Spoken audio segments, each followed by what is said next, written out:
Hello, and welcome to a very special cartoon aesthetics video. Today, I'm really excited to be speaking with a man who, if you are a hardcore Ren and Stimpy fan, surely needs no introduction. But if you don't know the name Eddie Fitzgerald, he was one of the artists on the original Ren and Stimpy show, and later he came back to work on a Ren and Stimpy adult party cartoon as well. And even if you've never seen Ren and Stimpy before, I'm sure you've seen his work on many other popular animated shows, from The Real Ghostbusters to Tiny Toon Adventures to Sonic the Hedgehog. And he's worked with many classic cartoon stars, from Tom and Jerry to Mickey Mouse. He's actually worked with so many great talents in the industry and on so many popular shows that he's probably one of the most caricatured cartoonists in modern animation history. You can see him caricatured on Ren and Stimpy, Animaniacs, even The Simpsons. His career in Hollywood animation spans across 5 decades. So is that right, Eddie? 5 decades? Yeah, I guess so. And there's a lot to talk about, so I just want to jump right in. Eddie, thank you for allowing me to chat with you today. Shucks. To begin with some basic biographical information, you were born and raised not far from where you live now in Pennsylvania, right? Yeah, that's it. Philadelphia. When you were a kid, what cartoons and comics do you really remember enjoying that kind of set off the spark in you? Oh well, the so far as comics, I guess. Well, I didn't have much money to buy comics because I didn't really have a lot of money to spend when I was a kid. But when I was able to, I got Carl Barks because I liked Uncle Scrooge and Donald Duck and all that. Donald Hmm. Duck comic and stories tend to be the really funny ones, and the others were adventure and science fiction comics. And if I'd lived in another era, I probably would have bought comics too. And John Stanley's Little Lulu, I used to buy that. But my biggest influence was the Disneyland show on TV every Wednesday in black and white, glorious black and white on a minuscule screen, where if you moved the wrong way in front of it, it would flutter and the lines would appear. So you'd have to stay still when you watched it. But the that had a huge influence on me because I can articulate it better as an adult. Obviously, looking back on it, I would say I like the idea that Disney he tried to be funny. I think there are other studios that could be funnier than a lot of his stuff, with the exception later on of the Goofy Sports, which I thought the best of those really were funny. But those were not typical. Hmm. Uh, I liked the Disney show because you didn't have to leave your well, it was made for my demographic, boys, little kids like me, little boys my age. It was great. Gee, there were things on it about outer space and all sorts of, it was intelligent. And they had a backlog to draw on that you couldn't beat. So they'd put up excerpts from Alice in Wonderland or Three Caballeros or Hmm. things like that. The early stuff that I really liked. It was so imaginative. And the and Goofy. I always liked Goofy, the sports cartoons. So I was just immersed in that sort of thing when I was a kid. And I had friends who drew, like Eddie Cunningham, my friend. He also drew. And we had lots of fights about who invented a character named Charlie Cheesecake, which is not worth having. Eddie, if you're listening to this, you're entitled to it. I'll give it to you. But he thinks I stole it. How long were you drawing with him as a kid? Oh, for several years actually, but just off and on, not regularly. But when it came time for in that era, when new cars debuted, the tail fin cars, it was that era, right? And the cars looked so futuristic for a while. Those tail fins, I thought it was like a spaceship on wheels. That's the way kids looked at it. And so Eddie and I both had our own cars that we were drawing, and of course the cars would have to fight horrible battles with ghosts who attacked at them. Attacked them. Little boys loved to draw aircraft carriers defending themselves against ghosts in the skies, and Martian tripods, crushing houses and so on. Yeah. And so we did a certain amount of that. Oh, cool. Um, do you remember like a kind of a moment, an epiphany when you thought, yeah, I'm going to pursue this professionally when I grow up? Oh, well, I really did want to do it, but I felt guilty about it because I went to a religious school and I wanted to be a priest because that was, in that environment, that's the thing that you aspire to if you want to dedicate yourself to something serious. So I felt guilty for putting my pleasure ahead of, all the poor people I was supposed to help and all Hmm. that. So I tried to put it on the shelf, but I couldn't. I just liked it too much. Hmm. Was your cartooning dream always to work in Hollywood animation, or did you ever consider comics as a career path? Oh, I considered both, but well, gee, when I finally did get to, I got to.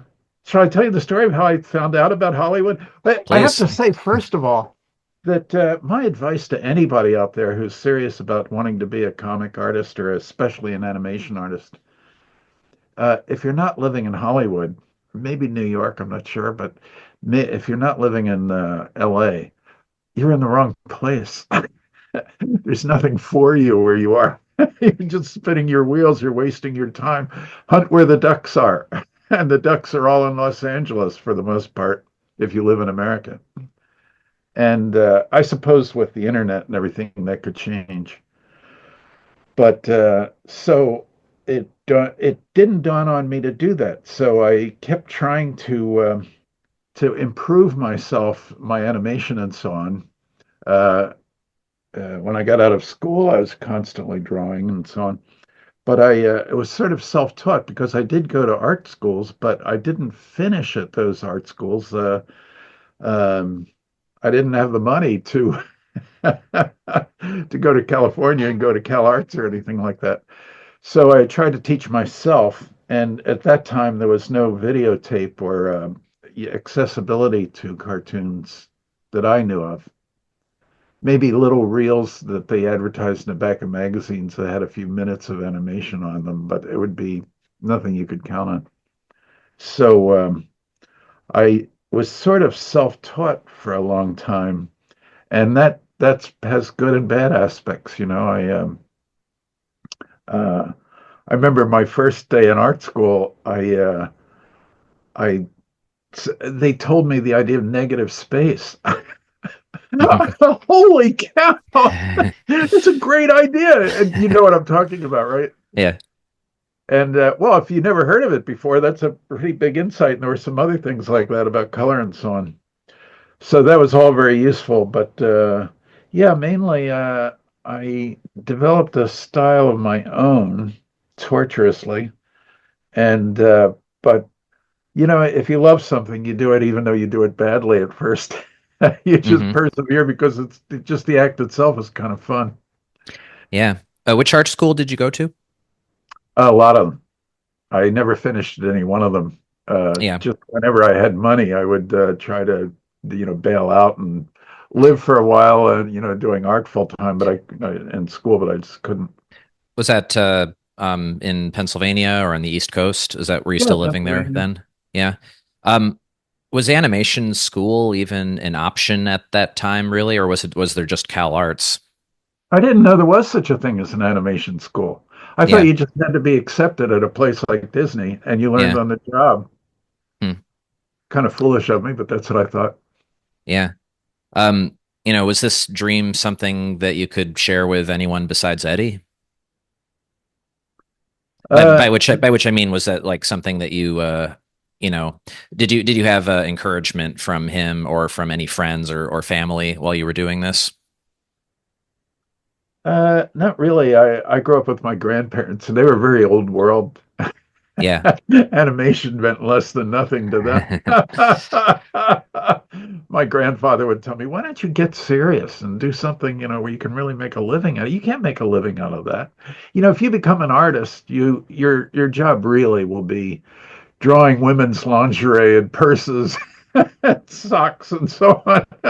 Do you want to Yeah. do that for a living? Is that what you want for yourself?" And I thought, holy cow, wow, geez, that's terrible. I really don't want to draw handbags for a living. There were like commercial illustration schools at that time, weren't there? Or that would have been like the closest, the kind of trade equivalent to going to art school at the time.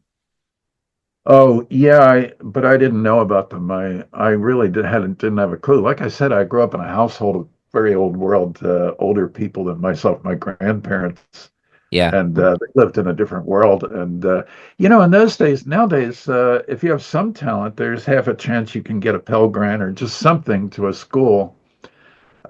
When I was there, only the very best students in class, maybe not even them, but only the very best had a chance of getting even a half scholarship. It wasn't common then, the aids to education. So uh, there was just no money for that. I just couldn't do it. I just had to, take a lot of jobs doing other things. And but so I never even went to college well, I took a lot of college courses actually, but I never actually got a degree. And I had this false image of so many things, actually. It's not limited to just that. I really didn't know very much about the world. And I, well, At what yeah, point did you take the plunge of moving out to California? Because I guess you knew eventually you wanted to be in Hollywood. I moved to California because I was a wannabe hippie, and the hippies didn't want to have anything to do with me. Because I said things like, "Holy cow, here we are in our pad." Man, all the beatnik era things that I thought hippies say, I said just to fit in, but it just had just the opposite effect. They were like, "Who's this?" Yeah, okay, okay, narc. Thanks. Yeah, right. Yeah, that's probably it. And so anyway, so I organized a drawing class at night when I was up in San Francisco area, And it was and is this the late 60s thereabouts? yeah, yeah, and oh no, a little bit after that, mid '60s or something like that. Oh, okay. No, Mid 70s? yeah, mid '60s. Mid So anyway, 60s. uh, I uh, I happened to be sitting next to a girl I didn't know, but and I was the one who got the model and found the place to do it and all that, just so that I could have practice. And I wanted other people to do it with me, just to be able to have somebody to talk to and to lower the price of what it takes to pay for the model. And so I had this thing going on. I call it a class, but nobody taught it. We just drew from a model and at the university. And so, but I said to the girl beside me, just making conversation. Oh no, she said to me, "So who are you? What do you do?" And I said, "Well, I'm trying to get better so I can go to L.A. and try to get a job in the animation industry." And she said, she looked at what I was drawing and she said, "You're there now. What? Go now. Don't wait. There's people there who don't know what you know, and they're already there." And turns out, luck would have it, luck plays a big part in your life. It really does. The person I was talking to was the daughter of one of the most esteemed artists in LA. I had no idea, and what she was doing up there, I didn't know. But she said, "I'll tell my dad. He works in the industry." Boy, he Wow. sure did. I didn't know how big a deal he was. She gave me a high recommendation to him.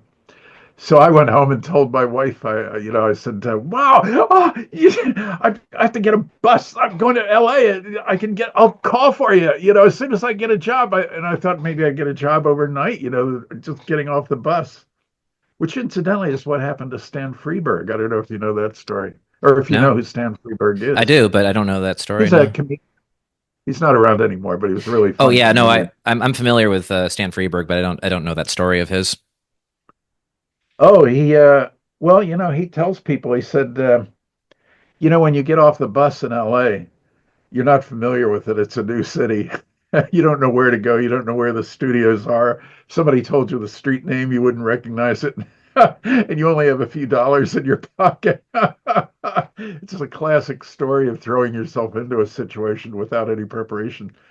And he said, well, at the bus terminal, there were these places that say, that have pictures in the window and said, we will send a profile of you in pictures. We'll take your picture and send it to all the studios and tell them this guy's great, and he's here's what he does, here's the kind of acting he does, because they're assuming that only actors would want to do this. And Stan Freberg, this is his story I'm telling now. He got off the bus just like I did, and he didn't know any better than I did. So he walked into one of these places, and they took his money and they took his photograph, and they really did send it out.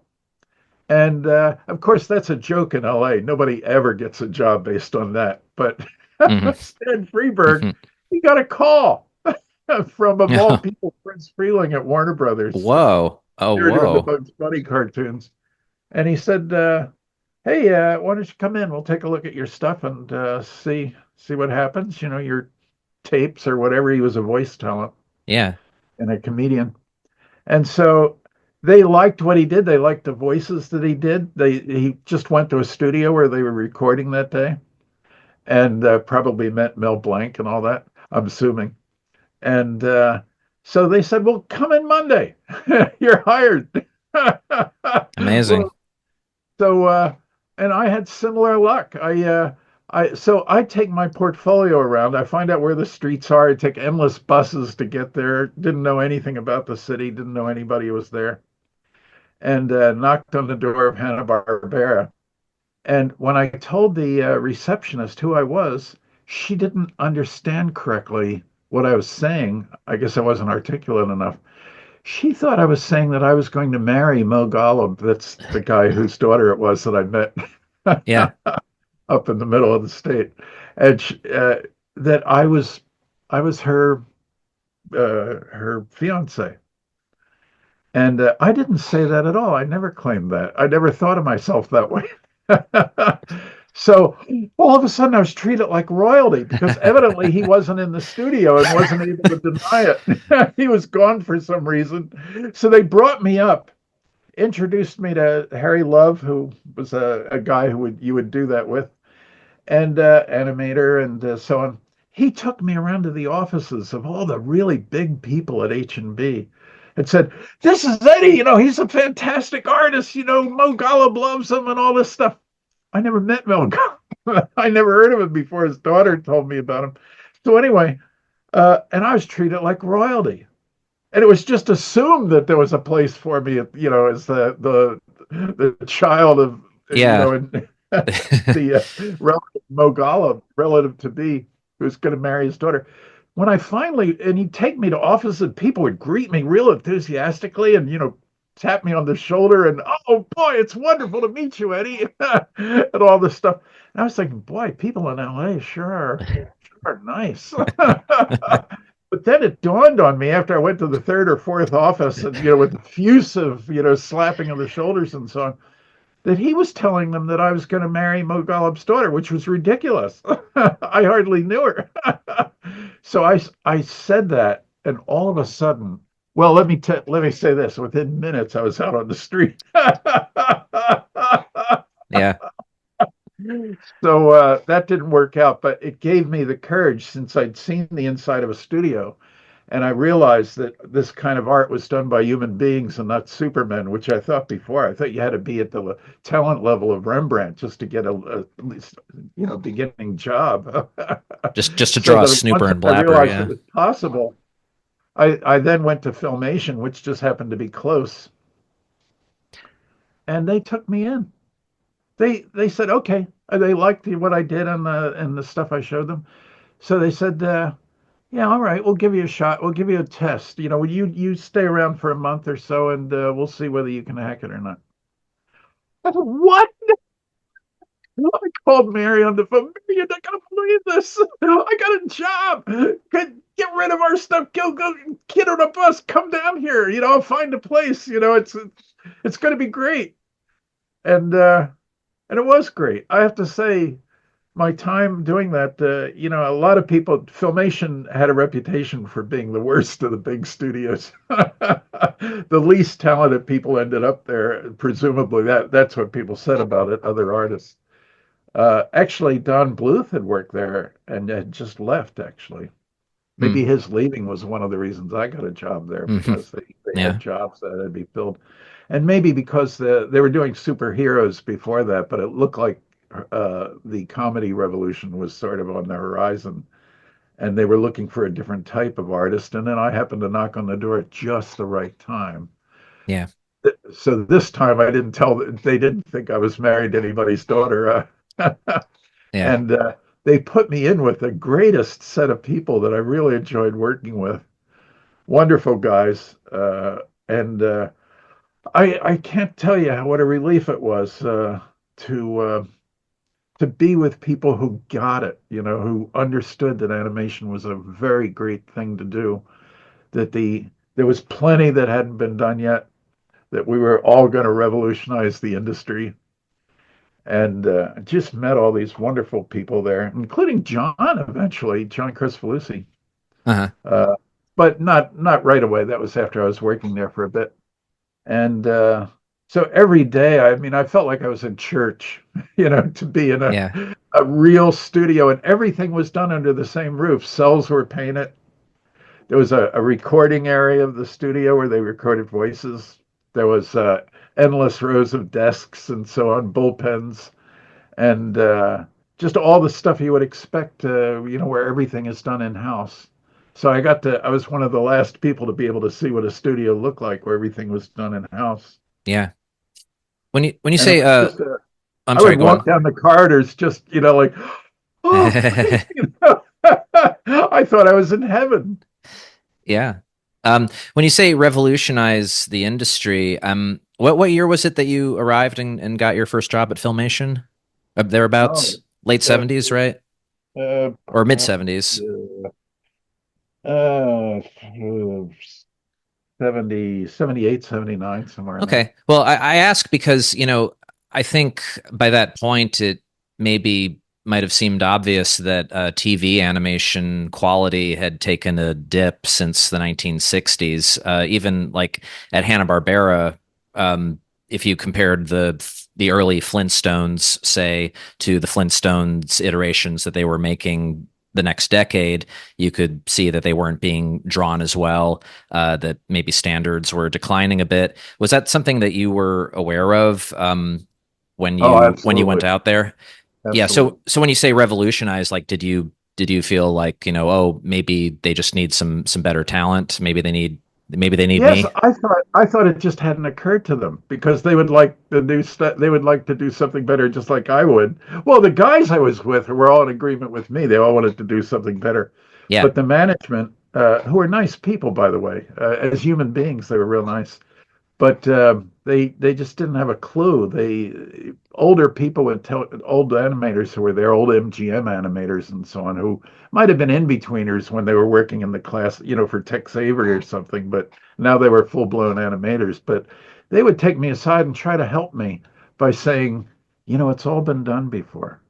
You're just spinning your wheels if you try to do something new. It's all been done. Tex was the last good guy, and he did it all. There's nothing else to do. And but I also met an animator named Milk Gray, and he turned me on to Bob Clampett's animation. And Yeah. and actually, I met Bob Clampett. I met Carl Barks. I met all lots of people. And Bob was fantastic, by the way. What a guy. But anyway, so this is still before I met John. And uh, so Milt brought some reels in. I don't know whether he borrowed them or how he got them, but he showed cartoons that had never run on my TV station before that I saw, my either LA or Pennsylvania, like Piggy Bank Robbery and things like that. Hmm. And uh, my jaw was on the floor. I didn't even dream that this was possible. The kind of animation they were doing, the sensibility of it, the way it was a total combination of interesting sound with interesting visuals and brilliantly innovative. And I was just shocked, absolutely shocked. I almost to the point where I couldn't speak. And it just turned me around. The very next day, when I came into work, I just would pass the old guys, doing the same old stuff that animation always does, real stiff. And I said to them, and you would only say this when you're young and don't have any common sense, because you're insulting people's stuff. I certainly didn't mean it that way, but I said, "Oh, you're doing it wrong. That shouldn't be like that." No, I'm telling this to somebody who has decades of experience, and they did not take that well, most of them. Yeah. But one of them took it well. That was Kay Wright, and Kay Wright eventually got me a job in live action storyboarding on a movie, Huh. and that was a whole different world. Oh man, the atmosphere at the studio. I worked at Universal was just incredible. But anyway, um, Wh- yeah, When I it, almost got a part in the movie, incidentally. oh, That's the way LA is. See, the thing about LA is everybody says, oh, people there are superficial. There's a lot of crime on the streets and so on and so on. True. Well, that's all true. But they're compensating virtues. yeah. Yes, you might get killed when you walk outside to buy a newspaper. But if you don't, boy, there's a really nice thing that happens. LA is magical, and things happen to people that just wouldn't happen anywhere else. There's everybody down there has stories of how they got involved that are really worthy of being in a book. But you hear so many of them, the real story of LA in a way hasn't been told yet. And yeah, I got a job sitting there eating a sandwich on and watching the girls practice dancing in one of the studios. And I'm sitting on a crate with my Mhm. peanut butter sandwich and bag, paper bag, and I have to be back at the desk, soon. But and I was storyboarding on a movie called Best Little Whorehouse in Texas Oh, sure. Yeah. with Dolly Parton and Burt Yeah. Reynolds. Well, Is it there a scene in that movie that you can point to as, yeah, I storyboarded that?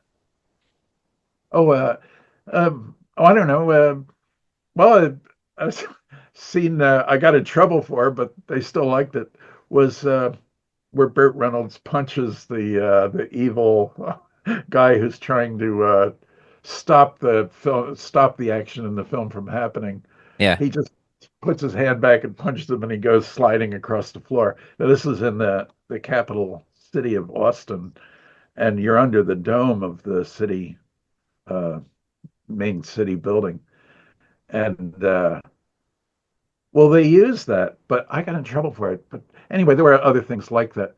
The well, Did you every get time if you do a shot like that, if you're going to do anything under a huge dome, under a big building, imagine the lighting problem for the people who have to light that. yeah. So if maybe you can do it all on a two shot where people just talk to each other without a cut, or when you do cut, you cut to a close shot where people don't notice. But if you do a regular shot over the shoulder or something, and then over the shoulder and the other way, you you would have to light everything behind them at incredible expense because it's a huge space there in Austin. And I called for that, and they did it. But anyway, there was a bunch of things like that. Hmm. I'm dying to tell you a story, but when I tell this story, something interesting happened on the set there. I'm eating the sandwich, watching the girls rehearse. They're all wearing leotards, they're all looking really sexy, but the set is being built on yet another sound stage for the house, and so they're actually practicing with duct tape on the floor, showing what the pattern is of the rooms and where the doors are and everything. And they're practicing dancing as if there were real walls when really there's no walls. It's an empty soundstage with duct tape indicating like in a drawing where the rooms would be and everything. Well, so I'm watching this, and eating my sandwich at lunchtime, and I get a tap on the shoulder. Turn around, it's Dom DeLuise, who's in the film. He's the villain. Hmm. And he said, "You, I want you. I want you to be my dumb assistant." And I knew what that role was because I was familiar with the story and so on. And I didn't know what to say. I'm not expecting this. I never thought of myself as an actor. And he said, "Well, you want to do it, don't you?" And no, I'm sorry. He said, "You're an actor, aren't you?" And I just, truthfully went, "Oh no." And he said, "Oh," like that. He said, "Well, okay." And he starts to turn around, and I'm just sitting there flabbergasted, not knowing what to do. And then he whips around again and he says, "Wait a minute, you want to do it, don't you?" And I said, "Yes." And he said, "I'm going to talk to the director." And this is a kind of story that can only happen in Hollywood. I'm not aware that Broadway is like that. This is the special place that Los Angeles is. Anyway, so I get a call to the cast in a few weeks. Uh, oh, by the way, I go home. I tell my friends, and back in the suburbs of LA, and my wife and everything.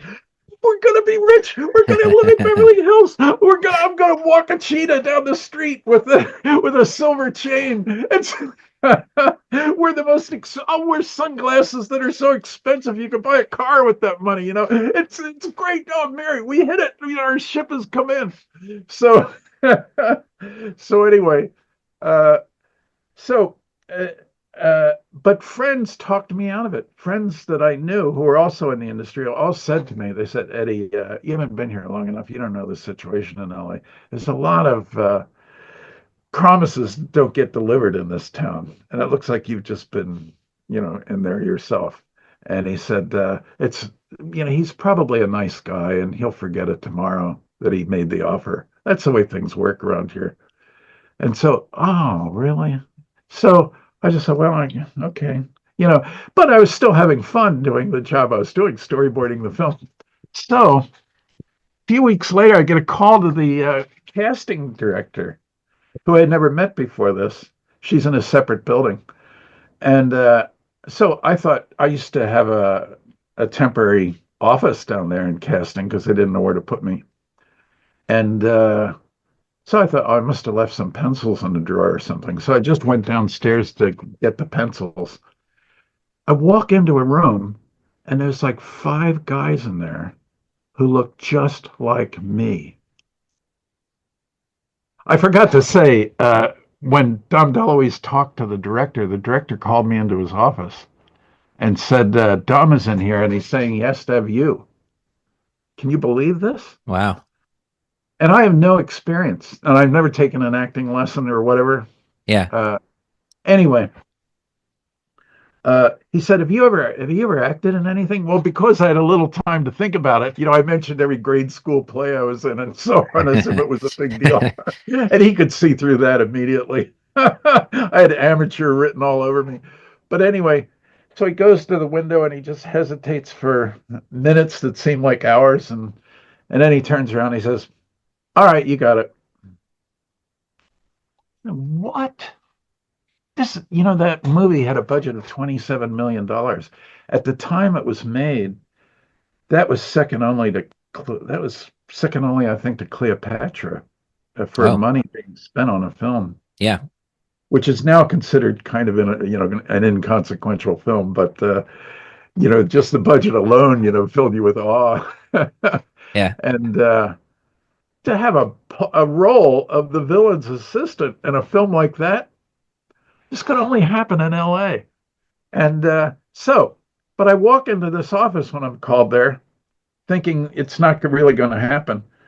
Even though the director okayed it, that my friend said it don't, even if the director said yes, it's still not going to happen. This is just common in LA. So anyway, and there's a few guys in there who look just like me. I forgot to say the director took a Polaroid picture of me. And Hmm. I didn't know it, but they must have sent that to casting agents all Hmm. around town, who said, "Well, if this is the look you're looking for, we have somebody that we Right. deal with. We'll Right. send them over." So they sent them all over at the same time. So I see them all, and somebody must have told them that the template character had just walked in the door because when I walked in, they were all like suddenly, came to alert and looking at me. Yeah. And if I scratched my thing, they would scratch too, and everything. They're studying me because the word got around that I was the template. And so I just can't believe it. It was like looking into endless mirrors, in a barber shop or something. I just shocked. I'm not expecting any of this. And the secretary says, "Oh, so and so, the direct casting director wants to see you." So I go into her office, and she says, "Okay, good. We need you to audition." And I thought, audition? I thought I thought I had this through the venerable institution of favoritism. I didn't say that, but that's what I was thinking. You mean I actually have to Yeah. do something? And she said, so she calls one of the other people in, just a random, and one of the other guys comes in, and she says, "Okay, I want you two to do a sketch for me. Go outside, and when you figure out what you want to do, just knock on the door and come in and perform it for me." I'm like, what? What sketch? What are we talking about? There's nothing to read. There's no script or anything. So we both go out. We both close. We go outside into the corridor. Close the door. And he says, the guy who looks like me says, "Well, what do you want to do?" And of course, professional actors, especially when they're starting out, all have all these routines they've practiced endlessly, and uh, and so he just assumed I had that too, but I don't. I said, "Well, I never did this before. I don't know." And he said, "Well, do whatever you want to do. Make it easy for you." And I said, "Well, okay." So by then I'd written some cartoons. I, sort of knew the way cartoon stories work. So I said, "Well, okay, how about we're two friends who are crossing the street. We meet each other, and I'm making this up as I go along. I don't know where it's all going, but anyway, I wove a little story into it that might have a funny ending to it. And each time I come up with another element, I said to the guy, "Is that all right? Do you want to do something different?" The guy said, "No, no, it's fine." So anyway, when we're finished, I said, "Do you want me to repeat the whole thing?" And he said, "No, it's all right. Don't let's just do it." So we knock on the door, and when we go in, the casting director leans back at her chair and says, "Okay, entertain me." What is this? Is that Scotch tape? I'm like, oh my God. All right, I was wondering what that was. So anyway, uh, so it's I, I I start with, "Fred, hey, it's me, Eddie, remember me from school or whatever." He starts quoting from Uncle Vanya or Chekhov or, one of Ibsen or one of these people. I'm like, huh? Oh, the peasants are restless in the fields. I'm like, now I didn't know it, but I had no idea this is what was happening. But I later learned that among professional comedy people, they love to throw stuff at each other that's off the wall. They practice dealing with that because they know it's going to happen when they audition a lot of times.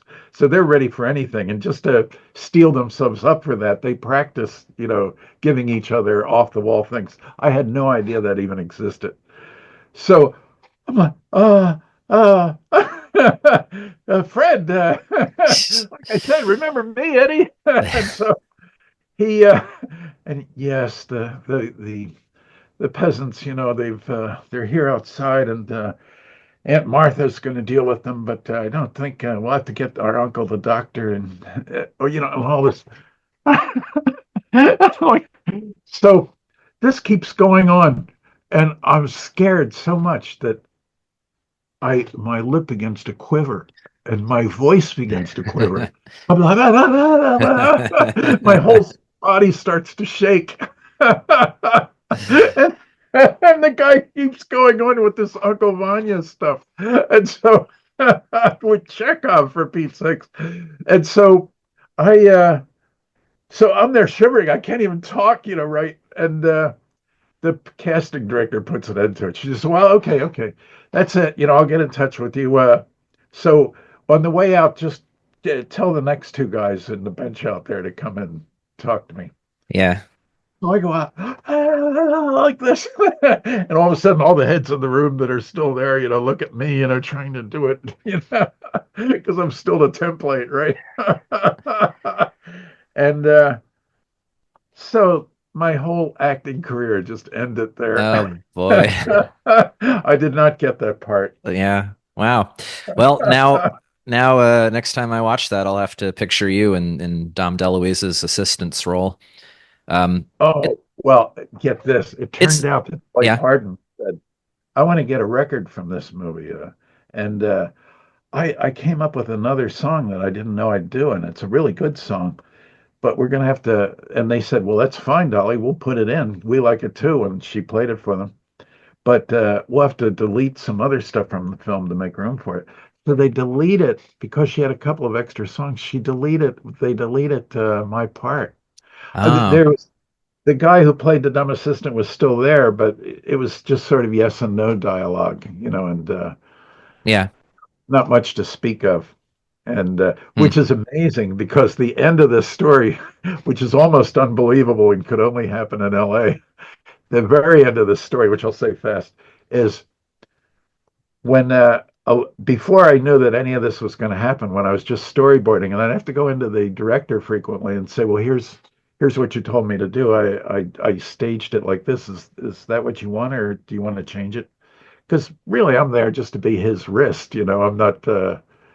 But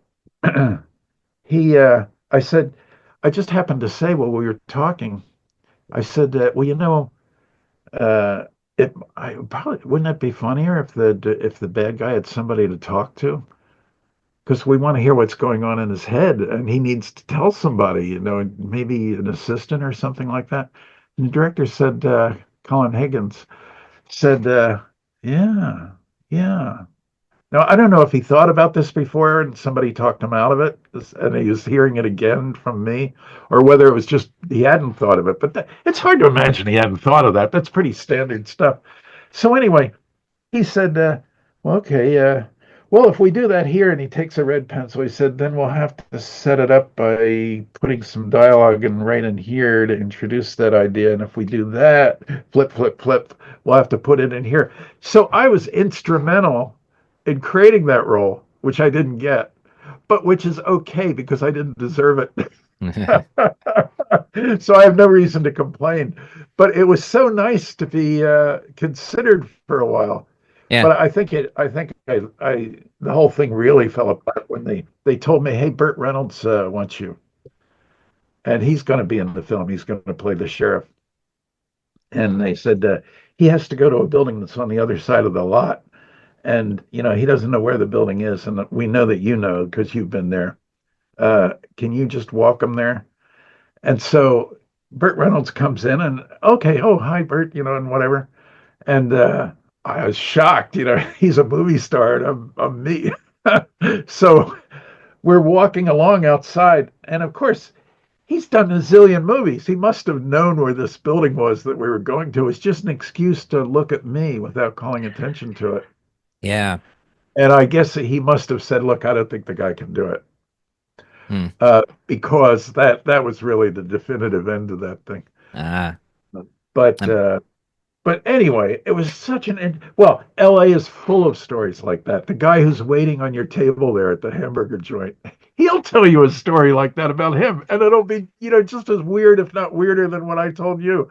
It's a city where anything can happen. It's fantasy land. It's like Disneyland come true. And of course, Disneyland is there. You can actually go to the place with people walking around with mouse heads and everything. It's a fantastic place. I love LA. so getting back to those filmation days and the early days in animation, you mentioned, you got to meet a lot of these old timers. Did they sort of take it for granted that the budgetary or otherwise limitations of TV were the reason that like they couldn't be making classic cartoons the way they used to? Like what was No, the standard what they was the thought it had standard? all been done. Yeah, they just thought that Well, I guess what I'm getting at is, there were cartoons on TV ostensibly which were supposed to be comedic, and some of those characters like Tom and Jerry were still around, but it wasn't just that they weren't moving around as much, that there weren't as many drawings, but like the drawings themselves just weren't as expressive either. And I was wondering if you had any thoughts as to why that was. Boy, I have a million thoughts on that subject. Well, let's see. Um, it you well, first of all, the writers dominate the TV animation industry, and of course, these are people who don't draw and don't, they come up with stories, and they all, I shouldn't say all, but most of them want to graduate from doing that to being in live action because for them, working in animation is small change. They want a credit on a big film. So they're just biding time here, and they don't know what a good character consists of. How to how to make something where the person actually has appeal and humor and so on, and all the things that go into it, doing the unexpected, but it still works. Things like that that are all the things that artists think of are just not in there. They'll come up with lines like, "Well, I guess I zigged when I should have zagged." Well, if you're an artist, how do you draw that? What, just this? But then half the dialogue in the film could be done with your hands like this because for some reason, writers are interested in that expression. And so uh, Was it the like that in the, I'm sorry to interrupt, did writers dominate animated television right from the beginning of the television era? Because like I mentioned, I think early TV cartoons like Rocky and Bullwinkle or The Alvin Show or Roger Ramjet, early Hanna-Barbera, like those were still pretty well drawn and often had like nice little bits of expressive animation. But then it seemed like by the end of the 60s, that just kind of withered away. And I was wondering, like, yeah, why TV animation declined so quickly. well, they had all these good people from the golden age of animation who were still working, Mm, and they could do really imaginative acting and so on like that. Even if in limited animation, they could make it read in an interesting way. And we're really well versed in animation principles and all that. Whereas the new generation of art school people had come up with abstract art and mm, things like that dominating. And yeah, when I had my first day at Disney, I got a we had to go to a orientation lecture, and the person doing the lecture was this woman who was really poised. She must have been in her previous life, she must have been a executive secretary or something because she looked like people was somebody who was really capable and knew what she was doing and yet had a very nice personality and so on, but very, very poised. And she said to the class, she said, "What do you think is the most important thing for an employee at Disney to know, to be?" And so people would come up with these different answers. And finally, someone in the class, because there was about 15 new hires there, someone said imagination, but that was like the 20th thing that people were guessing. And she said, "Yes, that's what we're looking for. That's what we want from you." And I thought, oh my God, I'm in heaven. mm. I'm in heaven. Of course, that's what we want. And once again, I walked there in a cloud, out of that session. The rest was all about how to fill out employee forms and all that. But this was the doctrination thing that, boy, you can actually get in a lot of trouble if you take that seriously.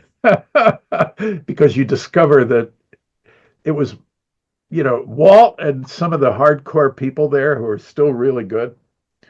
They would have loved that. They're looking for that opportunity themselves to do imaginative things, but there's always a level of management that doesn't want that. And after Walt died in 1969 or something, the imagination, died somewhat with him unfortunately.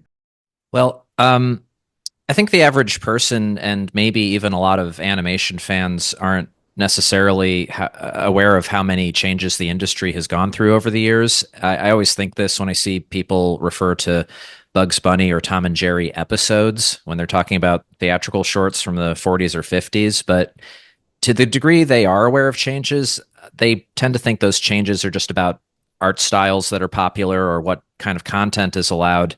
I don't think enough people realize that not only did the actual step by step production model itself for how animation gets made change when the industry went from theatrical shorts to TV, but the model of TV animation production itself has also changed a lot over the years, primarily as a result of shows like Ren and Stimpy. And we're going to get to that, of course. But when you were first starting at Filmation, could you describe like what the step-by-step process was for producing one season of an animated show? Well, it was improving during the time I was there, but when I first started, it was still a holdover from the old system.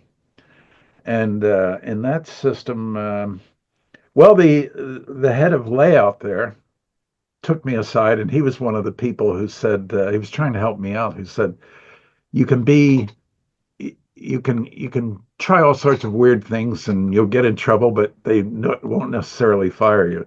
But if you're late, you'll be out on the street. Hmm. That was the advice he gave me. So always be on time, no matter what it takes. Be on time. And um, well, I was new, so I had to spend a lot of extra hours doing this stuff because it was all unfamiliar to me. But the it was a pace that was okay for the rest of the studio. Most of the rest of the studio. There were other young people like myself, relatively young people myself, who, had the problem I did of getting things in on time when you've never done this before. Because I think they took in some comedy people at that stage, where before they'd been doing superheroes, Hmm. plopped us in the middle of a bunch of guys, who did capes and wearing your underwear outside your pants like Superman and all that. uh, the So we all had to put in a lot of extra work. They didn't demand that of you, but I don't see, since you don't know how to do it, if you want to stay on, you want to you want to show that you can be or that you can do it. So I didn't see much of my home during that period. Hmm. My wife forgave me, but it was a lot of work. But I look back on that. People say to me, "Oh, that must have been tough." Does all that extra work and virtually without extra pay at the lowest pay grade the union allows and all this stuff. And I was thinking, I was, it was painful, yes, but I was deliriously happy at the same time because I knew that I was right for this industry, that even if I was having trouble getting a start, that I would overcome it because I would force anything on myself in order to do it. This is where I made my stand. Yeah. Well, I guess, like you said, writers were kind of at the top of the creative chain at that time. So when a completed script, would you get a completed script for one episode and start storyboarding it, or would they kind of deliver all 12 or 13 scripts for the whole season at once? Oh, they wouldn't do it at once. No, it would come. They were writing all the way through it, and they had issues among themselves. They all felt that they were superior to the things that they were writing, and that they tried hard to get Dostoevsky into the into the stories. But the foolish artists who run this place are, and they're an obstacle to doing it They right. they were trying to get Dostoevsky into Fat Albert. Oh, I'm kidding when I say that. Yeah. Not really, but nevertheless, they had a story structure. It's in all the books about how to write. They say, for example, don't worry about whether your dialogue is good or not. It's okay just to say, "Hey, look at that guy across the street." Well, that to me, that's not good dialogue. Uh, Good dialogue is, oh, I don't know, uh, uh, Romeo and Juliet. Sure. Two households, both alike in dignity, in fair Verona, where we lay our scene. I'm like, oh, God, how did you write that? What were you think I'm Shakespeare. What to me, I love good writing. Now, John Kricfalusi also loves good writing, and he loves good drawing and everything else. He had very high standards for the dialogue in those things, which is why it's quoted so often among fans. You know, when they have a favorite scene there, the dialogue is almost as good as the drawings.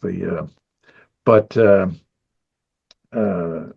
yeah, the writers seem to think they took the professional in writers. Professional writers always tell other writers it's the story and the characters. Don't get hung up in the dialogue. That's not true. That's like Mm. telling an artist, don't worry about, drawing a good drawing, just drawing one that's acceptable. Because all people think about is he crossing a street or is he climbing a mountain? If you get across the fact that he's crossing the street, fine, you've done your job. And I'm thinking, no, you haven't. It has to be entertaining, has to be innovative, has to shock the audience, but surprise in a way that they like and enjoy. It's stimulating. We're not here to create dumb people. We're here to make children smarter. And doing that, using humor to make people smarter, to me is what is one reason I like the original Disney when he was doing stuff like Man into Space and all that good stuff. In addition to doing, the goofy shorts, which were immensely satisfying in the execution and the drawing. I mean, you had to be pretty smart to pull off that stuff. And so we weren't trying, I wasn't working on the original Doug Goofy, so I'm imagining what it was like. But the, yeah, you wanted to, you didn't want television to be the vast wasteland. You wanted it to be a place where kids who had a rough life and everything could finally experience, somebody saying, no, no, you be out there, come up with new stuff yourself, just change the world for the better, and okay, we're ready. I don't know if most people know that the way that cartoons in the 1930s and 40s and 50s were created were not really from scripts, right? Like they didn't work off of scripts. They kind of plotted out the stories by storyboard, which was what your job was. But being a storyboarder at that time was a different kind of responsibility, right? Oh yeah. Well, sometimes the writers would write a storyboard if they had that ability. Some of them did, some of them didn't. And but they would do a rough, and the director, who's an artist himself, would come in and start changing it. But it was something at least to to get it started. Hmm. They had what they called no sessions, where you weren't allowed to say no. It's something you didn't like. You had to suggest something better, and they people would be called in, and uh, I love the way Clampett did his music. Clampett got a piano and a record player and everything in his office, and I tried to do that somewhere, and it can get complicated. People want to know what you want with it. And I got a record player anyway, or a tape player, and that made a difference. But anyway, so uh, he would sit there with Carl Stalling, and he'd say, "Okay, Carl. So Carl Stalling is the music guy, and Hmm. he's an exceptionally good music composer, really good, the best animation has ever had." And so Bob, the director, Bob Clampett, would say, "Okay, Bugs is swimming here, and I need some music like dun dun dun dun dun dun dun dun," dun. And Carl would say, "Well, maybe something like dun dun dun dun dun dun," a little variation on it. And Bob would say, "Yeah, sure, fine." And then all of a sudden, before Bob can move to the next thing, Carl might say to him, I can think of something that would be even better. And Bob would say, "What?" And he'd say, "Well, at first the guy is swimming toward the island, and you go dun dun dun dun dun dun dun dun dun dun dun," and he said, "But it intensifies, which is a great way to end that musical structure, which is to say dun dun dun dun dun dun dun dun dun dun dun dun," like that. And Bob goes, "Oh, yes, Carl, great. Okay." It rips all the drawings off and everything. Crix puts, new stuff up there. And where Bugs, transfers to the new, more speedy way of doing it. Like even he's bored with the old way, and he's got to get to that island really fast. And so there would be this give and take between the music and the other. And it would be the same way with writers, because the director at Warner's during the classic era, where Clampett was there, the director sort of was in charge of the writing.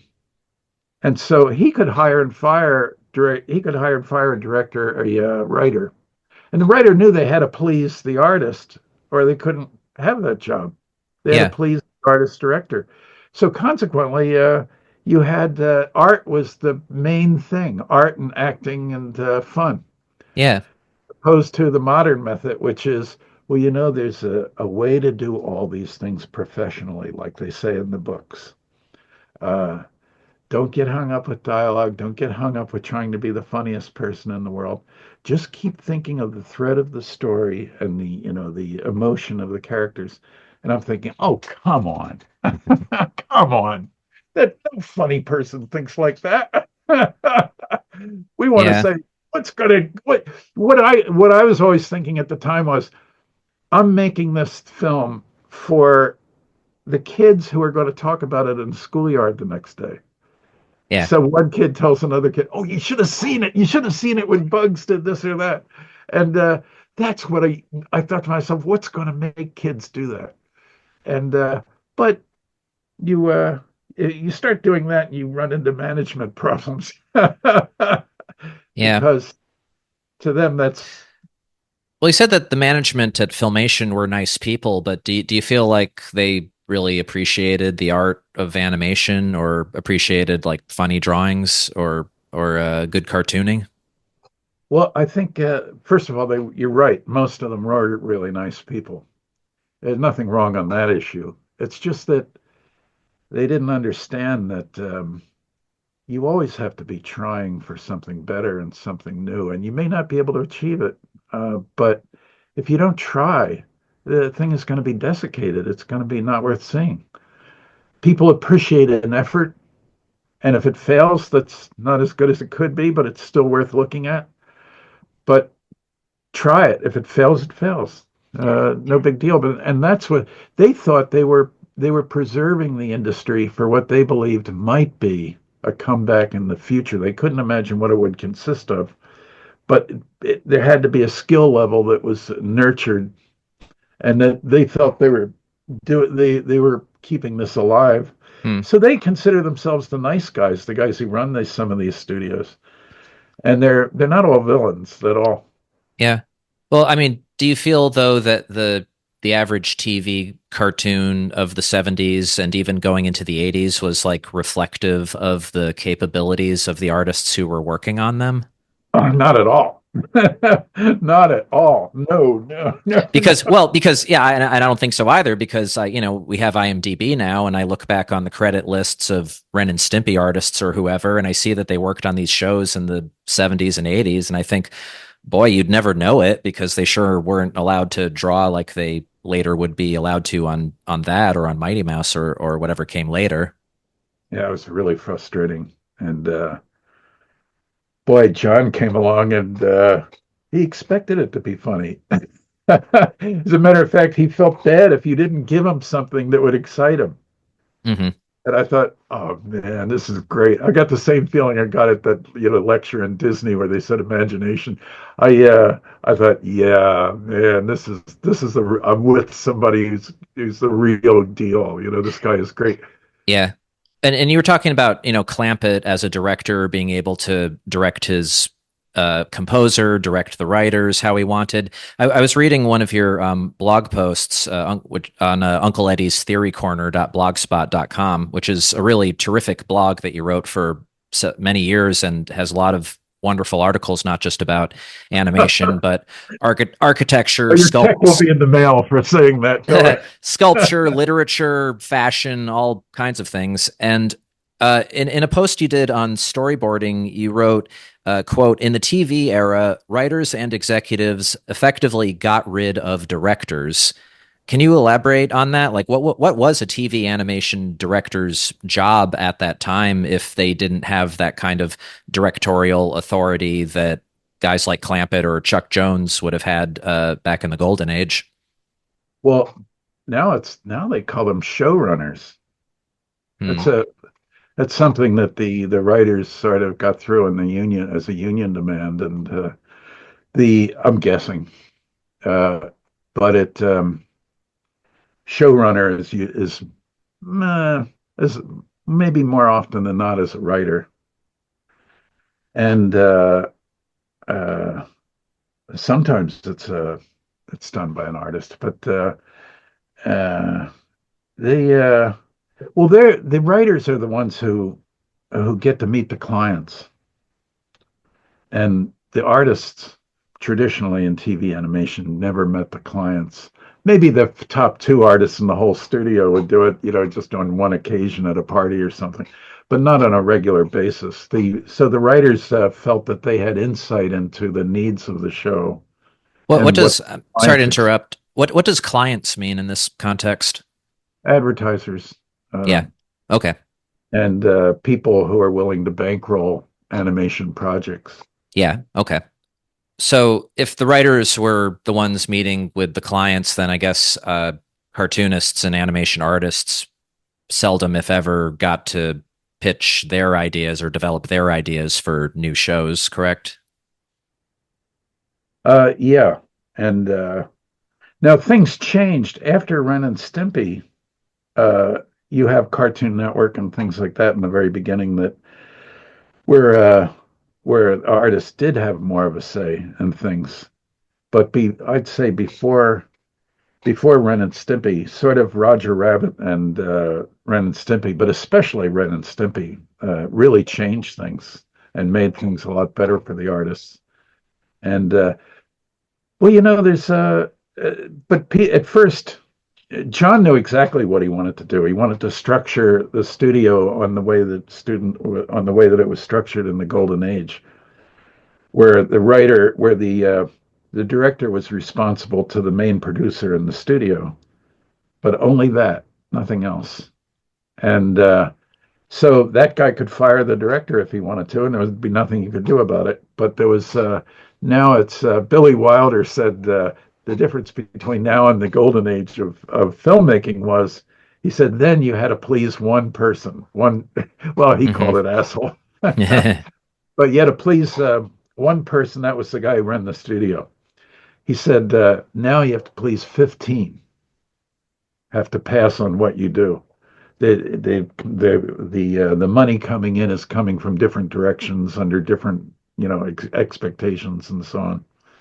And people will say really stupid things that you have to follow because they're giving you the money to do it. And that is, they'll say something like, "Well, we want to have a line of toys, and we don't know which toy in this lineup is going to be the one that catches on. So we want all 15 characters to be in the story at the same time." I'm exaggerating, but that's the Yeah. general reality. And you're thinking, well, there goes any chance of having a decent story. It's all just a matter of traffic control, of making sure everybody gets a time in the sun. Yeah. Uh, Yeah. and no wonder the writers take over because they're thinking, holy cow, if that's the situation, I better, that's what we've got to deal with. And the artists are just idealists who don't understand the reality of this thing. Fortunately, us writers can step in and save the show. And so they just write something where, sure enough, all those different characters are in every episode. Well, what do you think, Joe? I don't know. What do you think, Sally? I don't know, Bill. What do you think? My favorite animation villain is in recent times was the Blue Meanie in the Beatles film. Uh-huh. I love that character, but now they still just do somebody who has troubles of his own, like Wicked, this new variation of Wizard of Oz. The witch is to be pitied because she had a bad childhood and everything. All this sociology is thrown into it. All this sappy sociology, the era that gave us, give me the gossamer wispiness of your love. And it's too, it's icky, you don't do that. You don't want the Lone Ranger to take his mask off to Tano and say, Tano, you know, I I also have wants and needs, and I may not like running around in the dust here in the outback, but I do it because you don't want that. You just want them to deal with the enemies. That's all. Yeah. You had a great post on your blog called should cartoons end with a message? And basically, your answer was no. But you made an interesting argument, which is that I'm going to quote you again: good cartoons, by their nature, are already full of messages. Yes. Can you elaborate on that theory? Oh, I'm so happy that you asked. And it's a really simple answer. The message in the good cartoons is do something great. Do something that'll just wow the audience and will make kids, full of, belief that the world is a rational place and that you can get ahead by being, creative and by pushing things and learning a skill and being really good at it and just imagining a universe where it's fun to think and fun to just do the wonderful how nice to be on the planet Earth. The sun is spewing out all this killing radiation into space, and it's really freezing out there. But Yeah, here we are on this tropical island of a planet, yeah, and you just want kids to to uh, yeah. to be to be the best they can be, and to really enjoy life, and to have a really aggressively out there desire to just make something really great, with what they're doing. And do you think good, funny drawings convey that ethos better than a plot, a well-structured plot, or whatever? Yes. Well, there may be an occasional well-structured plot that's an exception to the rule, but in general, yes, good drawings can do it better because it's a visual medium. The way John used to say it was, he said, when sculptors would sculpt, they didn't bring in a writer, a sculpt writer. Hmm. They just did what was in their head and what they were trying to, show the world. And he said, but nowadays we have the equivalent of a sculpt writer, someone over your shoulder who will say, oh, don't do that. Yeah, Everything's don't do that. You can't even keep your job unless you know all the don'ts. yeah. Um, and when the animation industry was still more writer dominated, uh, did the scripts would include like visual direction for when to use close-ups and when to use long shots and stuff like that, right? Sometimes, yeah. Okay. And uh, as an aside, are there certain kinds of film language, like shots or angles, which are ill-suited to animation, but which kind of get put into animation scripts regardless of consideration for the artists? Oh, yeah. All the time. Well, and it's funny.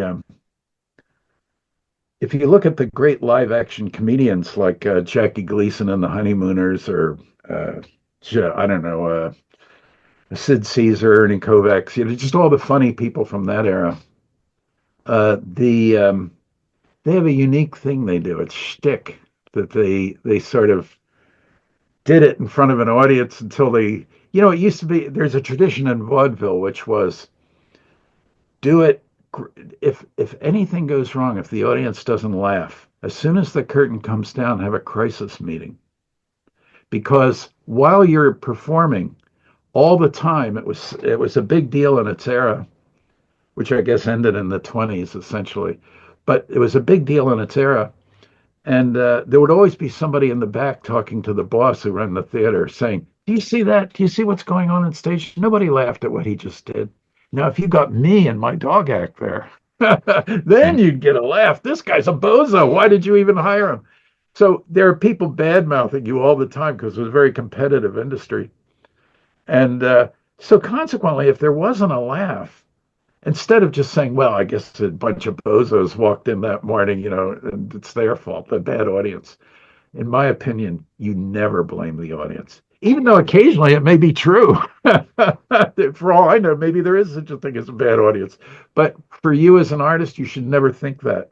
It should always be, if you didn't succeed in rousing the audience to something, if they weren't enthusiastic about it, then you goofed up and you have to sit down and figure out what you did wrong and not make that mistake again comedically and imaginatively and take it seriously. If the audience doesn't like it, well, fine, they're putting you back on the right track again by doing that. So But the thing is carved in stone at the very beginning of the project. And whether it's good or bad, it's not going to change much during the run. And that's the exact opposite of what vaudeville was, where it changed constantly until they finally got a rise out of the audience. And oh, did you see how they laughed at such and such? Oh, Yeah. we're in like Flint. Oh my God, we'll eat tonight. We'll have dinner on the table. Well, I guess when a cartoon has a real director who can kind of see it through all stages of production and maintain a vision, they can keep developing that. But with a script based cartoon where it's set in stone on the page at the beginning and the artists are just kind of illustrating it, that sort of iteration and evolution isn't possible, is it? Yeah. And once I turned in a freelance storyboard I did, and the producer of the show called me in and said he made me go through line by line, and any deviation, not just in dialogue, but in the action that was required, uh, would be I'd have to do over again. Not because it was right or wrong, or funny or not funny, but because it was not what was put in type and okayed by the network. Because the network okay is so hard to get because sometimes they just sit on the scripts for a long time. And finally, you get to the point where if we don't start doing this show, we're going to miss the air date. So then finally, with that kind of pressure, they'll just make changes and, just send it to you. And you have to do those things. There's no arguing with it. It's a question of are we going to meet the deadlines or not? We can't resubmit something because everything has to be submitted. And, a funny thing was when Ralph Bakshi, when he, well, just John too. I mean, uh, they would send something in and they would fight for it. They would. They said, "Well, what are you talking about? This is funny. People like funny." Did it make you laugh? And they said, "Well, yeah, it did." Well, what the heck? That's it. You like it. I like it. The people doing it like it. What are we waiting for? What are we wasting time in the office here for?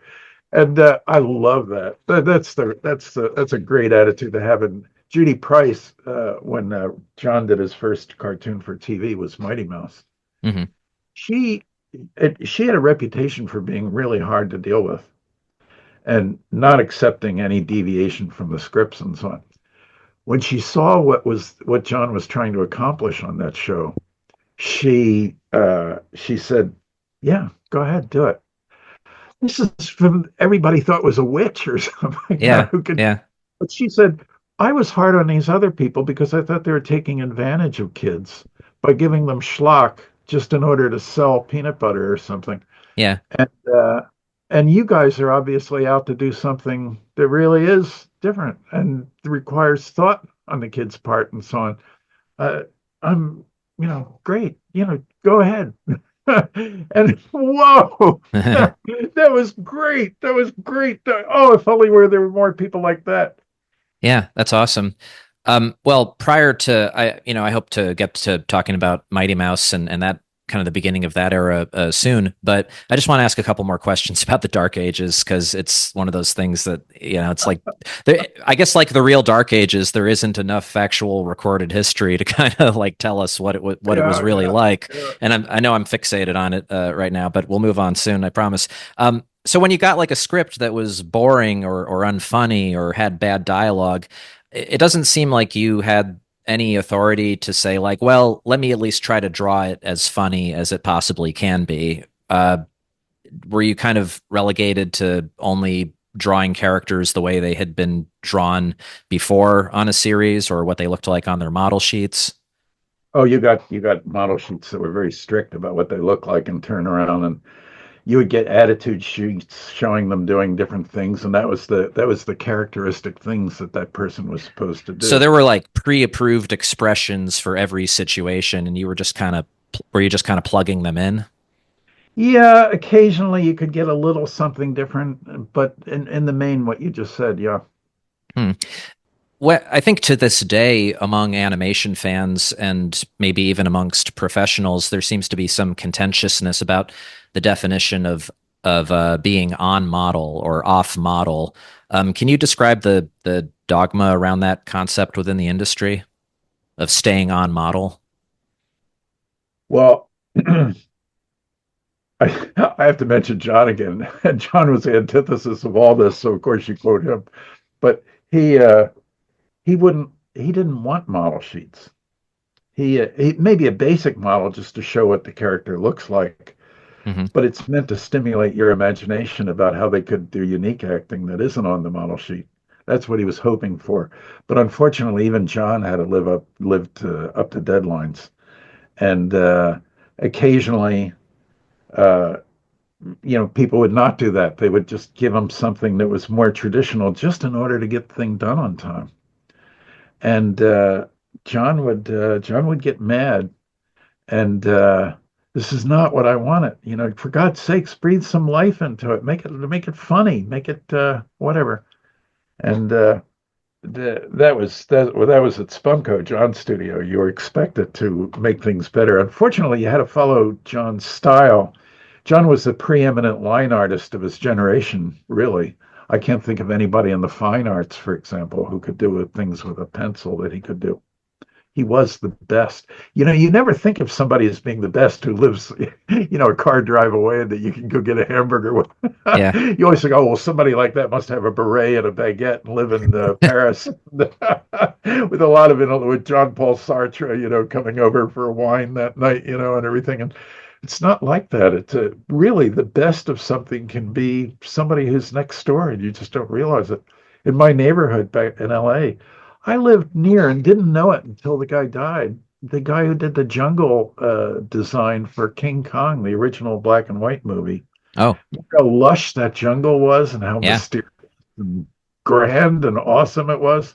This is all out of his head. And he was there and I didn't know it. And it just looks like a sleepy little, post World War II workers' town and everything. And yet here's all these interesting people. Burroughs, the guy who did the Tarzan novels, lived within a short drive away. Wow. There were all sorts of people around there like that, but you can look at the exteriors of the houses and say, well, nothing is happening here. It's just the birds, Not true, because it's Los Angeles, and Los Angeles puts on a different face depending on what people are looking at and looking for. If you know what to look for, it's Disneyland underneath the surface. It's just Hmm. incredible. Forgive me for Oh, for no, no, please. That's a lovely observation. When it comes to the creation of stories for cartoons, I think a lot of people would argue that good writing is good writing, and a good TV writer, in theory, ought to be just as qualified as any cartoonist when it comes to writing a cartoon show. And maybe they're working in the medium of words, but they are writing scripts, so they're trying to think visually. Therefore, they're just as qualified to write for animation as any artist. In your professional experience, do you think that's true, or do you think there's some quality about being an artist or a cartoonist that makes you more qualified to make a cartoon? Well, I hate to say it, there is exceptions to what I believe. Occasionally, some like the writers on The Simpsons, if you look at the best episodes and the best, routines that are done in the episode or something, there is some genuine humor in there and genuine creativity. And so there are exceptions, but that by far is an exception. It's not the norm at all. And for the great majority of situations, yes, because like what can I say? Uh, art is art is like music. It's something that goes directly into your mind without a censor censoring it for you. And music has the ability to change your mind about something or to fill you with awe about something that you never even thought was awesome before. It just bypasses the logical part of your brain and goes directly into a more emotional part. And that's our job. That's what we do. And the writers they're in a situation where even if they had good intentions, they're really on the cutting edge with the client and everything, and they really have to keep their nose to the grindstone. And in a lot of cases, they just don't have a feel for animation. It's not animation is every profession has its mystique. Lawyers have the great lawyers that they all admire. Carpenters do the same, and so on. in every profession, thank heaven, there's the people who are famous among the people who actually practice it that they all want to be like or, be influenced by. And that's wonderful. And I think I want to see carpenters run the carpentry industry. I want to see people who love autos running the auto industry. None of these industries need people who are just good at being executives. To Hmm. me, that's a job that you may need to do that in some situations, but you only do it when necessity makes it impossible to do anything else. You made what I thought was a really interesting point on your blog about writing for animation, which is that quote scripts are a medium of their own, and what feels good in the medium of print often doesn't feel good in animation. Scripts tend to be dialogue heavy, even when they're written by artists. That's because dialogue driven scripts are leaner and easier to read. Dialogue comes in trim little columns surrounded by oceans of white space. It looks better on a page. You can read it faster. Dull, dialogue heavy, talking head cartoons get made for the trivial reason that their kind of script is easier to read. I thought that was fascinating because it makes perfect sense, and it's like, oh, of course, uh, that's why so many cartoons are so dialogue heavy rather than being using visual storytelling or putting more focus on the character acting.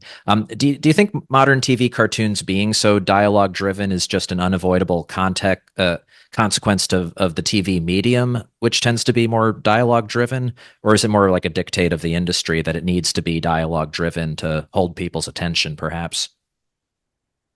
Well, if it's about animation, like in the Goofy Tunes, is the best of the Goofy sports cartoons, for example, or the Clampett cartoons at Warner's.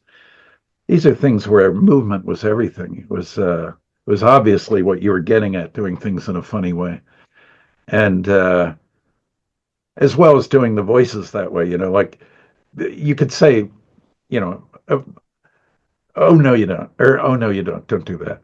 Oh no, you don't. Yeah. Well, there's a drawing that fits that type of thing, beautiful S curves and everything, and with a snap in the fingers and so on. And I that's what excites us, and we want to do that. We want to usually, when I get a new script, and this was with all the creative people that I met in the industry. Whenever we got a script, it was horrible. You'd almost lose a day. Like you have to have this thing done. You have to have a rough script sometime done in only half a week, and at the end of a week, you have a whole script, finished if it's a short, and or more or less depending on where you're working.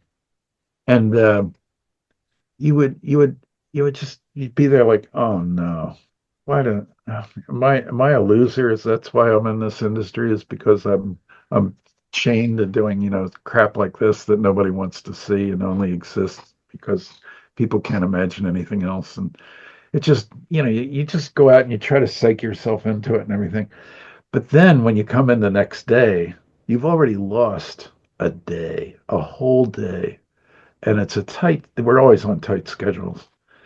And if you've lost a day, that's a big deal. You have to work extra hours or something to make up for that. And it's your fault because you had the pencil and paper and you had the script, so why didn't you draw it? But it just didn't excite you. And you're trying to think of a way of making exciting, but still use what's there, which is really that's an interesting conundrum to be in because most of the time it's impossible to make that turkey better and still do it the way it's written. You Yeah. have to massage it a little bit. And some studios you work in, they get real mad if you do any massaging. I mean, like I said, I've been called into people's offices and going through not only line by line, but word by word.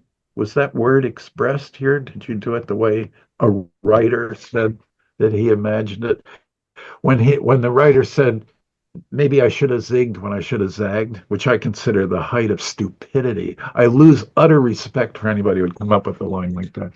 The but how do I draw that? That's like saying it's Wednesday. How do you do that? There's no way you can act that. If you're an actor with a pencil, like Disney, they tell you that's what an animator is. Yeah. Okay, how do I act that? Well, you can't. And if they don't allow the director of the series to even be at the recording session or something like that, then you're all just waiting for the tape to come in that has the actor's voice on it about how they read it. And they just say in the actor's voice, oh, I guess I just zigged when I should have zagged. Well, Yeah, you can head bobs, you can do, finger rolls, and that's it. And they keep giving you lines like that. Now, I admit there's a few exceptions to that. Thank God there's the odd exception. The best of the Simpsons was better than that, but the that's the main thing that you had to work on, and you feel yeah. the days of your life just slipping through your fingers like water. Like, gee, I'll be dead soon. This will be on my tombstone that I did this. Yeah, yeah. Speaking of voice acting, I mean, I guess the directors were had so little directorial authority at that time. They weren't even working with the voice actors. They weren't even directing those performances at the time, right? Yeah, they had professional voice people Yeah. who supervised the sessions. But then you had then eventually, because of John, there was people like Fred Seibert at Cartoon Network. There was just other things where they were trying to bring the cartoonists more into line with it. But yeah, as an average, yes, that's It's we were like the scum, the people you had to deal with. Like, oh my God, I I can't tell you who said this, but it's a great line. The person who was running the direction, the writers thing, they're all sitting around a conference table, and the person running the studio said, "Well, we better do this right because after us, it's just gonna degrade and go to them, the artists." Well, you're like a troglodyte, with your hooded medieval thing on, with your hunchback and everything. Whoa. Yeah. They thought you were just the handmaidens, I guess, that you couldn't come up with a story if you had to. We were the And people who ruined the terrific stories that the writers who just want to work in live action yeah, that well, you they know did. what? I see people talking about this or that cartoon, I sometimes hear them or I read them their comments that like, well, if the drawings in this episode of SpongeBob are too wacky or too over the top, then it's just going to overshadow the joke. Like the joke is going to be ruined if the drawings are too zany or too funny in what's supposed to be a cartoony cartoon, and that just never made sense to me. No, no. It's got to be when you look at the classic actors like I don't know in the old days of black and white and Jackie Gleason and Ernie Kovacs and things like that. It's how they said the line is not only the line but what they did. The what they established a character with their movements and so on. And oh man, it's there's no substitute for that because that sells the thing. Uh, yeah, just Well, uh, as far as the content of those scripts too, I know that while you were at Filmation, you worked on a revival of Tom and Jerry. It was called the Tom and Jerry Comedy Show to let people know that it was funny, but you couldn't even do like slapstick violence on that show, could you? There were a lot of restrictions about cartoon violence at that time, weren't there? oh, I got yelled once. It was not on a funny thing. It was on Tarzan. It was my first Tarzan storyboard of doing live people or live action type cartoon characters. And so I turned it in. I was kind of proud of myself, because even meeting at the deadlines when I first started was, something you could be proud of. And I got called on the carpet for that. They said, "Didn't you know that Tarzan never fights? When he's in a fight, he never touches somebody?" Well, actually, I What? didn't. So when this person throws a punch at you or goes to hit you with something, you just avoid it like a matador, letting the bull run past him, and then the bull runs into a wall or something and knocks himself out. That's how Tarzan has a fight. He never touches. He's not the matador who touches the bull. And the fights that we have to be like that. The Lone Ranger can use his gun, but he never shoots anybody, with a bullet that goes. Yeah. Oh boy. He does. Yeah. I'm not aware That's they. I suppose he must have shot the gun out of somebody's hand once in a while, but so I got. It was like the person yelling at me thought I was stupid for not realizing that. Don't you realize this is children's television? Now, it's funny. People thought in those days there's a lot of things going around. Like the average child sees so many violent deaths on TV, and that's bound to make an adult who's ill-sorted to the world and who thinks of violence as the answer to any problem. Well, at the time kids were seeing most of those type of things on television, violence, turned out to be the most, when they grew up, turned to be the most peaceful generation that ever lived. It was the hippie generation when they're out there all Yeah. trying to pull down the Capitol building and so on. They and they were so peaceful, and yet they'd all seen thousands of shootouts on TV and everything where people actually got a real bullet, and supposedly. And so that theory is just not true. It's That's so funny that they wouldn't even allow a level of violence in action cartoons, not just in slapstick Tom and Jerry type stuff, but even in something like The Lone Ranger, where you're supposed to be having gunfights, and cowboys and Indians.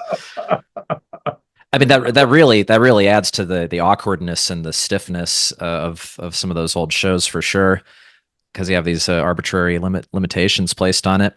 Well, I wanted to ask you another question about kind of the way the industry was functioning at the time. As far as outsourcing goes, I think you mentioned how Filmation did everything in studio in one place. It seems like by the end of the 1980s, though, like increasingly, just more and more and more animation production was being outsourced to Asia, and then in the 90s, Korean animation seemed to have really taken off. There was Rough Draft Studios, which was actually founded to help do Ren and Stimpy season 2, and they became maybe the biggest Korean animation studio. Was that something that you were aware of, like as it was happening? Were your colleagues concerned that they were going to be losing their jobs, or was it considered just an economic necessity at the time, so people accepted it? I mean, what was the attitude about outsourcing then? I thought it was a disaster, and I went to Korea and I went to Japan, uh, not for long periods of time, but uh, and I just saw how they worked and everything, and there were beds, people, there were beds all along the walls where freelancers would come in and go to sleep because it was all they could do to just meet the deadline. And when things were passed out to the animators there, who were used to working on their own stuff, which was sort of looking like live action, stylized live actiony kind of movements, Hmm. beautiful explosions with nice clouds. But when it came to doing the people, it was just glassy eyed, giant eyeballs on the girls, and the guys would have these coiffured hairdos with every strand of black hair, coming, like they all went to beauticians thing, before they did their superhero things. And it was a totally different culture. I wish them well, and I like the people I met there, but the we come from a tradition of jazz and rock and roll and just all the things that happened in this country that were really over the top and extravagant, and that's what we're drawing our things from, and vaudeville and all that. And you're not going to get that when you go to a totally different culture where sometimes someone is looked down on if they're too comedic, too trying to be too funny. It's like, well, you're not masculine. You're supposed to hold your emotion in and things like that. Well, you don't give somebody like that a comedic Bugs Bunny, for God's sakes. Yeah. the It's so obvious. And I uh, and they had a good work ethic over there. I mean, they killed themselves working on stuff. A lot of times the extra drawings you would do on a storyboard or something to show how a thing might work. For example, somebody, I don't know, throwing a ball, you might do one drawing where the guy is like this, getting ready, and then another drawing, where he's, finally, just whips the ball out, and you do that drawing, and that's all it needs. But sometimes the animator in you, even if it wasn't your profession, you would want to show a funnier way of throwing that ball. Uh, where the guy thinks like he's trying to look like he's not ready, and then all of a sudden he whips it out, or just something that's a little bit different than you expect. And they would delete that. You would get back somebody just throwing a ball because it's in their culture. If I understood it right, maybe I don't. Maybe somebody who lives there would say, "Oh, Eddie got it all wrong." I don't know. But to me, it looked like people were just saying, well, we're a hierarchical country, and when your boss says to do something, that's the way you do it Yeah. with all your heart and soul, and kill yourself if you have to meet the deadline. Hmm. And Do you have a theory about why American TV animation did go from being primarily produced domestically to primarily outsourced to Asia? oh, it's entirely the money. There's just one answer to that. They they did it cheaper. Yeah. And I don't doubt that I didn't see it, but I don't doubt that behind closed doors that they would say to the American people sending them the stuff, they'd go in and talk to the American executives, and I'm guessing say something like, we're willing to do everything. You're sending us storyboards. We're willing to do those as well for the same price that you're paying now. Hmm. And if you're a businessman, how are you going to turn that down? Yeah. Yeah. Wow. I mean, your whole job depends on, showing a profit that year. Uh, so that's why it's so important to build up a fan base of people who really like the good stuff and are willing to put up with a show that misses its air date once in a while, like Spunko did, in order to get the good stuff. Hmm. And the fans have the sophistication to know, well, if this great jazz singer, is a little late with his latest thing, that's okay because we love the guy. Um, Well, it seems to me like outsourcing must have created a self-fulfilling prophecy, and I don't know if you'd agree with this, but it must have contributed to fewer American artists and animators actually knowing how to animate well because they probably figure, well, that's just going to get animated overseas anyway. So why do I need to learn all of that or get good at that? yeah, I got into the industry because I wanted to be an animator because I was so influenced by the Disney show and then the Tex Avery and Clampett and all that stuff. I wanted to sit there and animate funny scenes. And but the old guys, when I started working there, they said, "Well, that's only going to last a little while. That stuff is on the way out." Mm, yeah. Filmation resisted that. Actually, they kept it there for a longer time until because it was run by a guy who was kind of sentimental about that, and Hmm. the product wasn't great, but the intention Well, anyway was to keep people working yeah. until improved. Well, credit to Lou Scheimer on that, I guess. We've been talking mostly entirely about filmation, but as the decade went on, you began working at Hanna-Barbera and at Deke. Did you find the culture at those studios to be significantly different than filmation, or did they have sort of similar attitudes about animation and the business? Oh, well, it depends where you're going, but uh, yeah, the whole filmation thing, we had a kind of unity there that among the artists, the so-called funny artists, where it was us against the world, and that was a real nice thing to be in. And you didn't always feel that in some other studios. Hmm. Um, Well, there the was that Mighty Mouse series that Filmation did, which ironically, you and other people who would work on Bakshi's Mighty Mouse later on were like trying to make the cartooniest possible show on that series, and it is kind of surprising when you look back at that how many kind of crazy drawings you were able to sneak in there, despite it being at a kind of a conservative studio. Yeah, yeah. Well, Don Christensen, who ran the studio, a lot of people who worked there didn't like. Oh, well, I shouldn't say a lot. I really don't know how many, but at least among the funny people anyway, we were critical of him. Sort of liked him, but we were critical of him. But he wasn't a bad guy. He wanted to do something better, but his job depended on him meeting the deadlines like everybody else, his production deadlines. So and Lou Scheimer, when you talk to him, he's not an evil guy. If he could pull a switch, he'd say, "Sure, let's bring back the golden age. Let's get Tex Avery and Bob Clampett in here." But to him, you just have to be practical. That's not the world that exists. Hmm. And that's what I love about people, artists. Artists tend to get a more than average amount of people who who say, "Well, yeah, all the logic is against it, but let's do it anyway." Yeah. Maybe people will like it when they see it, and in a lot of industries. I mean, if you build a house for a housing development, and the guy paying for the development comes in and looks at the houses you built, and they're all secured, and all these new theories about what a lawn should really look like, and all that stuff, you'd uh, you'd be out on the street. Nobody would ever hire you again.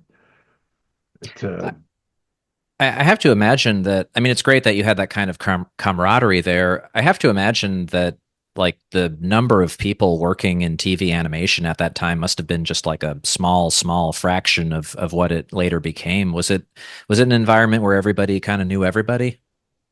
almost, almost. I'd occasionally meet people I didn't know, with more frequency as time went on and the industry got bigger. But when I first started, I either met people personally or just knew about them from the hearsay. A common subject of conversation when artists are together at dinner or something is who's overrated, who's underrated.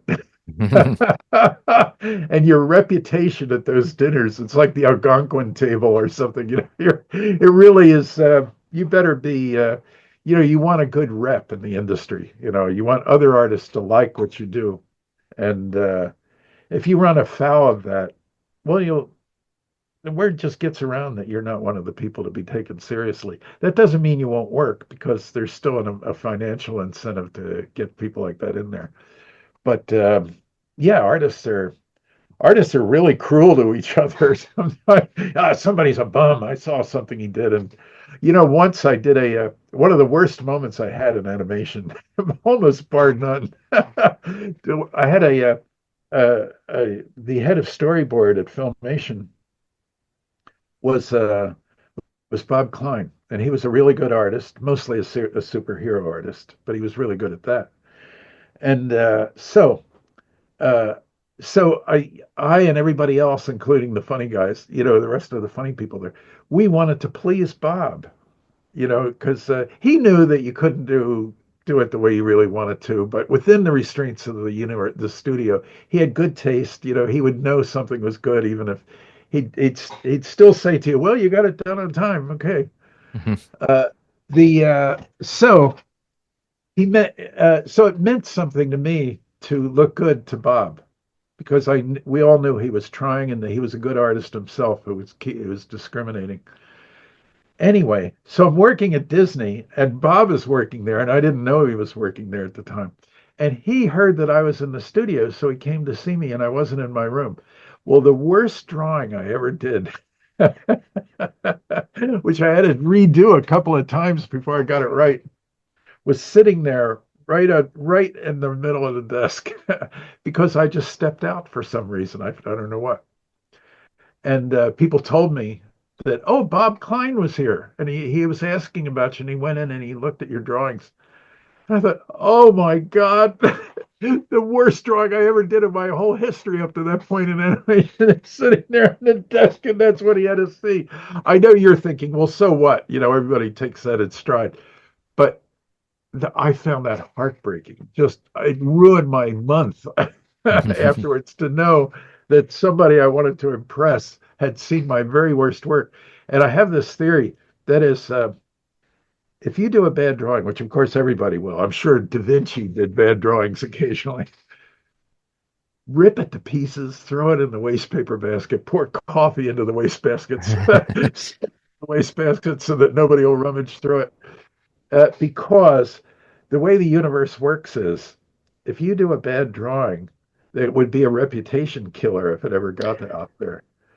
Uh, it will, somebody will walk into your office and just because they have to wait for you for a minute, just for something to do, they'll see a stack of papers there. They'll just put their thumb in the middle of the stack and just pick it up and look at what the drawing there is. That drawing, with 90% inevitability, will be the worst drawing of the entire pack. And your reputation will suffer. All of a sudden, everybody's looking at you like, oh boy. Hi. It's yeah. Uh, Destroy your bad drawings. Hmm. Yeah, good My advice advice. to young people. There's kind of, yeah, it's kind of a voodoo mysticism to that too. like you're removing it from your essence. Uh, Yeah. when you mentioned how some of the guys from the golden age were still around when you were getting started. Were they generous when it came to like giving advice or artistic advice, coaching at all to the new guys who were coming in? I mean, you got to meet Clampett. Did you ever get advice from Bob Clampett himself? Uh, Not too much advice, but I learned a lot from him, a whole lot, just by watching him behave and how he acted. See, he had one of the secrets he knew was you become good at character because you get into the character yourself. In other words, so I tried to make myself into a kind of cartoon character so that when it came time to do something that was kind of out of the box, as they say, or whatever, I could just say, well, what would I do in that situation? How would I react? And because you have made yourself a cartoon character before you ever got to this scene, when you say, what would I do? Well, that automatically is cartoony. Hmm. And that saves a lot of trouble because if you're starting from scratch, like, oh my God, how am I going to handle Uncle Vanya? Oh my God, Laurence Olivier tried this and he couldn't do it right. You, you, so I, I don't know if it shows now. Incidentally, it's an interesting aside is I'm 78 years old. That's like incredibly old. And anyway, so I'd always wondered, I wonder what old age is like. Well, I'm 78. I guess that qualifies. So one day I had an especially good day. That morning, everything went my way. I was really happy. Not ha ha happy, but just feeling good. So I walk into the bathroom where there's a big mirror and I just look into there and I look and my face is like, and I was feeling great. And I thought to myself, on the street, whenever I see old people walking down the street, they're like this, just sort of getting along. And I thought, well, gee, I guess when you get to that age, you're mentally stupid. You're just incapable of enjoying yourself. All you can think about is a million little aches and pains or something. And then I looked at myself and I thought, that guy in the mirror looks like he's sad. And I am not sad. That is not so what happens is the musculature in your face actually becomes less expressive. Maybe your muscles want to smile, but they're not getting enough blood or something or other at a certain age. So you look like you're feeling down all the time. And that brought to mind, I'd be very anxious to do if I was a live action person to do a live action special, like an hour special or something, on what old age really is like, as opposed to what people think it's like. There's all sorts of things. Like, for example, being an artist, you notice them. Like somebody can have a 50-year-old nose, a 40-year-old cheeks, Hmm. a 70-year-old brow or something. Your face doesn't age at a rate. The only time your face is really the way it's where everything comes together and is the same age is when you're your peak middle teenage years or something or other before you start looking awkward. Then everything goes to seed for a while and then you look good again, but there's an awkward period. But before that happens, everything is combined and you're just right. Everything in your face fits. You've got a 15-year-old face, a nose, a 15-year-old lips, 15-year-old neck, and whatever. But as you age, you have like a 90-year-old's ears and all this stuff, Yeah. and just all parts of your face. Well, you say to yourself, well, that's an interesting fact, but no big deal. I'm thinking it is a big deal. It's a very big deal because I had so many insights into animation because of that. Because I thought, what if your hands don't age? Like, what if your hands are not connected to your body in the way that your head is? So, for example, to me, hands are they're like little puppy dogs, and they're full of youthful vigor and everything, and they want to touch everything around them. And And the touchy-feely and, ooh, that's nice, and ooh, whatever. But your face is the solemn, judgmental aristocrat, like, Yeah. well, you know, like, oh, really? And so you get a situation where you could be listening to a piece of classical music or something, and your face is, they're like, wow, it's deep, and but your fingers are like this Yeah. because your fingers are like another character. Your body has aged at different rates. You can have uh, a, a middle-aged person's legs and a young person's hands or something like that. Hmm. And now, once you come to that conclusion, if it's true, then you say, well, what happens when you have to put a jacket on and these things have to cooperate with each other? What happens when this hand is different, has it different than this hand? What happens when your left leg wants to take a bigger step than your right leg? Because if you think of your body as being a sort of colony of opposite type things that all have to cooperate with each other to get you where you're going or to eat that bowl of cereal. Yeah. But it's an unwilling cooperation sometimes, like Yeah. the wise guy in you just wants to take the grab a pen here, wants to take the spoon and go on your forehead, like, ha, wasn't that funny? But then the other part of you, the adult part of you is saying, oh, really? That's so juvenile, like, no, you put it up here and you. So these things have to cooperate. When you start drawing like that, and you just, with paper on your desk, just a notebook or something, and you start doing a big pen drawing or something, you begin, and you just keep that in mind that your body is full of contradictions, so that when you put on that jacket, it's not going to go on the way you want it to go on. And it's all of a sudden, now you can either do it to an extreme where the audience sees that that's happening. If you choose that, that's where the humor comes from, maybe. Or you can do it just below the level where people are not aware of it, but they just like what they're seeing. There's something about it. They can't put a word on it. It's just kind of interesting. And you ask them, well, what is it that you like about it? And they say, I don't know. I just like it. See, that's that zone of just beneath awareness, but it's happening, of the contradiction of facial things and everything. Hmm. The It produces drawings that are just different than anything you would have drawn normally.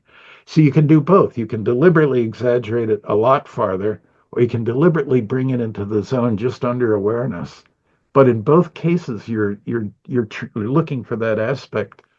So lots of different types of things like that came to my mind when I was just trying to define old age and how the old age works. So boy, I'll tell you something I would like to do. I'm probably going far afield. Forgive No, me. please. Yeah. I would love to do a short, could be animation live action. Well, I guess, come to think of it, I guess it would have to be live action. But anyway, just a 20-minute thing or something. Just where what an artist thinks walking down the street. Now, in art school, I remember a teacher said to me, he said, you know, uh, the average of art students who actually finish school and are now artists officially, they have a diploma. Uh, he said maybe 1 out of 11 people will actually get a job that requires art. They'll all actually end up going into being waiters and carpenters and all the other things there are to do. He said, "Does that mean that your education was wasted if you're one of that group, the other 10?" He said, "No, because when you walk down the street, you will see where nobody else is seeing. You will see." And it took me a while to figure that out.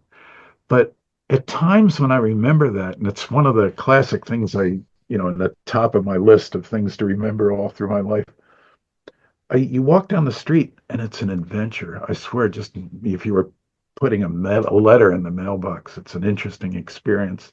Hmm. The volumes and everything just hit you, and the contradiction between, things, textures and so on. And like, for example, the last example I saw of it was Hitchcock film The Birds. the woman goes into the room and she's going to discover that somebody's been pecked to death in that house. And it's horrible. The windows are shattered, and the guy's there all bloody. Well, anyway, but at first she doesn't know if he's home or not. So she's saying, Bill, Bill, or whatever his name is. And she's walking from room to room. And the furniture seems to come closer as she walks. Of course, she's walking in the room past the furniture. Of course, it's going to do that. But from a side view, it looks like they're attacking her. And at first I thought, well, there must be some cameraman under there, just stagehands sliding the furniture toward her. But when I went downstairs after seeing that on the screen, and I just walked through my living room, I saw things coming toward me like this chair, this coffee table, whatever living rooms have, with an aggressive intent because they're not waiting like, okay, Eddie, are you ready? Here I come. I'm your Yeah. friend, so it's all right. No, they're coming at you like, and you're like this. But your mind, it's just so that you can get through the day without overthinking everything. Your mind just calms that part of you down. Like, I know it looks like they're attacking, but really they're not. You're just coming closer. That's all it is. Yeah. And your mind is constant because if you actually did the Buddhist thing and lived in the here and now, the world would be a cacophony of sound and random noises and random events happening that are hard to figure out why they're happening or what their intent is. And so you have a commander in the back of your head that's making sense out of all that's fitting it into a thing that allows you to absorb it and even like it, even have a good time walking through your living room. But it has to lower the pot, lower the level. Yeah. Pot meaning a dial that you turn, not marijuana. Yeah. And it has to reassure you that no, your furniture is not attacking you. You're just walking closer to it, but some things are closer than others, so they'll come at you with a greater speed than the things in the background appear to be. We're talking about appearances, not reality. Yeah. And uh, anyway, so that little thing about worrying about whether I had a 10-year-old nose or the 60-year-old nose or whatever, but old age. I Yeah. am amazed at how many things, once you get started on a thing, uh, I love being an artist because as an artist, you have a professional interest in getting interested in all these weird things that are out there. And all of a sudden, you look around at the planet Earth that you're living on, this beautiful, warm tropical island in the middle of just insanity above the atmosphere. It's totally hostile. Um, you get a feeling for what the world is really like, and you just say to yourself, "I don't want to die ever because it's too precious. This experience of this weird place I'm living in, I still don't understand it, and yet it looks like my time is almost up. What's this?"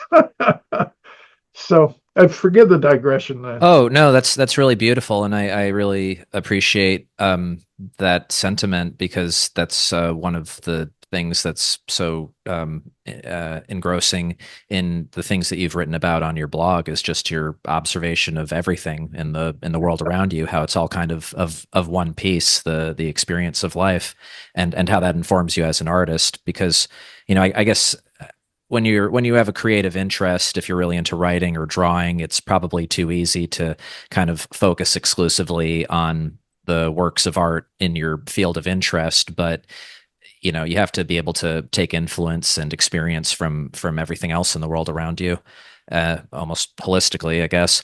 Um, I'd like to ask you now about Ralph Bakshi's Mighty Mouse, which is a 1987 series. If you haven't seen it, that's never quite gotten its full due as the beginning of a new era in TV animation because although Nickelodeon would make a big deal about promoting what they called creator-driven cartoons a few years later, I believe Bakshi was the first animation producer, maybe since the 60s, to really put cartoonists in charge of a cartoon series and give them a level of creative freedom to draw what you wanted to and come up with the stories yourselves. There were a lot of talented artists on it, from John Kay to Bruce Timm to Lynn Naylor, but they'd never had the opportunity before to really show what they could do because the industry wasn't being run that way for so long. Is that an accurate description of what made Bakshi's Mighty Mouse so revolutionary?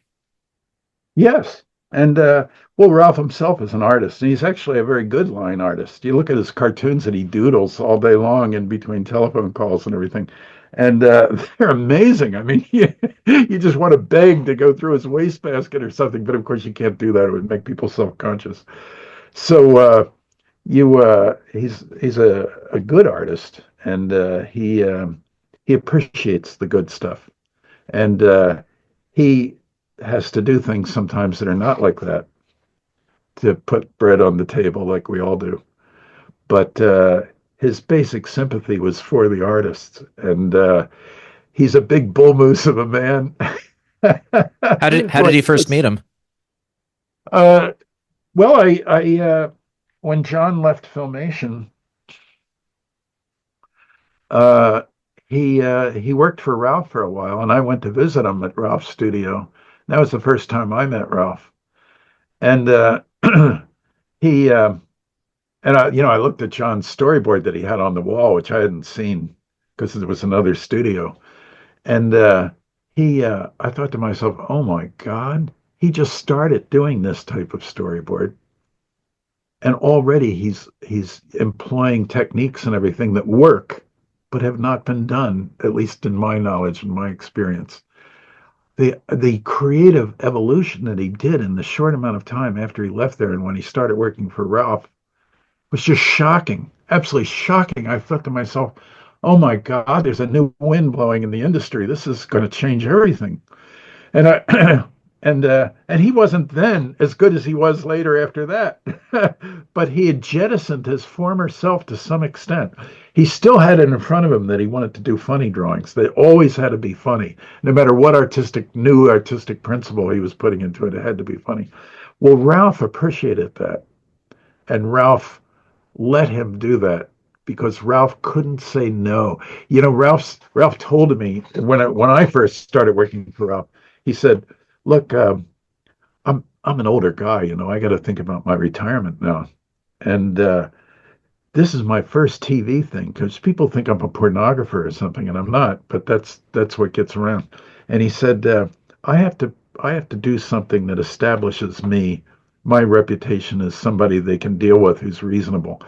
But don't get me wrong.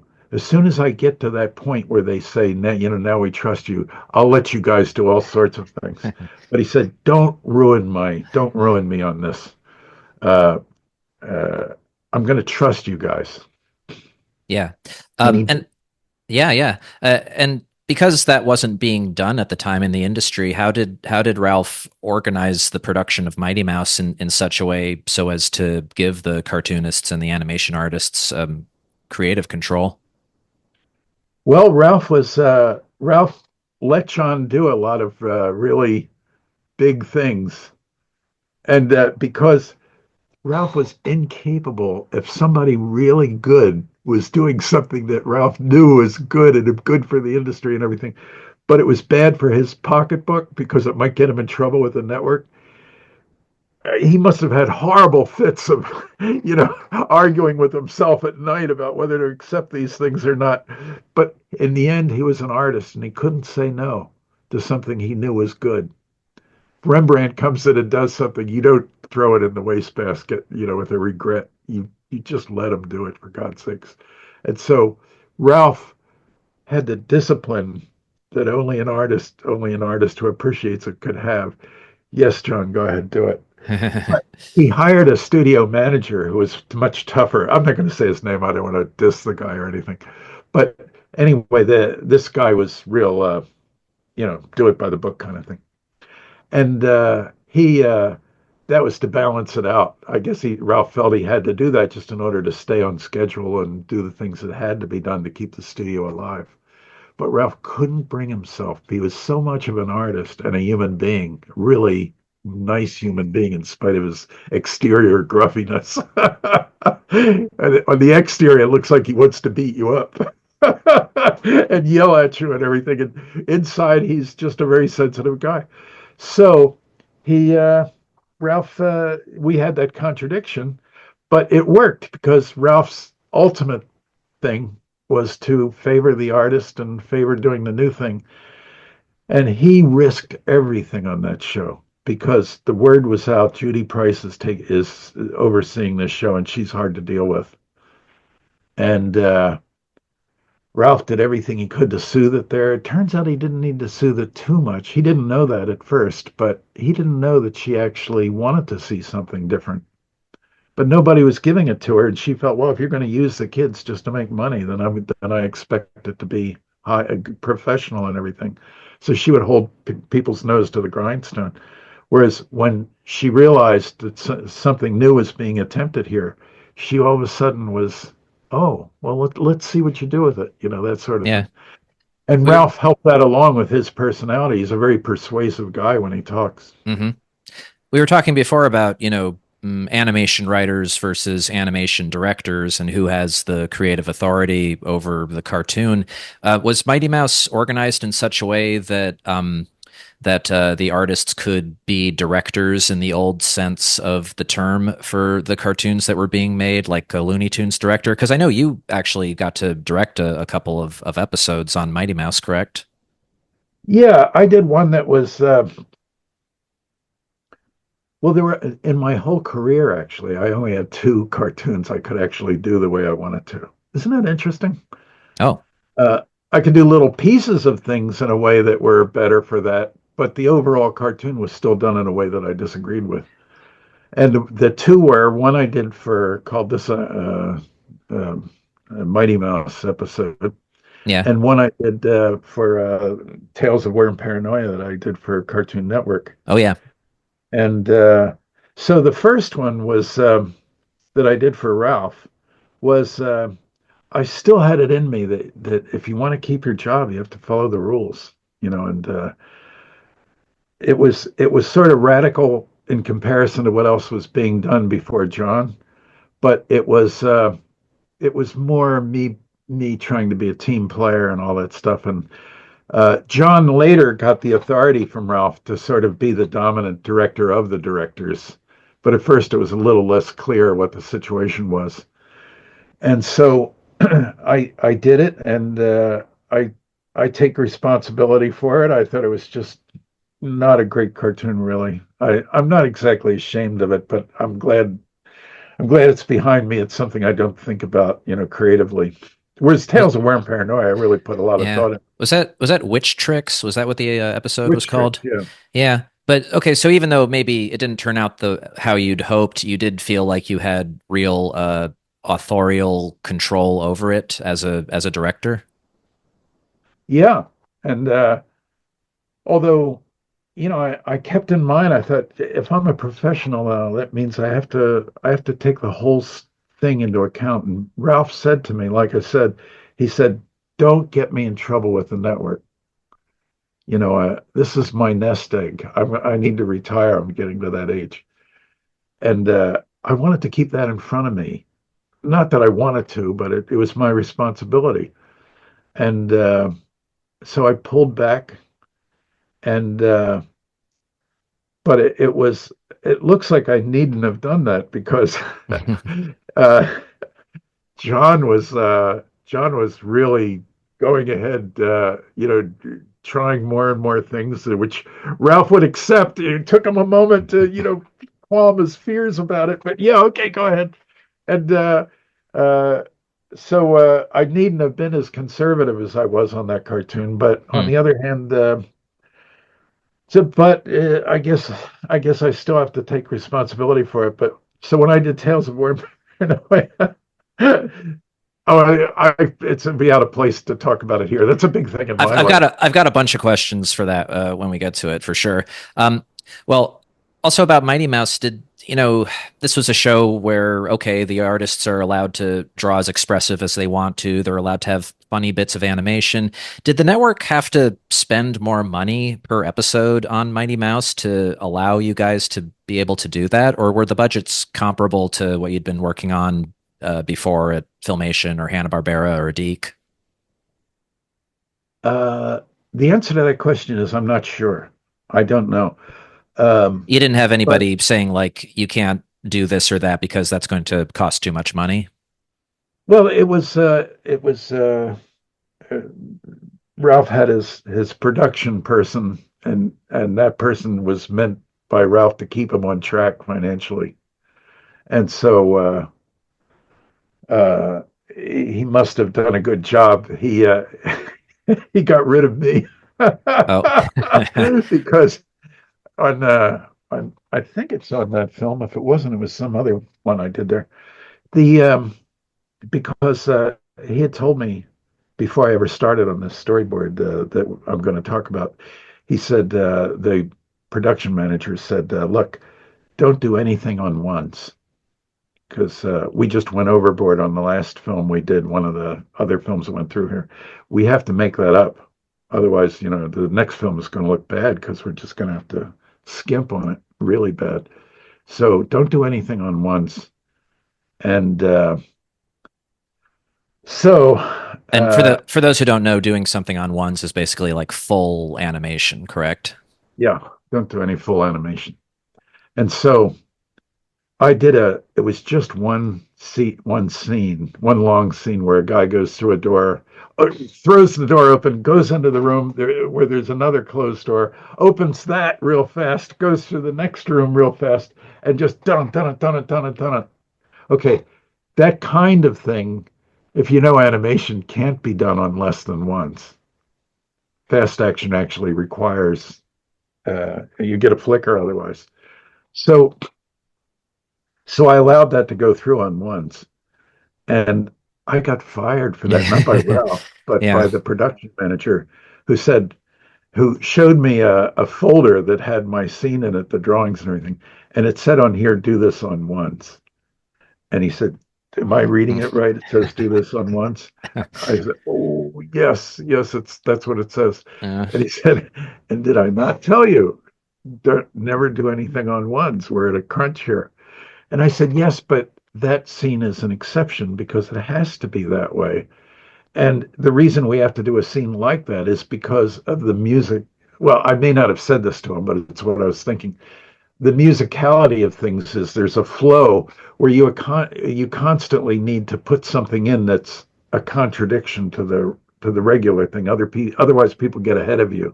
They see what you're trying to do and whatever. So you constantly have to be ahead of your audience. I need to do something outrageous here just so that the other stuff works around it. So for a beat reason, I need a beat where it's fast, but since it's the same thing in every scene, the same drawings reused and reused and reused, that it'll still be an economic scene. mhm. And his answer to that was, and did I not tell you never to do things on ones? I was out the door. Yeah. Yeah. Got fired. And I don't blame Ralph must have had to okay that, but I don't think badly of Ralph for that. I don't feel bad about this. I mean, it's just one of those things that happens. Yeah. It's no big deal. It's nothing to get upset about. Yeah. Is it fair to say that although Bakshi's Mighty Mouse wasn't a ratings phenomenon or anything, that it had a positive impact on the rest of the industry? Like, was it? Absolutely. And the critics and everything realized it. There was all these newspaper headlines, like in this entertainment section, like what's going on with Saturday morning? All of a sudden it's getting interesting. And talking about Mighty Mouse. And I was so proud of John, and I was so proud of the people who worked with John and also helped to make it possible. And I uh, I John is what can I say? I mean, I just absolutely love the guy. I love him as a person, and I love him as a professional artist. Just a wonderful person, and who really did care about the industry and doing something better that we can all be proud of. We don't have to skulk along the streets Yeah. afterwards. Okay, well, moving on from Bakshi, then after Mighty Mouse, you and some of that crew followed John Kay back to Deke, where he was producing a revival of Beany and Cecil, which I guess was kind of meant to build on what had been happening with Mighty Mouse.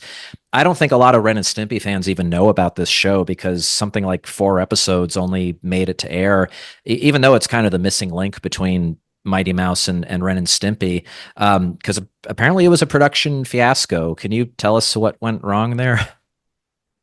Oh, gee, they could write a book about that.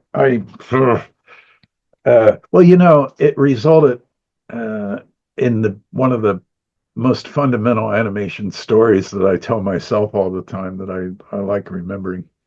And that is, John, we were under deep deadline pressure, as usual.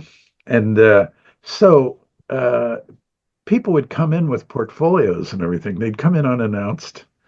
And I guess John told people to channel them into his office because he actually took a lot of care into who he hired and wanted to know who was out there. You always hope that somebody, some outsider, is going to come in that nobody ever expected, who's going to change everything, like Clint Eastwood in the Sergio Leone films. Yeah. Somebody you can't even imagine will come through that door that'll just change everything. And John was open to that. So, but we have a deadline, and John's working intensively on something with some people, and they say, "Oh, there's this kid in the Carter or something as a thing." Or I say kid, I don't mean that in a derogatory way. But anyway, there's a guy who has a portfolio he wants to show you, and John would go, "Okay, bring him in." So John, I'm sure, is thinking to himself, "I'm going to get this out of the way fast. If the guy's not good, I'll just get rid of him." And I'm guessing. John never said that. A total guess. But anyway, so the guy comes in and he shows it to him. Now, this happened again and again and again. And where I was working was right next to the cubicle or the area, the glassed off area where John was. And I could see all this and I could hear some of it. And so there would be two types of reactions when artists showed their things to John. John would look at it, and if it was not cartoony, if it was just a bunch of just same old that everybody was doing all around town, John would say, "Well, there's no cartoons here." By cartoons, he meant something funny, but that's the way he would call it. Yeah. Well, where's the cartoons? You got anything in here that's funny? And guys go, "Well, I don't know. The other studios like this. And a certain type of person would walk out of there saying to a friend if he had one with him, "Guy's such a jerk." This stuff is right up to good quality stuff. And he's what a dope. I heard people say that John's like that. What an idiot. And but another type of person would say, and this would get John's interest right away, because John is a first-rate person, first-rate artist. He if the young person who had screwed up, who did something that wasn't good and it wasn't funny enough, but you could see the effort there. And if the young guy said to him, "Well, I don't understand. What did I do wrong? What would have made it better?" Oh my God, that was with words, you have just grabbed John's shoulders and brought him into your world because he's in there now looking at it as one artist to another, which to John is sacred. And he'd say, "Well, this line, if you had made this line, put this line here and then dragged it down a little bit farther, it would have been an interesting contrast to this. But then you'd have to change that a little bit by bringing this other thing in."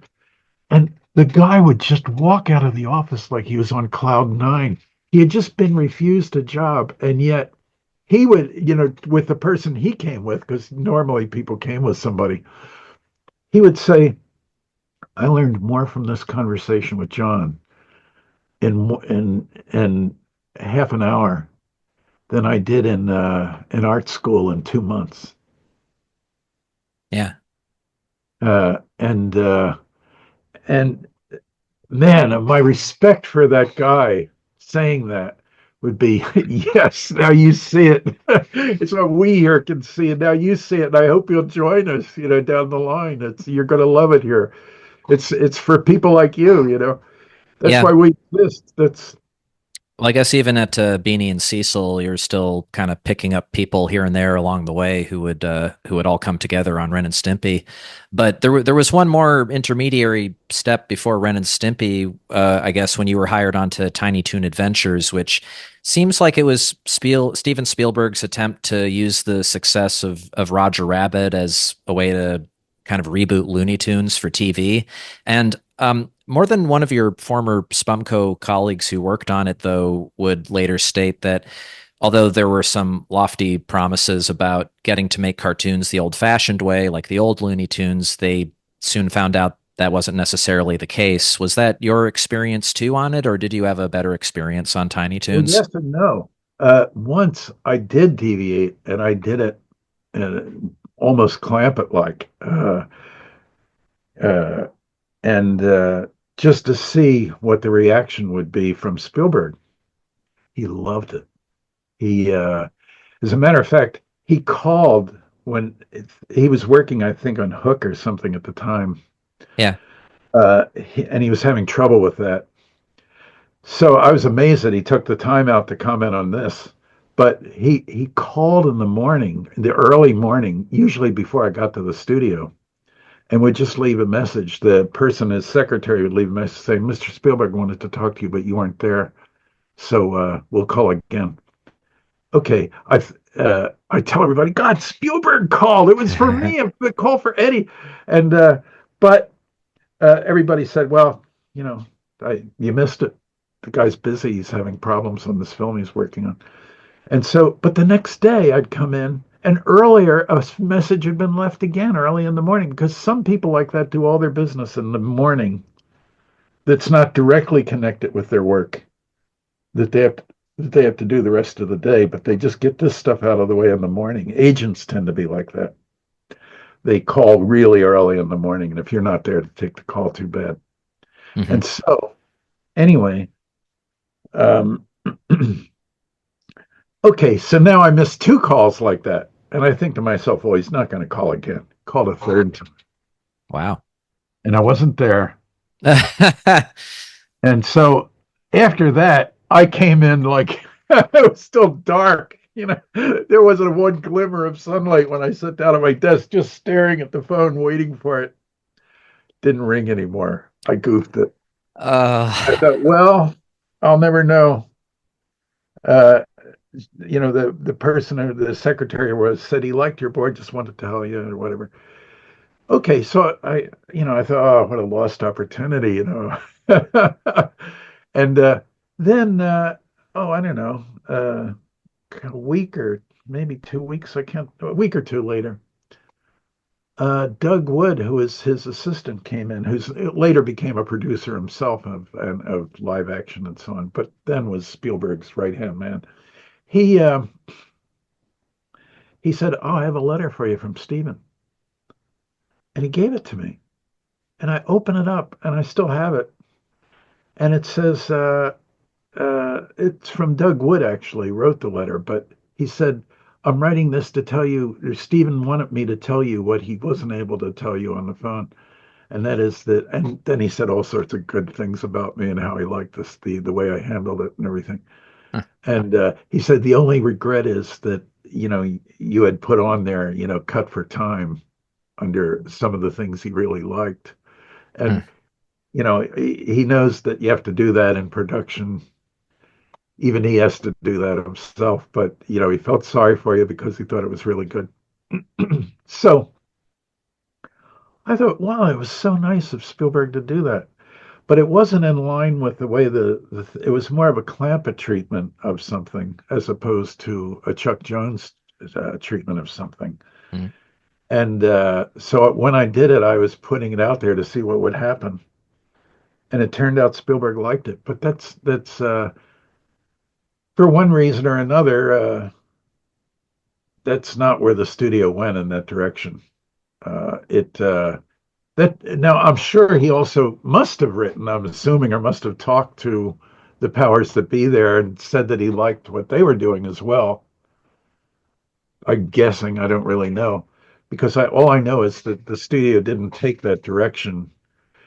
See, one of the strengths of Warner's was that they had different kinds of directors working for them. So Friz would do these cartoons, like Friz would do Sylvester and Tweety, and really those cartoons, they call it Tweety cartoons. Actually, they're Sylvester cartoons.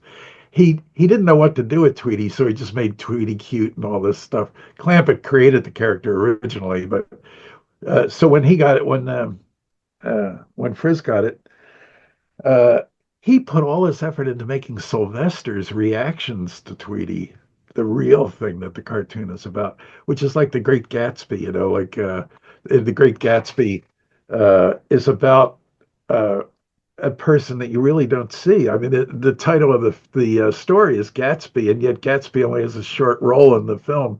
It's an important role, but it's really a character named Nick. It's his story dealing with this elusive cartoon named Gatsby. Well, I don't know, maybe Friz was into that. Sometimes the character the story is about is not really the character the story is about. Hmm. It only appears that way. Actually, it's one of the so-called lesser characters that is the real reason people watch.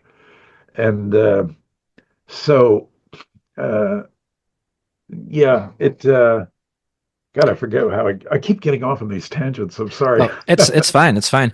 Was Tiny Toons more or less conducive towards the goal of putting cartoonists in charge of cartoons than Mighty Mouse had been? Like, Well, did you have more freedom at Tiny Toons than you did at Mighty Mouse to towards well, making a cartoon the way you I wanted? think that was the intention. But when deadlines come, people with who can control things tend to get more tight. Like we have to get this. You don't know what's at stake here. If we blow this deadline, Yeah, the cost is enormous. It's not just a few dollars. It's a lots and lots of dollars, and a person and a possible relationship in the future that just goes out of the window because we showed that we were not worthy of trust. And yeah, so they so Spielberg would come in every once in a while and talk to the artists. We'd all gather there, and he would say things that just delighted us. Like, oh, this is going to be just like the old days and all that stuff. But then he had to go back and work on this film called Hook, which was breaking his back. He was evidently was really wrestling with how to make this thing work. It wasn't going the way he wanted it to go. And I have great respect for Spielberg, but this film was sort of everybody gets a tough nut sometimes, and this was his tough one. And he so the people who ran the studio were trying, but the budget constraints and the fact that Spielberg, who could have been the tiebreaker or something, was busy, just meant that even though people had good intentions, it sort of went back to it never went back as much as what the other people in town were doing. It wasn't that bad. yeah. It went into something more formalistic just in order to meet the deadline so the whole operation wouldn't crash. Hmm.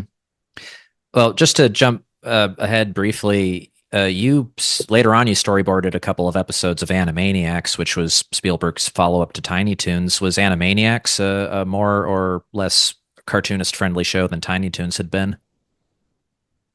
Well, I wrote for Animaniacs. I wrote some of the Warner stuff too, but I Uh-huh. or some of the other stuff. But I was a writer as well. Uh, and uh, Were they running that show differently than Tiny Toons? uh, no, no, it was it it seemed it seemed a little bit lackluster compared to Tiny Toons. At least the potential of Tiny Toons was great, even though it may not have reached it as often as we would have liked. Hmm. Um, it Gee, you'll have to ask me the question again because forgive me, you actually came up with an interesting thought there in the question, and I'm not addressing it. Well, I probably could have phrased it better. I guess all I'm trying to ask is, well, here's my 2 cents on it. To me, it seemed like Animaniacs was more script based, more comedy writer centric, less focused on the animation and the cartooning than Tiny Toons had been. That was my leading question. That as a prosecutor, that I was trying to nudge you towards. Yeah, well, actually, I sort of gotten fired from that, when Animaniacs started. I didn't actually do two cartoons. It might have had my name as a writer, but not as a director on that show. Hmm. And uh, and it was my own fault. I'm 100% at fault. I had just had a horrible day where everything went wrong. And these big consequences, when you're working on something that's very budget conscious and everything, when something goes wrong, that means there's ramifications. It Yeah. goes beyond you. It's about whether the studio's reputation with the network is going to succeed or whatever. So, uh, the so when Tom said something, which was, Tom meaning the overall producer of the show, Tom Ruegger, he said something to me that was that was negative, but only in the sense of negative, meaning a friend talking to another friend is being critical. Doesn't mean you dislike the guy or want to fire him or anything. It just means that what he did, whatever was making him mad, you wanted him to know it and not to do that again. Yeah. It's normal. That's just normal. You don't treat somebody bad because they said that to you. Of course, everybody screws up. I'm sure Da Vinci did the occasional thing that people didn't like. So anyway, but because I just had the worst day that I've had in a long time where everything was going wrong, I just sort of with a real cocky way, I wish I could remember the words, although I'm glad I don't in a way because it makes me look like a fool. If I said it, you'd lose respect for me. I just said something disrespectful for Tom, but the other people were sitting around in that meeting. So to do that in front of these other people was really bad form on my part. If I had a disagreement with him that was that severe, I should have just said, "Hey Tom, can I talk to you about this afterwards or something?" At least it would be one on one. But to embarrass him in front of the people that work for him, uh, that was Tom. Tom let me go because of that, and frankly, I deserved it. Hmm. And I really got mad at myself for having the insensitivity to treat somebody who was kind to me, in a way that made him embarrassed in front of other people. You never do that to your boss. Yeah. D- Not when you have a good boss who's trying to do the right thing real hard and is a hard worker. yeah. Well, did being immortalized as Pinky the Mouse on that show help compensate for that at all? Yeah, I did. Yes. Uh, well, they brought me in to do a uh, to try out for the voice of Pinky. Hmm. And I didn't at that time I didn't know that anything the character was going to be based on me and Tom. I thought me and Tom Mitten rather, not Tom Ruegger. Yeah. And so I did it, but I was in a little booth that was really like a telephone booth with foam padding inside to modify the voice to dampen it down. And I could hear myself breathing in there. The microphone was so sensitive that I heard. It was like the movie 2001 where you hear the astronauts breathing in their helmets. So I uh, I was I didn't do a good job on the reading. I didn't know that anything was at stake. I thought they were asking me in just as a whim. Hmm. Just on, well, we have a few extra minutes. Let's get Eddie in here, just to say we did that. Yeah. This is like I thought that's the all it was. And so I didn't take it too bad because I'm not a professional voice. right. Well, it's like the best little whorehouse situation. Apparently, you just can't get a part that was created just for you. Yeah. And so I did a bad job on the recording. And that's why. But then Jean Curdy later said in an interview that she did for Variety or some magazine like that, she said, "Oh, we didn't we didn't want to make the character look like Eddie because this thing was actually based on an intuition that Tom Ruegger had when he heard uh, me and Tom Minton, gagging something up behind the door." That he thought, God, you can make characters out of this. It's an interesting combination of types, because Tom Minton and myself are different, and yet we work together, and it's a Hmm. real interesting clash there. And um, I think I lost it just because I didn't do a good job. Yeah. And it was nice of Gene to say that, but I think if I had done a killer job on that, it might have had a different outcome. Yeah. One other Tiny Toons related question. You have a storyboarding credit on the direct to video movie, How I Spent My Vacation. And I know a lot of Tiny Toons fans consider that movie to be the best thing to have come out of the series. Do you recall what you contributed to that movie? No, I don't, but it was something I guess I could have written on it.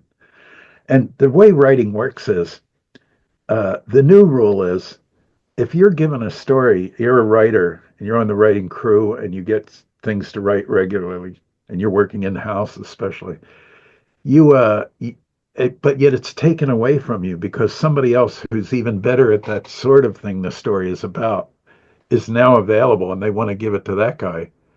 Because you got it first, even if you were only on it for a short time, you're the one who gets the screen credit. And that seems unfair when you first say it, because maybe the other guy did more work on it. But the reason that is because there was another abuse that it was trying to correct, and that was that writers were would uh, would do the vast majority of work on something, but because they or I'm sorry, they would do a little bit of work at the end, and they would be entitled to getting credit for the whole film, even though other people had really done all the grunt work ahead of time. And that was something that needed to be addressed because it wasn't fair. Hmm. Uh, in order to address that, they sort of screwed up something else. So you still had something that was a messed up relationship, namely, whoever gets the script first, even if they only do one day on it theoretically, they get credit when somebody else did the whole thing. That was meant to that was meant to correct a problem that existed before, and it just ended up creating a new problem of attribution. Yeah. So Oh. it's what happens. When Ren and Stimpy finally got sold and went into production, how did John organize that series production in such a way so as to build on what Bakshi had done with Mighty Mouse in terms of artists and animators getting to do what they wanted to do? Well, I know that's a big question. interesting subject. John's a genius. What could I say? But everything had to go through John. He had to okay it. Frequently, he made changes in it, or asked you to make changes, or made or told you what changes he wanted, or sometimes he would just say, "Do it better." Other times, it was very specific what he wanted. But in any case, it was very clear to everybody that John was the head of that studio in every way, and um, he was calling the shots. He was the boss. Whatever he said, do it. It's not a traditional thing, where it's all separated. He, those other categories exist, but he's still the boss of all those categories. He's interested in every single little thing that goes on in the studio. And John killed himself. The workload on John was absolutely incredible, and it made him sort of, oh, I don't know, irritable sometimes because he not only he was just responsible for everything. He had a responsible essentially for the writing. That doesn't mean he wrote every word himself, but he was the guy people would go to if they had an issue with it. Uh, he was responsible for every facet of it. He had some new way of doing it that wasn't the traditional way. And in order to now that would be a full-time job for more than one person actually to supervise just that. But he had to okay everything that happened in the studio and new hires, just you name it. And well, I say everything. That's probably an exaggeration. I mean, there were people did other things too, but the important creative things were all had to go through John. And the Clampett didn't have that worry. Clampett had all sorts of production people and whatever to rely on. John is a one man thing, and he's getting to do something his own way. But the penalty he pays for that is that he has to put in hours, work hours, that would just kill a normal person.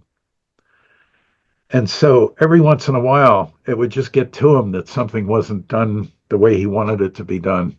And he would just yell at the person. And I'm sorry, that's normal. where did we get this idea that everybody, that Jonas Salk has to be a nice guy or else we won't use his penicillin? you know, I'm sorry, I want the penicillin. I don't care if the guy, yelled at his dog or something that day. Maybe for all I don't know his life. Maybe he was a bad husband or something. All I know is that when he did his work, we all benefited from it. And so that people who just make a big deal about how hard John was to deal with, I'm thinking, John did your job and like the jobs of 10 other people as well. And you're getting mad because it got to him every once in a while. And maybe he was undiplomatic about the way that he said things. I'm thinking, oh, grow up. For God's sakes, the guy is helping us all. He's giving us, opportunities to learn that we never would have had before. It's true that we had to do things his way, although sometimes you would come up with an idea you'd like, and so you'd have that satisfaction, or some other thing you were doing that he liked. But very often he had a way of doing it that was in his head, or he thought what you were doing just wasn't funny. It might have been interesting or professional or some other thing, but it wasn't funny. It wasn't making him laugh. And John believed in the funny cartoon. He said it over and over again until we got tired of hearing it. It was the atom of a cartoon is the funny drawing. If if it doesn't have funny drawings, the atoms are missing from the structure. Yeah. Oh, profound, John. That's profound. Yes, the atoms, of course. And so I always treat it as like, oh, yeah, John's in a mood, but what the heck? You know, God, somebody does 10 million things for you and he goofs up once and you're supposed to hate the guy. I'm sorry, I don't buy into that. What I'm trying to get at about the production and what intrigues me about it is that, like, okay, there were the Looney Tunes. There was this studio environment where Bob Clampett got to make these incredible cartoons, and then you get to TV, and then that's not really so much possible anymore because theatrical cartoons are made this way and TV cartoons are made this way. And then here with Mighty Mouse and Tiny Toons to some degree, you have TV productions trying to create that environment, that creative environment for television in a functional way, and they have some degree of success. So, what was so special about Ren and Stimpy as far as trying to create that environment in a way that did it even better than Tiny Toons or Bakshi's Mighty Mouse? Like, what was so different about it? Oh, on a number of levels. Well, there's a lot of specific things about techniques, and that's a long list. The technical aspects of that show, there was innovation at almost every stage. Then there was John, in a sense, had been geared up for this for a long time because he was like a horse that really wanted to to jump over the fence and run for it, and every day was a frustration for him that even though maybe some people let him do more than he was used to, it still wasn't there. He now finally had a thing he could that reflected his personality, what he likes to see. And he was like the Krell Lab in Forbidden Planet. He was about to put an infinite amount of his own energy into making this thing work. It was the first time he could work on something that really was done the way he wanted it to be. And I have to remind you that John, before he ever got these opportunities, actually early on when he was only beginning to work professionally in the industry, uh, we'd go to dinner and stuff like that, and he always would talk about animation, and if the subject drifted off from that, he'd bring it back again. He was Kierkegaard had a title of a book that said that purity of heart is to will one thing. Well, John willed one thing from an early time, and that was to put genuinely funny stuff on the screen, really funny stuff, not just faux funny. And so when so I'd watch stuff with him and we'd watch stuff and hey, did you see the way he lifted his arm there? Did you see the way it snapped when he did this? Or did you see the way the foot really did this when they were walking around? We'd geek out over it. But even though I did much more of that than a lot of people did with John, I couldn't live up to his constant desire to do that. His constant desire was to still frame things, to understand why they were done the way they were done when they were done right in traditional animation, which thanks to technology, we finally had videotapes, and to run and things like that. Yep. And uh, he had you just couldn't tire the guy out. He would constantly, what could make it better? What it should have been? What wasn't this thing cool? Did you like the way he picked up that thing? How did he do it? Did he do it on ones or all this? And I'm thinking to myself, I'm interested in this too. But we just went through a long session of watching this. My head is full. I need to, do something else for a little bit. But no, John, I never knew John to say, geez, I guess, I can't do any more of this. He he was stoked. He so consequently, when he got this series to do, and when he was given control of the studio structure as well as the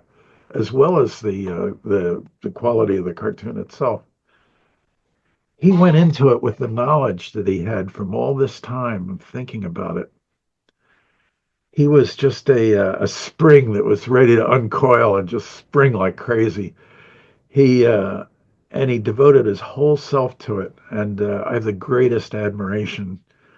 I to I was about to say to know John was an incredible experience, but I have to say, if you've seen his cartoons, you know him just as well as I did, because that's where his heart and soul was. His whole personality was in how he did those things, and so consequently, I can say, yeah, I was with him when he did such and such, but uh, the essence of the man is in the work.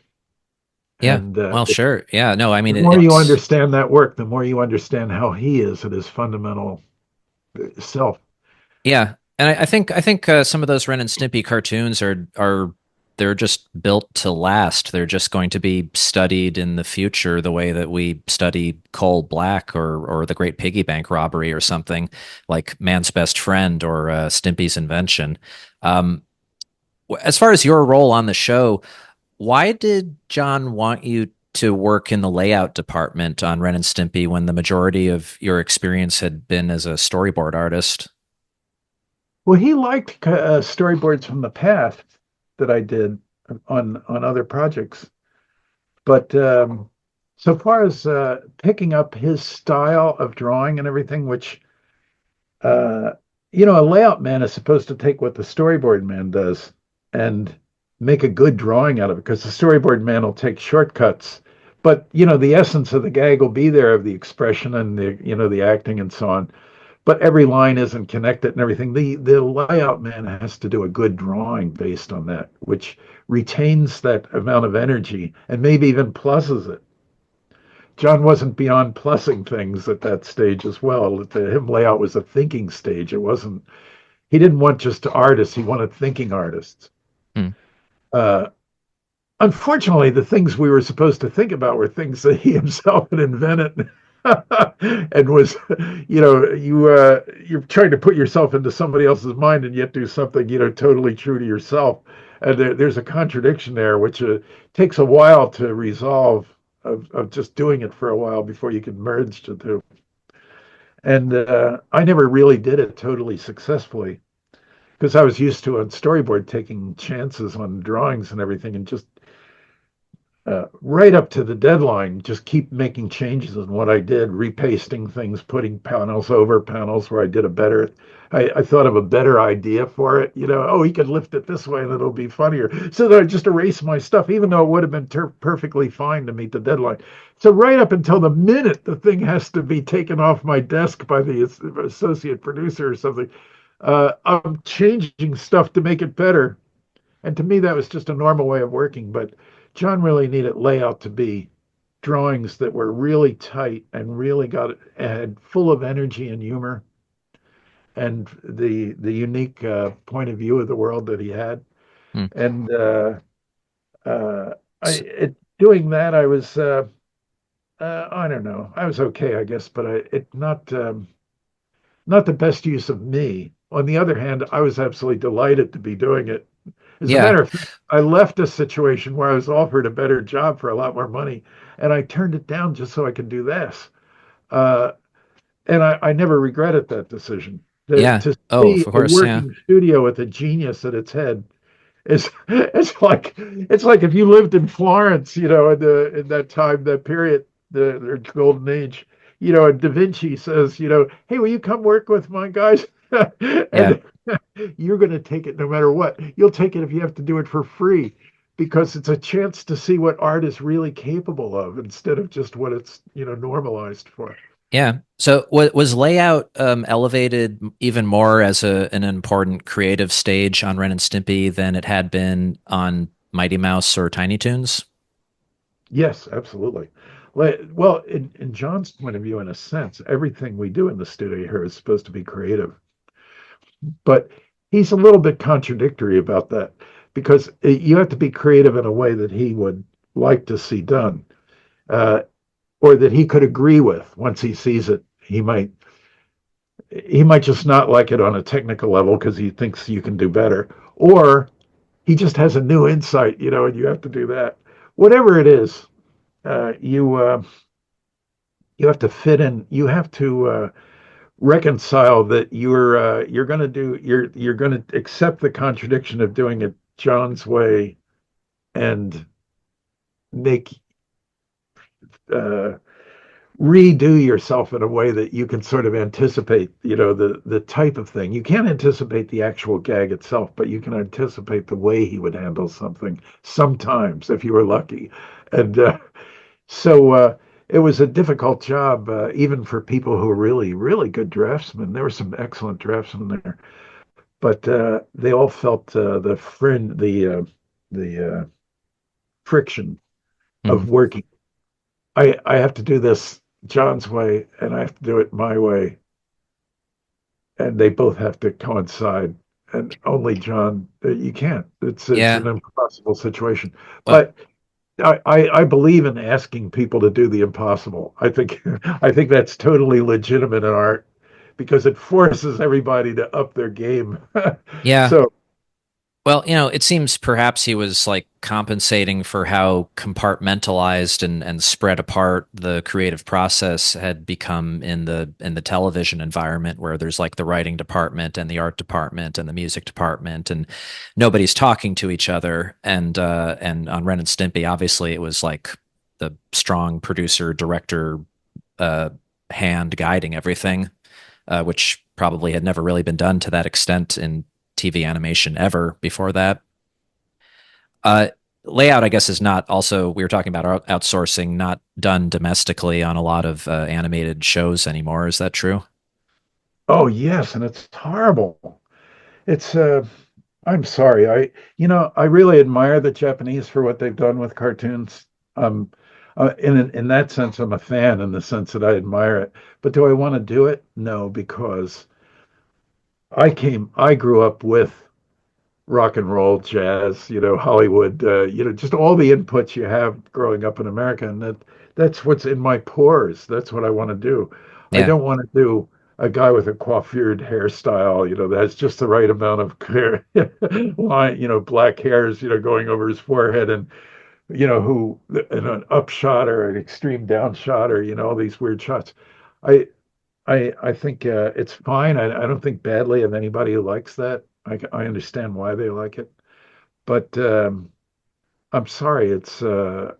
I want to reflect what I actually see on the streets here, and it's just inbuilt. It's to me. I'm so glad that I live in America in this century and everything. I mean, imagine I'm Irish. My ancestors, probably were shepherds or factory workers or something if they were lucky enough to get factory work back in the old country and all that stuff. And the way I'm living now, which is just normal, uh, would to them be a luxury for kings. Sure. Just because I had the luck to be born at the right time in the right place. I just want to reflect how wonderful it is to have seen the things I've seen on the streets and to what a delight it is to be alive in this period. Yeah. For shows where the layouts are outsourced to Asian studios, do those studios rely a lot more on the storyboards then for copying or expanding the storyboard drawings into layout drawings? It depends who they're working for. I think for a long time, when work went over there, their deal was they'll do so many changes and that's it. Hmm. So if somebody's walking on the air and they accidentally shot it that way and the person's not even touching the ground, they'll change that. But if it's a change where like, oh, you missed the comedy in there, there should be more of a snap. That's what makes it funny. Yeah. That they're probably not going to do it, or they'll say, well, give us extra money and we'll do that. You pay for that. Yeah. So they restrict you that way. And so basically, and they'll sometimes the director will get it over there and he'll look at all these drawings and he'll simplify them, or he'll I used to like to, when I did panels on this storyboard paper has these blocks of just squares, that you do your stuff in, and then a room underneath to comment on that. Put in the dialogue and any comment you have about the action to describe it. So uh, a lot of times I would do that, and then I'd realize, oh my God, a this could be really funny. I didn't think of it when I first started, but this could be really funny if we did such and such. So I do these little drawings underneath, Hmm. and uh, and I'd have an arrow going down, and I'd give them A, B, C, D, just so people knew they belonged to that square. It was just a further information about that scene, and I'd be very proud of it. Now we got something that's fun to watch. That people told me that when people who worked overseas all the time and would go over there more frequently than me, they said, they don't use that stuff. That they'll just cut that off with scissors and just Yeah. hand the panels, because the panels were the things that the studio Yeah. is obliged contractually to do. You're asking them to put more finesse into it, which means more thinking time, more chances for an accident, and we're not required to do that.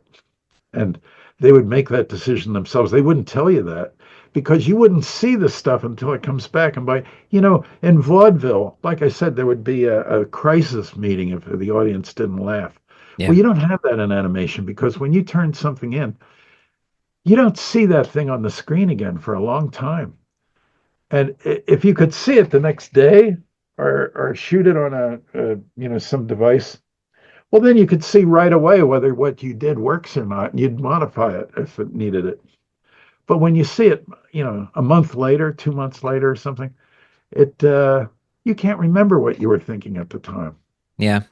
So there's no chance for correction. That's why the we have a lot to learn from vaudeville. Vaudeville is an underrated experience that helped to create all the American humor that came after it. I don't think people give it credit. So I guess I Rough Draft then during Ren and Stimpy's second season was founded to create an Asian outsourcing studio that could actually live up to the standards of the show then. Yeah, Rough Draft and Bob Jakes' studio up in Canada, Carbuncle. But yeah, Rough Draft, and for all I know, maybe they did simplifying things too. But if so, I never heard of it. Hmm. They seem to be motivated to do Yeah. the Well, public. yeah, and like some of the cartoons that like Big Baby Scam was one I know that's a good looking cartoon and it doesn't seem like any of the more nuanced drawings in that got cut out or maybe they did, but I can't know that. I wasn't there. Um, well, the behind the scenes stuff about Ren and Stimpy, the drama, that's all been covered pretty extensively by this point. So rather than relitigating any of that, I just wanted to ask, like, what are some of your happiest memories from working on the show? My happiest moments were, well, obviously with my own stuff if I did something I liked, but uh, seeing John work and other creative people, Mike Fontanelli and there's some other people I really respect working on that artistically. To see people uh, turning out something that shows what the medium is capable of, that shows what human beings are capable of. I swear it makes you proud to be human. Like we're the Yeah. apex predator. Hey, we make architecture and machines. We're cool. And you feel like going up to a squirrel in the park and saying, "Ha ha ha! You think it's great to have a nut? I have a car." you know. So the it's great. It's to see a well-oiled machine Yeah. work and to see a human being making enormous sacrifices in order to do things that people thought were impossible to do in those circumstances and to succeed with it against all odds. He shouldn't have succeeded. People say, oh, he didn't do this right or he didn't do that right. He was responsible for so many things at once over such a prolonged period of time. The amazing thing is that he didn't have a nervous breakdown or something a lot earlier. There's nobody who can draw what he could draw. He literally was, in my humble opinion, the best line artist practicing in the world at that time. Maybe if there was a second most, I would say it was Robert Crumb or something like that. But you're talking about a world-class, first-rate, historically interesting artist at the height of his powers who can achieve things that nobody thought was possible, nobody even dreamed of. And but it's a question: will he make it to the finish line without collapsing? Yeah, well, it's sad that, I think there was a while there where maybe the show was being taken for granted and the changes that it made in the industry and on the art form were being taken for granted a bit. But I think people are getting better a little about appreciating the legacy and the significance of Ren and Stimpy. And speaking of which, a few years ago, you were interviewed for that documentary, Happy, Happy, Joy, Joy, the Ren and Stimpy story. Did you see it, and what did you think of it? Yes, and I'm glad you brought that up because I said something that was actually wrong. Oh, I brought with me a list of things that were technical innovations that I was dying to talk about, but it seemed like the filmmaker already knew what kind of slant on Johnny wanted to do. I'm guessing he never said that to me. It's just a guess. But so the I said in there, I said, well, John is this. He the reason he can do what he does is because if he doesn't do a drawing right, he'll do it again. And if he has to do it 100 times, he'll do it 100 times until it's right. I mean, how many people have that focus? That's not a direct quote, but it's roughly what I said, hmm. and that's not exactly true, because I didn't mean I wasn't deliberately misstating it. It's just an accident of the way it came out of my mouth. I really meant to say something else, and that is no. It didn't take John that often. That John, if anything, was fast. And part of what he did was creating a beautiful line by not, just taking every little juncture where it makes a turn and, doing a little, scratchy little line like Whitman sampler type, little increments. No, he would just do that. And that was very studied. It came about through years of training his wrist and his fingers and everything else. And so to say that he did a bad drawing first and then did, a bunch of other bad drawings until he got a good drawing, actually, that's not, it was stupid of me to put it that way. I can't believe I was so dumb as to say that. And of course, wouldn't you know, of all the things I said, that's the thing they used. Yeah, yeah. Life is like that. It's like if you do a bad drawing in a stack, the person who Hmm. looks at that stack will go right to it when they evaluate whether you're good or not. Uh, I blew it. I said something that was false. John uh, John had gotten himself to such a point in practice and drawing, so much thinking in it, so much practice was in it, that he rarely had to do things more often than once or twice. Uh, if he did, out of all the time I know him, he must have done it out of my presence when I wasn't around, because not when I saw him. Hmm. He All right. put a lot of thought into it, maybe. Yeah. That's different. That takes time sometimes. But when it came time to actually doing it, he was fairly fast. Okay. Well, I'm glad we can correct the record here a little bit on Oh, that. yeah, so am I. Uh, John, if you're listening, hey, I corrected it. Dare I ask, did you happen to see anything of the recent Ren and Stimpy reboot? No, as a matter of fact, no, I didn't. I wish I had. I would have looked at it at least to see what direction it was going in. But I, oh, I only heard about that actually after it got started, and I wasn't living in LA by then, and I had already seen what happened when I was in LA when other people attempted to do what John did, and I am I wouldn't be surprised if there were some good people on it, but maybe I don't know. Um, Yeah, I mean, I guess I can't ask you to talk about what you haven't seen, but it's bizarre, I would say. Like, obviously, it's terrible, but more than being terrible, it's just fascinatingly bizarre in the way that it's terrible. oh, now I really want to see it. Well, Is that out? Can you buy it anywhere, or can you? How can we see it? I think they're burying it because like there was an episode that leaked and I made a reaction video about that. And then not long after that, I think the whole season leaked elsewhere, and then people were kind of like circulating it online. And it still hasn't been released officially in any capacity. The only people who have seen it are like these, cartoon nerds like myself who are who share clips of it to laugh at how bad it is.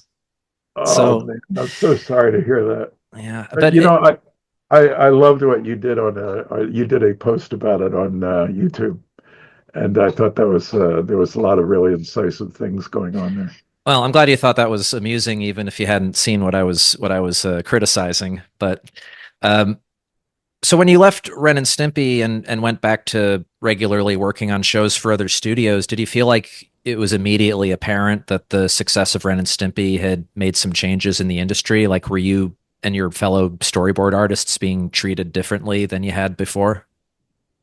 Oh, it was an improvement. Yes, we were treated better, and it resulted in more jobs for people here and a nicer working conditions in the job because you were expected to do something that at least was better than what they'd been doing. And there was that. But it's rarely a situation where a lot of people start projects with the right intentions, but when they're faced with the overwhelming necessity to meet deadlines and things like that, that they revert back to their old selves. And you can, even though I understand that, why it has to be that way, it's a business as well as an art form. The product is nowhere near what Ren and Stimpy was capable of doing. At least something like The Simpsons was true to The Simpsons. you Yeah. know, Well, somewhat. I think fans would, debate even that, but at least for an outsider, only saw it occasionally. I didn't watch that many Simpsons episodes uh, I thought because I I thought the writing in it was good. At the best of the Simpsons anyway, it was good. And but I just got spoiled. I just got used to seeing good writing combined with good drawing, combined with good filmmaking. And once you tasted that, you become an addict. And all of a sudden, ordinary food is tasteless to you. And the thing is, there's in all of art, there's something that's really hard to articulate. You almost can't. a- I think a problem with philosophy is it tries to reconcile everything into a system where everything follows syllogistically after another, and it's tight. It's the way of doing everything in the world that's described there. And the way humans are is there's contradictions. I like on a lot of issues, I believe contradictory things. You ask me on Tuesday this, and I give you another answer on Wednesday, and they're both true for me. Uh, in a way, what does education consist of? Education for me, one of the attributes of a good education is that you're able to reconcile different things that have validity in their own sphere, and there's something so human about that. To say that this is both black and white, this is both whatever. Uh, to get over your original objection to that and to say, well, does it make you feel good? Does it make you feel there's a kind of rightness to it, even though it doesn't follow the formula? And you're going, yes, it does. I don't know why. I don't know, but it shouldn't. But yeah, I think so. I have contradictory things about a number of things, and I've learned to say to myself, Eddie, really, in your lifetime, nobody's got to figure out the way it should be in that respect. The fact is, it's just the way the world is. You can never find the right amount of everything, and it's always in shift. It's always changing, and the outside circumstances are always changing. And so you want to be consistent. I think you're wrong if you say there's no use even trying because both things are probably true. I think that's wrong. I think what you should say to yourself is, here's the thing I think is right, uh, but I'm going to pay attention to see if I'm wrong. And but tentatively, here it is. And I think that's a good way to reconcile that. But you always have to be willing to say, oh, geez, yeah, I goofed that. Doggone it. Yeah. So, Well, so, uh, so I'd like to ask you then about, speaking of philosophy, a very philosophical cartoon, Tales of Worm Paranoia. oh, Uh, we're very nice. Okay, I'm ready. Go ahead. uh, so when the world premiere Toons series started on Cartoon Network, which was then renamed What a Cartoon, that was a shorts program for cartoonists to kind of make their own original cartoons for broadcast, which could serve as pilots. Gennedy's Dexter's Lab and Craig McCracken's Powerpuff Girls came out of that. You created the short Tales of Worm Paranoia, and I gotta say, animation fans are still discovering this short, and they continue to be fascinated by it. Can you tell us how it came about, what the germ of the idea was? Yeah, they let me actually storyboard two cartoons, and the first cartoon I storyboarded never got used, and deservedly so. It's not a great cartoon, but uh, it was where I was playing by the rules, but just being a little bit naughty. And I thought to myself, but a little bit naughty is not what it's like. It's not it. It's not what Da Vinci tried to do, to be a little bit naughty. Yeah, You're supposed to be an investigator into the unknown. And so I felt guilty for that. And the studio was nice enough to give me another try. I think they would have accepted that. I'm guessing. I don't really know, but I think it would have been okay. But uh, and I may have gotten that job just because John recommended me to them. That's a possibility. But anyway, the I thought, oh, thank God, I've got another chance because now I'm just going to let the contradictions. I'm going to create a character which is all about contradictions, which is why I segued into and so easily into this because I didn't want to nail it down like in a story Bible. Here's the way the person is, and he always acts this way and acts that way. I just wanted to do something that felt right viscerally, but which may be contradictory and hard for some people to accept. But nevertheless, you liked it or you enjoyed it. At least I hoped anyway. And but you didn't know why. Because you think, well, this stuff is crazy. I don't, but I like it. I don't know why I like it. The heck with it. But anyway, so I did something more from the gut, but the gut is informed by all the years of, influences I've had and so on, and thoughts I've had and whatever, and put that on paper. And it, to me, not objective, obviously, but to me, it came alive. I believed in that character, and I was lucky enough to get oh Mary. Oh well, anyway, the woman who played Sally, the worm's girlfriend.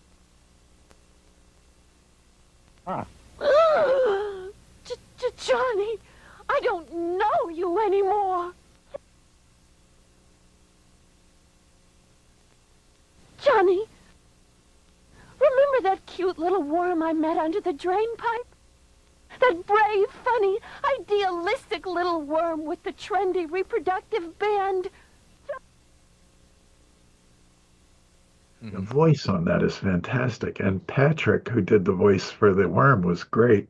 I got that from uh, Mighty Mouse. He was a voice on that. He Yeah, was the Petey Pate. Beany Pate, yes. And I think John discovered it through Ralph, who had used him on a previous cartoon that Ralph did. So I think those two actors are great. And they did a really good soundtrack for that. And I got to do it, and it was to direct it, and it was the way I wanted things to be. And what a joy! I mean, I was just in seventh heaven, and I had so much respect for the people who were doing the voices, and I didn't even understand it all myself. You know, people say, "Well, what were you trying to say with that?" Hey, if I knew, I would tell that you. that life is hopeless I, and cruel, I guess. I think it is saying something, but it's informing me as well as you, I hope. Uh, It really it's a really visceral and disturbing and funny and just a dark cartoon, and it really doesn't seem like what one would expect from you, knowing some of your other work, and or even just looking at your drawings. Like, you don't tend to, you have a lot of drawings posted on your blog. That's another reason people should check it out. And you obviously love to draw cartoony, you love to draw funny. There's not a lot of darkness or weirdness, but well, you know, I didn't Worm know I had Paranoia. that. When people said that, I thought, I understand why they're saying that. I didn't know I was capable of darkness. I had for so long. In general, I'm a very positive person. You know, I like life. I think it's been good to me. I like the world. I like the most of the people I've met. So I I thought, well, I can freely just do stuff right from my brain because it'll turn out positive because that's just me. It's the way I think. No, there's something about yourself which even you don't know. And if you allow yourself for your inner person to come out, you might be surprised at what's there. I wasn't ready for that, so I didn't even try to counteract it. I so it turned out to be darker than I thought it would be. I thought it would be funny dark. Instead, it was sort of uh, instead of being funny dark, it was sort of dark funny. It was the dark seemed to be preeminent in a way that I hadn't intended. But I let my inner demons loose. And it was Well, such a great experience to do that, that even though I felt bad when somebody would write into the blog and say, I saw your cartoon, Eddie, and I have to tell you, it made me want to punch you in the nose because I have kids. And I don't like the innocence of my child, you know, to be exposed to this cynicism of yours. And I am the least cynical person most people will ever meet. I'm not cynical at all. It's not part of my personality. But I have to say, at least I can understand why somebody might have thought that looking at the film. I mean, after all, they only have what I present. They're not mind readers. So I was mad at myself for giving people's kids or giving parents this problem where they didn't want their kid to see it. And I thought, oh man, I didn't want my kids to see stuff I thought was bad for them. I'm sorry. I didn't mean that. I meant something else. And you know, maybe I didn't pull it off adequately. I certainly didn't think of it as being negative on its impact for kids when I made it. I mean, but now that I look at it through the negative comments that some people said about it, I can see where it could be interpreted that way. And I thought, gee, if I had something else to do, I would still let myself, you know, I would follow my gut because I like gut cartoons. As long as there's a plot and momentum and it's building to something, because I think you need that. Otherwise, it's just, you know, you're just fooling around with somebody else's money, you know, and has no chance of commercial success. And so I want something that has momentum in a story, but I would love to have another chance, and I will let my inner self out in it, but I will watch. I will be the watcher who makes sure that it's not excessive to the point where people want to punch me in the nose for it because I yeah. do understand.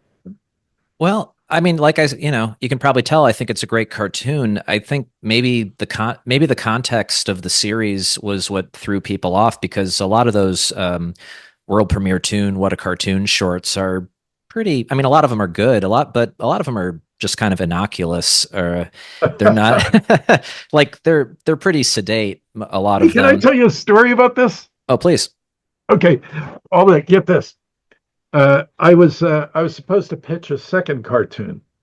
For all I know, maybe they didn't want to do another cartoon with me after they saw the worm, because I thought, how can we show this to an audience, So I felt, I felt bad about that, but I thought it's okay. I'll make it up in the second cartoon. So I'm still going to be edgy and all the rest of the stuff, but not to the point where it's going to turn people off. So anyway. Um, So the guy from Atlanta comes, who's, Fred Seibert was the head of Cartoon Network here in LA. But above him even was this guy from Atlanta, who worked directly under Ted Turner, who I met, that was an Hmm. interesting experience. But anyway, the so they said, now I had never seen a picture of him. I had never met him before, but they said he's going to come and be listening to your pitch for the follow-up to the Worm cartoon. And I thought, oh, great, great.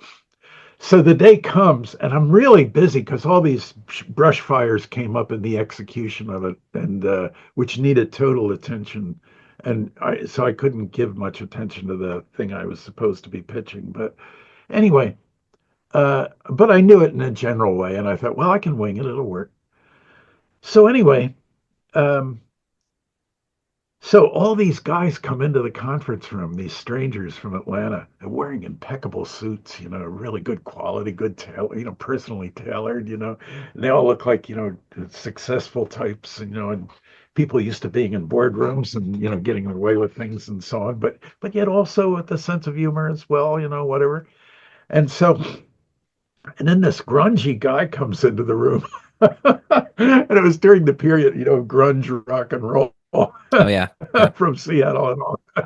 So anyway, but he's like an extreme of that. And so he comes in, and I thought, oh, he must be their assistant or something like that, because it's one of the guys in suits is the guy who's the big deal. I mean, the boss of our boss, this is a big thing to have. And so I had an easel there and drawings that I put on the easel, that were already mounted on cardboard and so on. And so I'm there with my pointer and I'm saying, and then this and that. Well, the grungy guy, who I thought was just somebody they just brought along to carry something, he's sitting right next to me, and next to my legs. He's sitting at a table, and I'm standing, and he's trying to look around me to see, because he really wants to see every detail of it. And his head was getting in my way. I couldn't move my hands, because his head was there. So, at first I just, sort of nudged him away or just said, oh, can I get in there? But he was so, and I was going to say impressed. That's not the word, but he was so into it that he kept bringing his head back and looking. And after a while, oh God, I was doing things like, like, hey, like this, hitting his head, and he's, like looking around to see. And I'm thinking, oh, how embarrassing that this guy in front of the main executive from Atlanta, is doing this thing to me. And so after that, they said, well, Eddie, we're going to discuss whether to accept this cartoon or not, as take you on to do another cartoon. This one, we'll talk about it. Can you just do things other places? Can you leave the room while we talk? So I leave the room, but there's a piece of glass there that allows you to see through the door, a small piece of glass, so you could see the people in there talking. And so I said to another artist that I knew in the studio there, happened to be passing as I'm waiting out there to see what the outcome is. And I said to him, hey, which one of those guys, and I'm pointing to the guys in suits, which one of those guys is so-and-so, the name of the chief executive? And they said, oh, it's the guy in the flannel shirt or whatever. And I thought, I only see that guy with the grungy, looked like he, just got dressed a minute before he got on the plane, it's just all. And they said, oh, that's him. The same guy had been doing this too. Like giving him dirty looks and all that stuff. And so I said, "Oh my God, I treated the guy really bad. I thought it was one of the guys in the expensive suits. No, he's their boss." And I thought, "Oh, I'm dead." They said, "No, no, he's don't worry. He's a nice guy. He'll forgive you." So I wait out there. I'm trembling, like, how's this going to go? So finally, they all get up and they come out, and I'm going to find out how things worked, or maybe how it turned out. The door opens, and all the people come out, and then this guy comes out. And so I forget the guy's name. Let's call him Bob. I put out my hand and I said, "Oh, hey Bob, what did you think?" To shake hands. And he just looked at me, and looked down at the hand, and then looked at me, and then walked away. Oh. Ooh, the same hand that had pushed him away.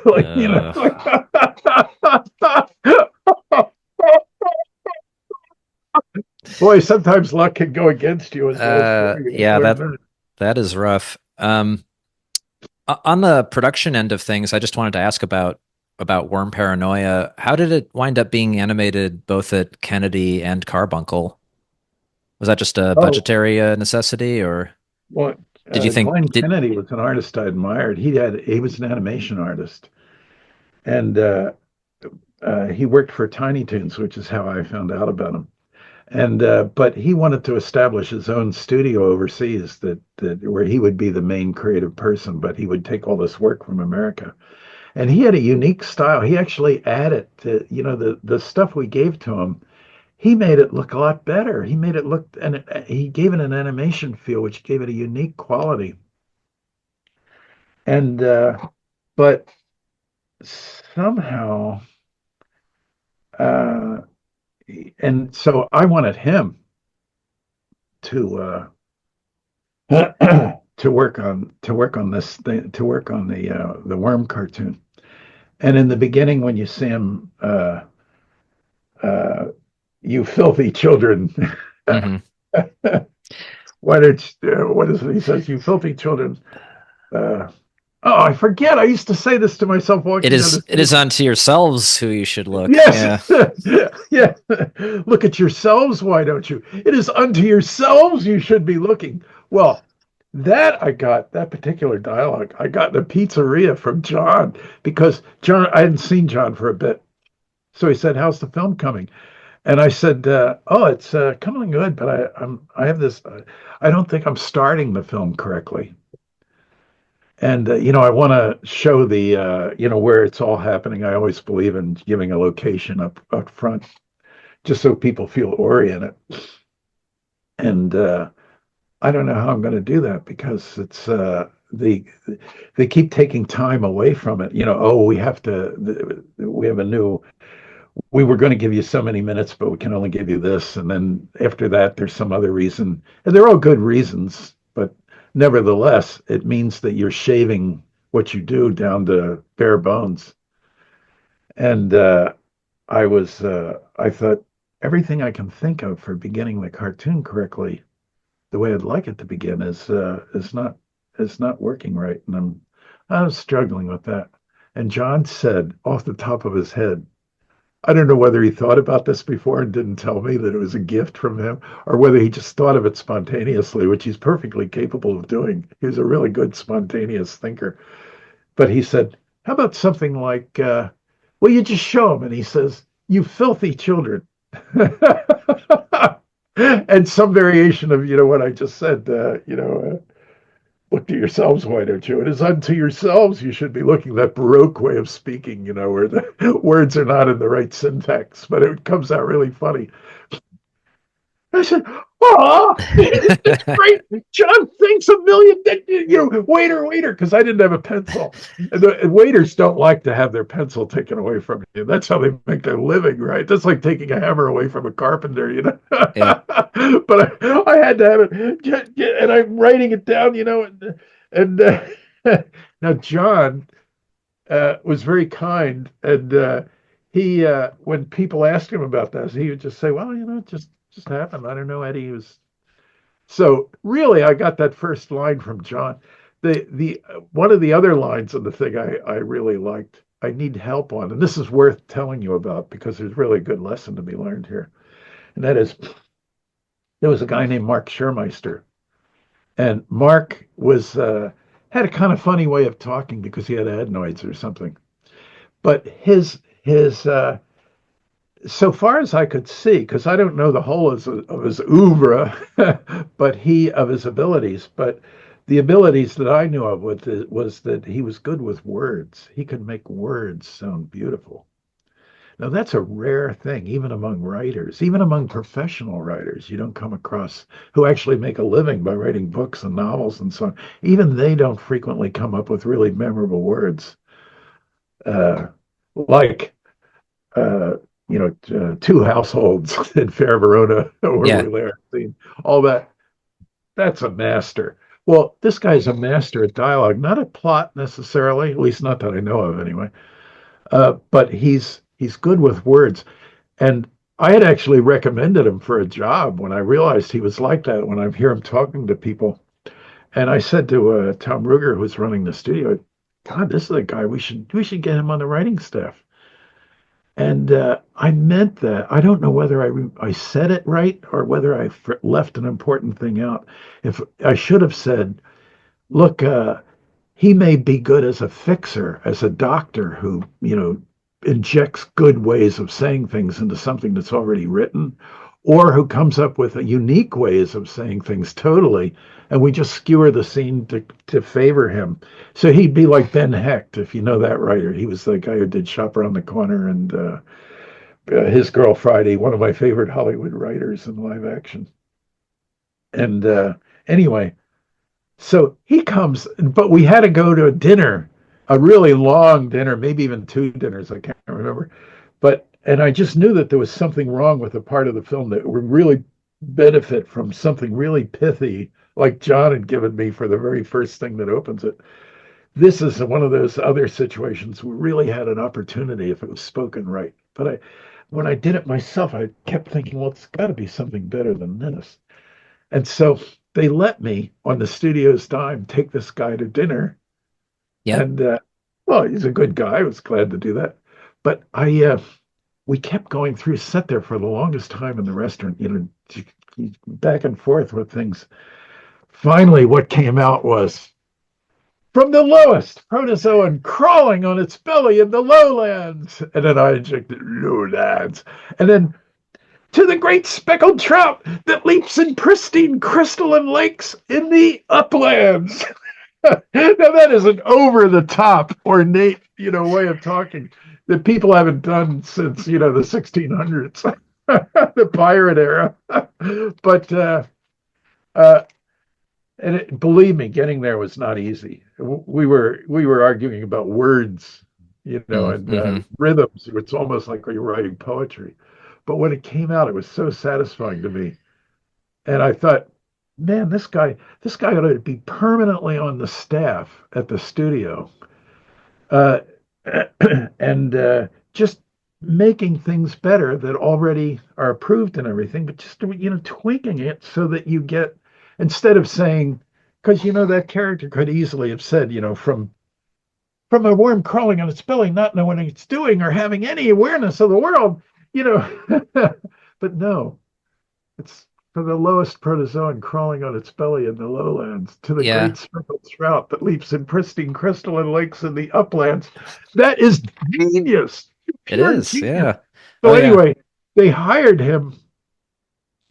Warner's hired him, and but it didn't work out. I'm just guessing. I don't really know, but uh, they just gave him, like they do to all writers, submit an idea for a story, and we'll give you the okay if we like it to build it up into a script or at least an outline or something. But in that longer format, it's not exactly where I believe he shined. Mm-hmm. Although I could be, maybe he didn't and just had a bad day or something. I honestly don't know. All I know is that they let him go. And I thought, oh, in the Hollywood, when they did Shop Around the Corner that Sam Rafelson gets, which is a fantastic script. Actors would kill to get a script like that. Or His Girl Friday, immensely genius script for that film with Rosalind Russell and Cary Grant, but in black and white film. Mm-hmm.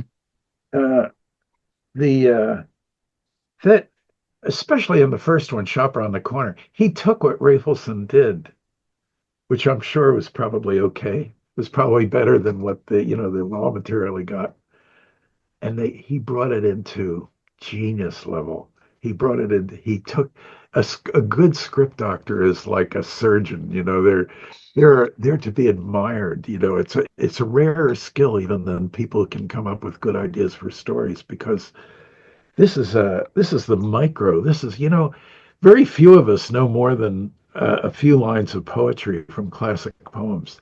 That's because beautiful language is so rare that we actually remember it when we hear it, when it really touches us, or at least we remember the beginning. By the shores of Gitche Gumi, by the shining Great Lake waters, stood the wigwam of Nakoma, uh, daughter of the moon, Nakoma, that sort of thing. But that only comes around once in a while. So it's rare. It's even rarer than people who come up with good stories for novels and things like that. So if this guy has that ability, so what if plot is not his thing? At least not, Yeah. the kind of plot we do anyway. Uh, he's good at what he does, and nobody else is. So, but we had it took a lot of give and take to get that. And here's the reason I thought the story was worth telling, which is really an important thing. And that is, you have to develop a feeling for when something's not working. Now, in order to put something in its place that does work may require a talent that you don't have. Or maybe you have it, but it would really take you a couple of days of thought. And you don't have a couple of days. These are all things that have to be done on a schedule. So what do you do in that situation? Well, anyway, because that will come up frequently, I get a feeling like, even though I'm okay with this, that it could have been better. What am I doing wrong? Where have I missed the boat? And you don't have much time to make a change, but if you're going to do it, you better do it fast. And you're racing through your head trying to think. Well, anyway, it's important to cultivate that sense of when things could be better. And not just to say, well, nothing's perfect. Mm-hmm. Well, with that attitude, you're never going to do anything right. It has to mean something to you. You have to feel that you personally failed, that you don't deserve to live. You have to psych yourself into madness almost, thinking, I don't deserve to even draw a breath. If I can't figure this out, I'm a bum. I'm the worst bum that ever existed. You have to get yourself worried. You have to start making yourself anxious and risking. I don't know if you have something wrong with your stomach or something. You just have to take it. So anyway, if you realize it's not working, thank God you are in an industry which has professionals who may not be good at the whole thing, but they're good at one thing. If you don't like your walk cycle, maybe there's a guy who doesn't know anything about animation in general, but he's really good at walk cycles.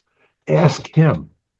And if the studio needs to have him sitting there that you can ask, they have to bring in people who are not overall good at all the things you can be, but who have a specialty which is rare. And you have to add those to the general artist, who can sort of do a little bit of everything. You need these specialists there, the Ben Hechts, who can bring Shop Around the Corner to make it an immortal statement of, screenwriting. So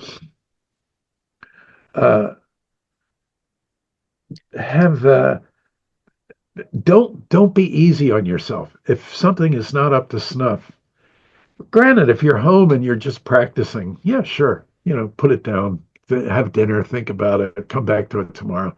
But when you're on a schedule, you need to, it's what is in the can that counts. It's not the best you can do, it's the best the studio can do. And if there's something that you feel is not reaching its true potential, for God's sakes, find somebody who's the answer to that problem. And they have the right to do that to you because, I specialize in some things. So, and we do it for each other. It's what's in the can that counts. And go to that person and beg, take all the money out of your pocket and throw it on his desk, but just beg, please, I need a line here. I know you could do it with, just Joe, please, please. I know I'm just like a crawling thing on the bottom of the surf. I know I don't deserve to live, but please. And then they come out with something like from the Prolos protozoan in the Yeah, lower. yeah. That's so. Uh, this industry needs to have the idea of the script doctor, which live action does routinely. Like a lot of the stuff you have on the screen. If it weren't for union regulations about who gets the credit, actually there would be a lot of names there, people who worked on this scene or that scene, but as an overall thing, they just settle on one or two people, and it's actually fairly common in live action. Well, animation needs to do that.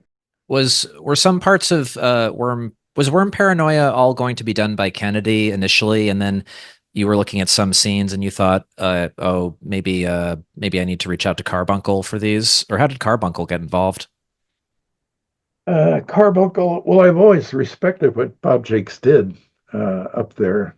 Bob and I had some friction about something in the past, but that was the past. It's all forgotten. The he it's just just did a lot of good work on the films that he worked on, and he so far as the timing of things going and so on, and the I mean, I'm yes, part of why it's an interesting cartoon is like you're watching it, and some scenes are clearly Kennedy cartoons, and yeah. some scenes are clearly Carbuncle. Well, Clampett would do that. But it coheres. It up. He would Hmm.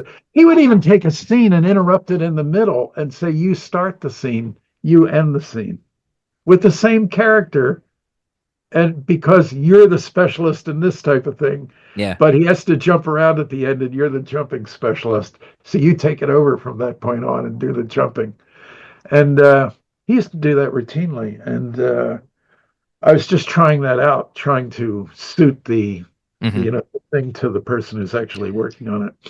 Well, there's like one of the Carbuncle scenes is like a very Ren and Stimpy-esque moment when the Johnny the worm is like preparing his acid and Sally needs to know what he's doing, and he just has those wide eyes and a manic grin, and he's like, "It's all right.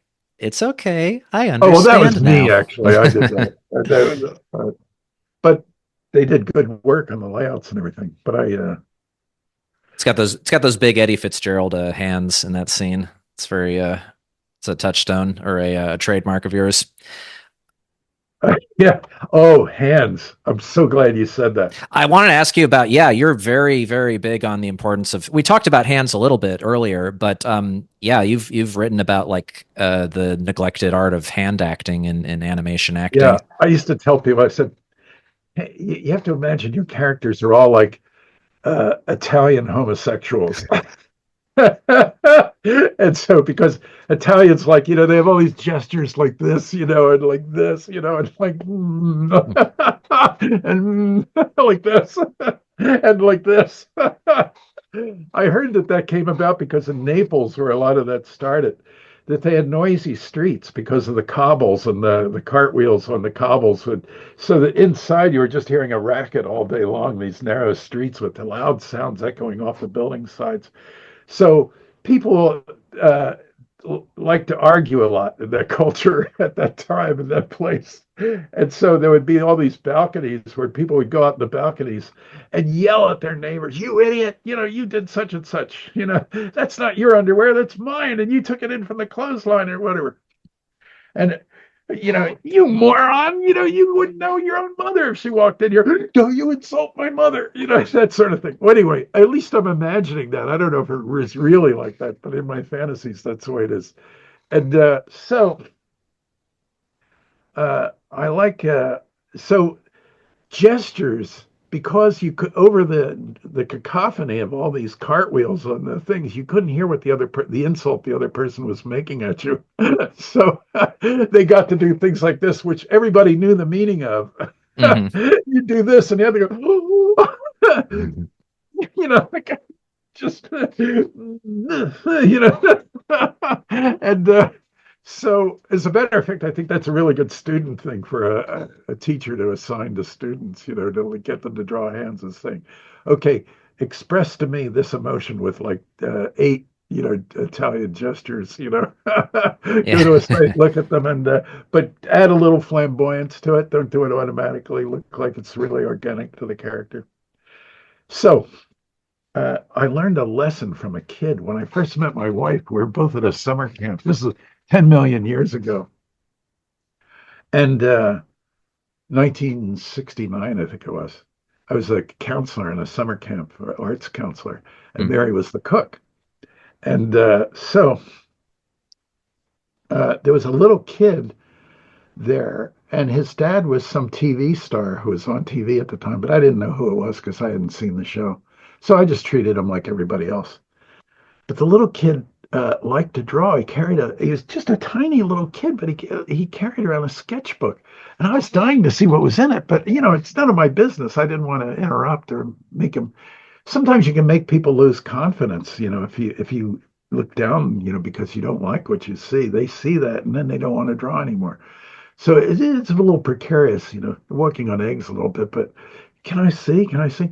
So he gives me this drawing, and they're kids' drawings, but they had great, relatively, they were still kiddie hands, but I said, how do you do that? That's really interesting. And he gave me the secret of hands, which I will now tell you and your audience, but I'll have to murder you all Oh, if you tell it to anybody else who hasn't come to this YouTube channel. okay. You heard him, folks. Remember. And that is, draw the hands first. So Mm. if you're like this, is what you want. Let's see, like maybe like this. You see the head underneath. Oh, good grief. The hands get really big, don't they? When they look at the difference in size. But anyway, draw the hands first and then attach a person to them. Now, after you do it for a while, you don't need to do that all the time, but just to get acclimated, start drawing interesting hand positions first that you have in mind that you want to do. Not just random things, but things that you gave a little bit of thought to. And then build the character behind the hands, where the elbows have to be in order to create a hand like that or something. Hmm. And then do the evolution of where the hand things go, because you may have a start, but it needs to go somewhere. And like, I like the way when I put my hands up here, that in order to take my hand down, I could have just gone like this, but instead I did this, Hmm. like that. Now, Yeah. that's not a big deal. It's not funny. Nobody's going to laugh at that. But if you can do it in the same amount of time as the other, it just adds a little to the interest of the scene, makes it seem more real. But Yeah. then other things you can do are positively funny. Yeah, you're threatening somebody, but there's something deliberately weak about your gesture, which means you're just you can't back up what you do. So anyway, that's what. Yeah. Do you think hand acting is a bit neglected in modern animation? Absolutely. The Italians were onto something. They not only passed all the great things they did in Florence and the Renaissance and all that to us in Rome and everything. They gave us hands. They gave cartoonists hands. And what is the value of cartooning? You can ask yourself, because obviously any cartoon you mention is probably not as good as something that Rubens did, of some classical painting or something. So have we declined? Well, it's interesting. The print is what created cartoons, because print favors with the old Gutenberg press and all that. You had to simplify things, because for one thing, you couldn't doing things in color, moving this sheet over there to get red and over to this table to get blue, and having to throw half of them away because the alignment is off and so on. People just wanted to do black and white drawings that were you could carve out of a block and then just do a ton of things with it. So you were bound to get simplification in art with the inventing of the printing press. And then all of a sudden, guys like Rubens and everything were top of the line. Well, they're sort of yesterday's news in one sense. It's immortal in another sense. I certainly like Rubens a lot. But uh, there was bound to be that simplification, and it would come up in black and white drawings. And later, when they were able with the printing process to add color to that, that was great. But cartooning was bound to be a medium that came onto the art scene and eventually dominated it. And somebody like Picasso came along, and he would do caricatures of newspaper strip ideas, very abstracted but kind of funny. There's something called his heroic period. And when you look at what comes out of what's called his heroic period, they're absolutely, you laugh out loud sometimes looking at it. It's so funny the way the eyeballs are all askew and everything is all weird. And the simplification of colors is more like you would see in a good comic strip, Hmm. more consciously done with more thought, but nevertheless owing something to that. And so, in a sense, comics led to the simplification of art in the era that we live in. So we are not just a glitch, a little tick, a little bug that landed, on a chart with the history of art that'll go on to something else. We were in an inevitable uh, uh, evolution from the printing press. Hmm. It was bound to come. It was not an accident. It was of necessity that it was born. The necessity to make something in line drawings that could be put onto type and real simple. And the simplification, and maybe the idea of doing comedy. I don't know where comedy came from because it seemed to me, looking at a lot of stuff, it was mostly tragic, the old stuff. But once you decided to do funny stuff, then if it was going to appear in print, it had to be simplified. Yeah. And that simplicity ended up with cartoons the way we do them. So we are actually as normal a part of the art development as Rubens or anybody else. Wow. Yeah, that makes sense. That's really great. So around this time, another innovation that Spumco was making was in the new field of flash animation and digital animation. And I know around that time you were starting to lend your voice to the character of Cigarettes the Cat for a few of those, most prominently in the series Weekend Pussy Hunt, which is like one of the greatest flash cartoons ever made. And it's really astonishing because just the name is so outrageous. yeah, it's perfect. It's about cats, folks. And this is like back in 99 or 2000 or something, but it's like some of the best looking flash animation you've ever seen. But Yeah. just as far as the voice acting, you had just been directing voice actors for Worm Paranoia. You were being directed by John for Weekend Pussy Hunt. Do you have any theories about what makes for good voice acting cartoons or how to direct voice actors well? I do, but where my own voice was, John would say, I did. We poor John. I hated to submit him to this stuff, but I found that I couldn't follow his direction. Like he'd say, "Okay, but instead of saying, why don't you put it there? Say, why don't you put it there? Like that." I'd say, "Oh, gotcha, John. Gotcha." And I do. I understand that. That is a better way of saying it. But then I would say, okay, John would say, okay, roll them or whatever they say. And I would say into the microphone, put it there. And then I'd say, oh, John, I'm sorry. I gift it up. I know what to do. And okay, give me another one. So John would say, okay, take two. And I'd say, put it there. Instead of put it there, give it the personality, and real modulation and, variety. And I said, "Oh, I totally understand. Forgive me, John. I know it now. I know it now. Let's do it. We'll get this out. And I do it again, the same mistake. And now, why I had that difficulty, because in real life, I have plenty of modulation in the way I talk. Uh, for some reason, when it really counted and I had to do it, Huh. I had difficulty doing it. Why that is, I guess I need a psychiatrist to explain it to me. I have no idea. And when I was directing myself and I got other people to do things, I would say, you put it, put it there, like that with some emphasis. Or, oh, no, you don't, that sort of thing. Try to liven it up. I would do that to them. And being professionals, at least the ones that I chose anyway, were really good at it. Terrific. Good, very good results. I thought the voices in the Worm cartoon were great. Yeah. But um, uh, I, for some reason, blanked out when I did it for John. I have no idea why. Why? Why didn't I just? And John would do it. He said, "Well, look, listen to me do it. Why not try it like that?" And I'd say, "Oh, good, gotcha, gotcha." And then right away, I'd just do the same old thing again. And I'm thinking, what am I, some psycho case? Do I need to sit on a psychiatrist's couch to figure out why I'm goofing this up? I don't know. Anyway, it's amazing. People are weird. I am weird. Just don't understand myself totally.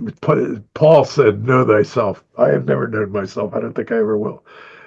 Well, he wasn't so frustrated with you that he didn't bring you back for Cans Without Labels to be cigarettes again, at least. Yeah. Had You you, had you, know, one of the most moving things I've seen in my whole experience in animation was just John working with Mike Pataki, who is the voice of George Liquor. yeah. So they're in there, and I'm up against. I'm in there's separation of glass between us, but I'm looking into the studio where they're recording, and they're doing the same lines over because he's evidently having some problem with Pataki that I was having, and so I was just listening, to see what it's like. The John's voice was so respectful because he really respected Mike Pataki. That George Liquor thing was not the way Mike actually normally talks. It was something he invented for that role, him and John together. And it was a lot of nuance and subtlety to it that's not evident the first time you hear it. And I'm listening to them trying to get it right. And John had the utmost understanding, and there was no sign of disrespect or I'm better than you or anything like that.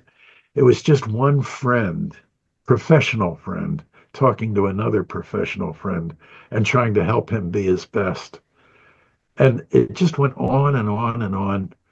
And John's voice there was nothing accusatory in it. It was the voice of someone trying to be helpful. There was so much tenderness in that I'll always think of John as the same guy who would yell at people if they did a drawing he didn't like when John was nervous.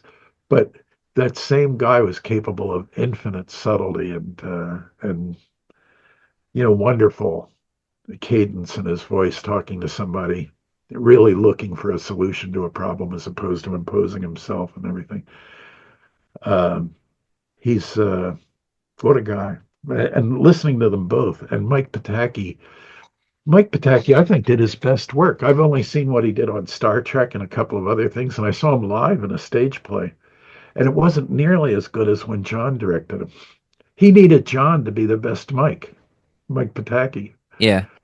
With John, he could accomplish miracles. He could be the actor that he always had in him, but he needed John, and John needed him. And it was two friends working at something where they couldn't imagine the end exactly, but they know it when they saw it. Hmm. Well, do you think good animation voice acting is mostly what they say about good actors, which is just that it's all about the casting? It's about finding the right person. Yes, to some extent that's true, but to an equal extent, I feel sorry for actors. I really do. It's a really hard profession. And the reason is like when you see Martin Landau in that story where he had to pretend to be in a movie where he was supposed to be Bela Lugosi. Yeah, Did you Ed see Wood. that? Yeah, great movie. And he did a magnificent. That was a great part for him. But when you see his earlier films, even the ones he did for Hitchcock and so on, he never reached that height. He never had the right role to show what he could do. He always, like me, working on Saturday morning, had to work on stuff I just didn't think was right, but I had to do it. It was my job. I have to put food onto the table. I have a family. Uh, so he, uh, I was so glad for Martin Landau when I saw that film because I thought, my God, he's toward the end of his life, and here he is for the first time getting something that actually brings this out of him that he can do. And when I think of, I don't know, Shop Around the Corner, you think of Maureen Sullivan, or what is her name, Sullivan, the main female lead in that. She was so good in Shop Around the Corner, but how many other people let her do that? She had to use a different voice in other things. Or when I saw just any number of films where a good actor who you had seen done an immortal film who really aced it, probably the best thing they'll ever do in their whole career. But you look at other things they did where they just had to read the lines because they would have gotten in trouble if they didn't do that. And so you never realize that what they were capable of. So incidentally, what's the best way to sell a project that you have that you really believe in, but you can't afford to get a really, professional to make it do, make a uh, what's the name for it? Well, to make a reel or something to show what it would be like if it was spoken. Yeah. Um, give an artist something, an artist meaning in this case a voice talent. Give them something which they've always wanted. They've had to do a million roles where they were just had to read what was on the script and they get in trouble if they didn't. Give them something which is what they wanted all along to be able to do, that fits you and them. It's the Venn diagram that meets in the middle and slightly overlaps. And so uh, if they have that, if what you have written allows them to do that, they will go to parties in Beverly Hills that you'll never get invited to, and they will say, "I want this script. Buy this script from this guy so that I can do it for your studio." And wherever the guy goes, people will be saying, "Oh, I want this." This. My actor's telling me he has to have this script. He won't do it, or he won't do another movie for us. He'll go somewhere else. And in other words, your agent becomes your in-your-face agent who really tries hard to sell you will be one of the biggest actors in Hollywood, but or a potentially bigger artist who is on the threshold of greatness but hasn't reached it yet. They will be your agent for free because it's in their selfish interest to sell people. I need this guy's script. Pay him whatever he wants. But give me this script or else I don't do anything for you. Because nowadays you need the actor more than you need any other. You need the director. I heard it. A director told me once. He said it's you don't realize how hard it is being a director because the actor is why people come to the theater and put eyes on the screen, not the director. Most of the time, the director is somebody they never heard of before. He said. It's so if the actor says I can't do this scene,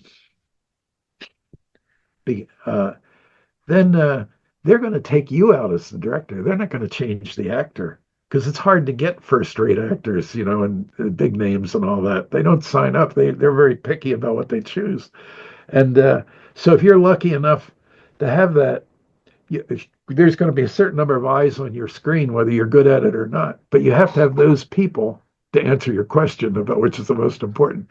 You have to have those people if you're the director. Ordinary people can't give you what you may be asking for. And if they're your agent, if they're the one who goes out, now if you tried to grab people by the lapels and say, "This is great, you're going to love it," they just have you pulled off the lot and thrown into the street. But if an actor gets a hold of it and they say, "This is what I've been looking for. I can now show the world what I can do. I'm Bela Lugosi. I'm this or that." Yeah.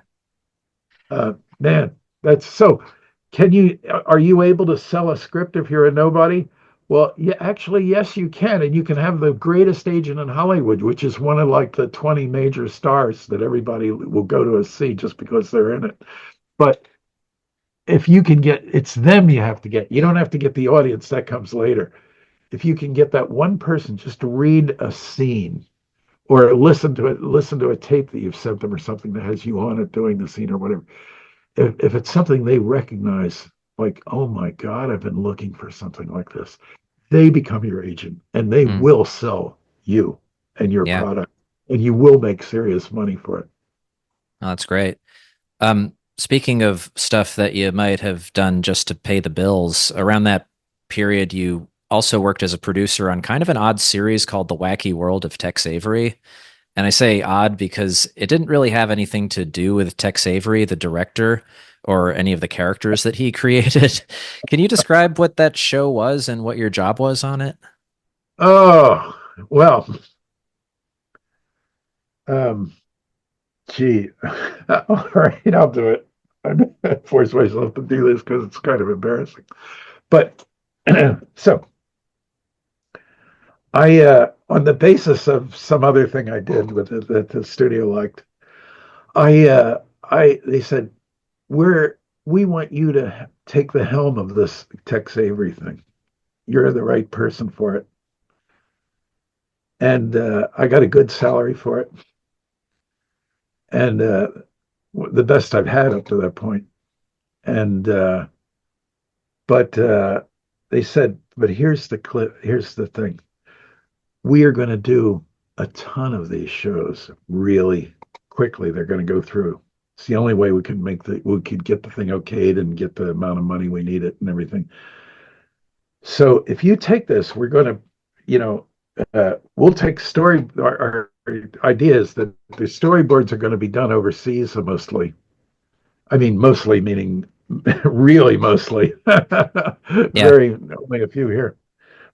And we're going to take that and we're going to do them very quickly overseas, but they'll be sent back here for your attention.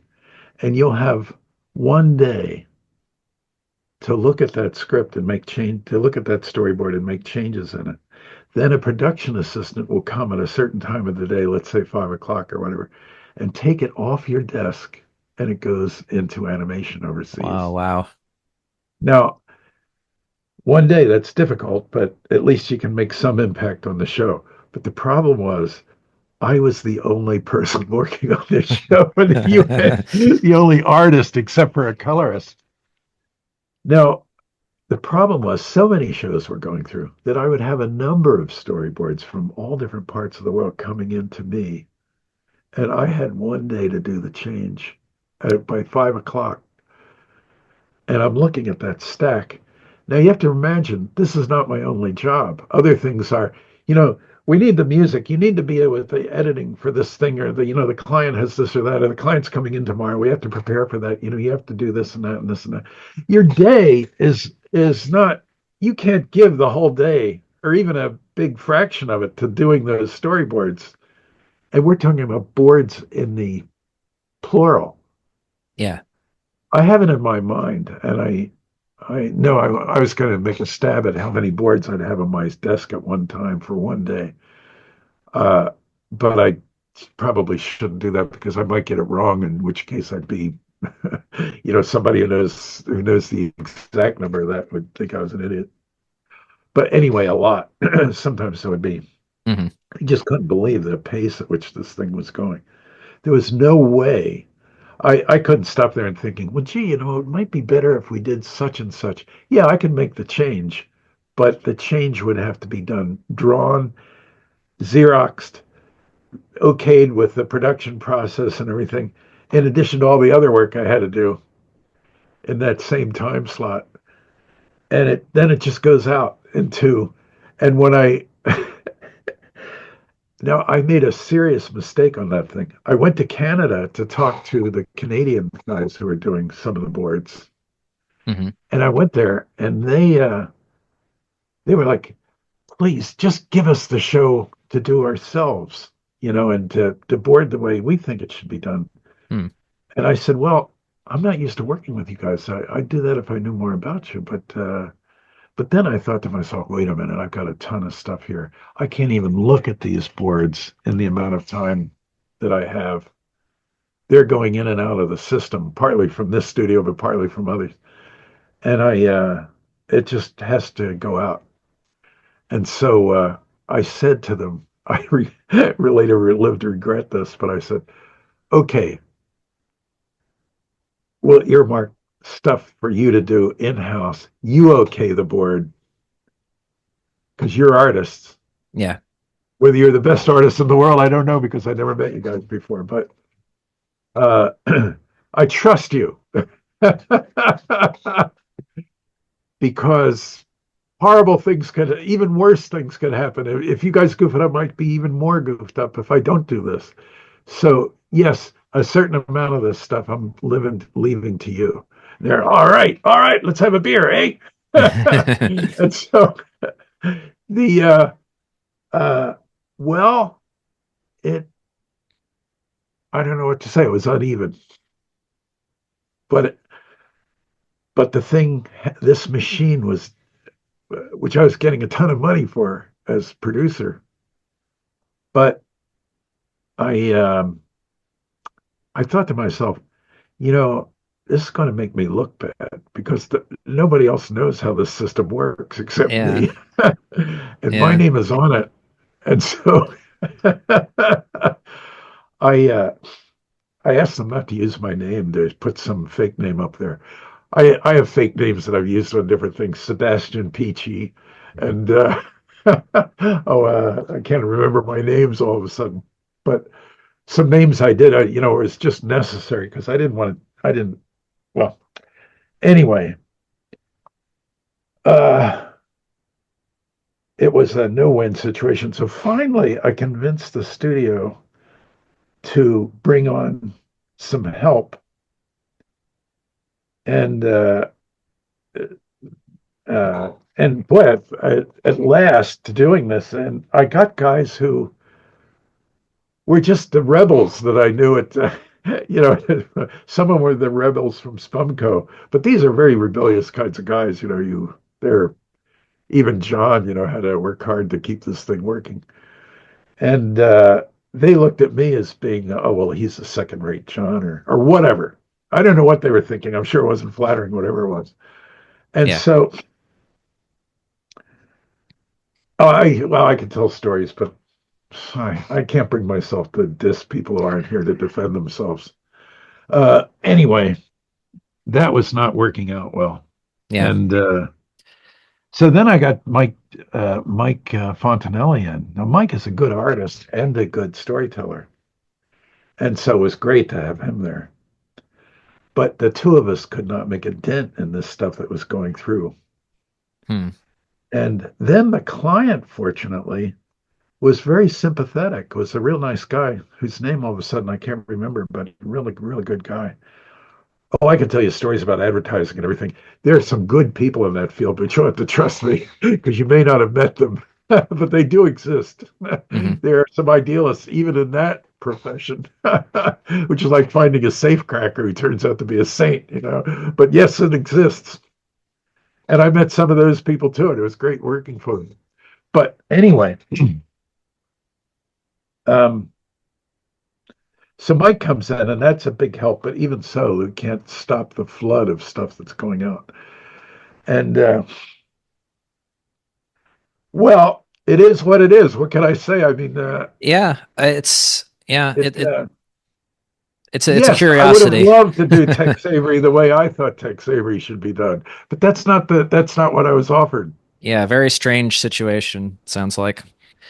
And this is the problem. You do something that is not going to work, but you have to do it because I have kids. I mean, I have to put food on the table. You must know the situation because you have a great family. So, yeah.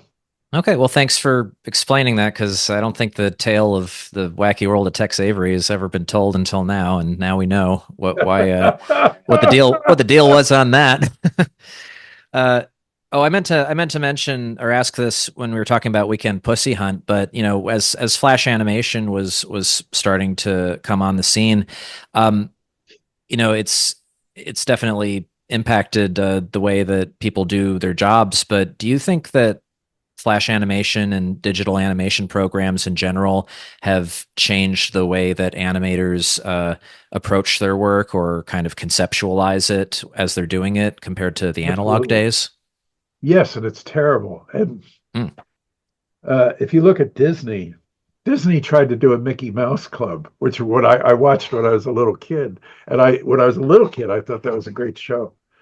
But looking at it as an adult with a plastic looking Mickey done in digital Mm. without any of the artwork that goes into the flamboyance of the gestures and acting and so on. It's just this robotic creature with very simplistic coloring and everything in a world that's totally simplistic. And people are, and it's the audience that's responsible for that because the audience was sending a vivid message to Hollywood that this is the wave of the future. This is what we want to see. Whenever they did, what do you call it? Tests of the public to see if what the public preferred, they'd always say, "Oh, we want to see everything digital. That's the future." Well, yeah, it is the future, and I'm sure it'll be great in the future, but it's not great right now. Or it's great in video games. I've Oh, seen some video games. I didn't even mean CG animation per se, like Toy Story, but I wanted to ask you about that too. Do you think that CG animation has been a good or bad thing for artists who want to draw cartoony? Uh, Because to me, it sometimes feels a little no, bit more like puppetry than how we think of animation traditionally. yeah, it is. Used to be there was a lot more restrictions on it, like you could never have a hand being put into water because Mm, the technology at that time couldn't do that. Or if two people stood next to each other, the pixels at the would merge huh. and things like that. And you would say, well, it wasn't ready yet. Later on, that wasn't a problem, right? But they insisted on doing it before it was ready when those problems did exist, just because it was the next new thing. And that's what the public said when they were polled that they wanted to see. Stupid public for, doing this. So of course the studio is going to listen to that because you have to follow the money to some extent when you're a businessman. So I thought it was disastrous. And as it gets better, they'll no doubt it will in the future. I don't think it's there even yet, even now, but in the future it will have the finesse that other things have, and you'll be able to do it in a decent amount of time without taking forever. Uh, but we're not there yet, and we've gone into it prematurely. And absolutely, there's a lot of kids who grew up only seeing Donald Duck or something the way he looks digitally with as an animated puppet, Yeah. and they think, well, I don't understand why my dad liked this so much, or something. And oh, it's terrible. The It's a great technology. When it first started, when I was at Filmation in my early days, when I first got my first job, Hmm. I remember talking to somebody and saying, people thought I was crazy.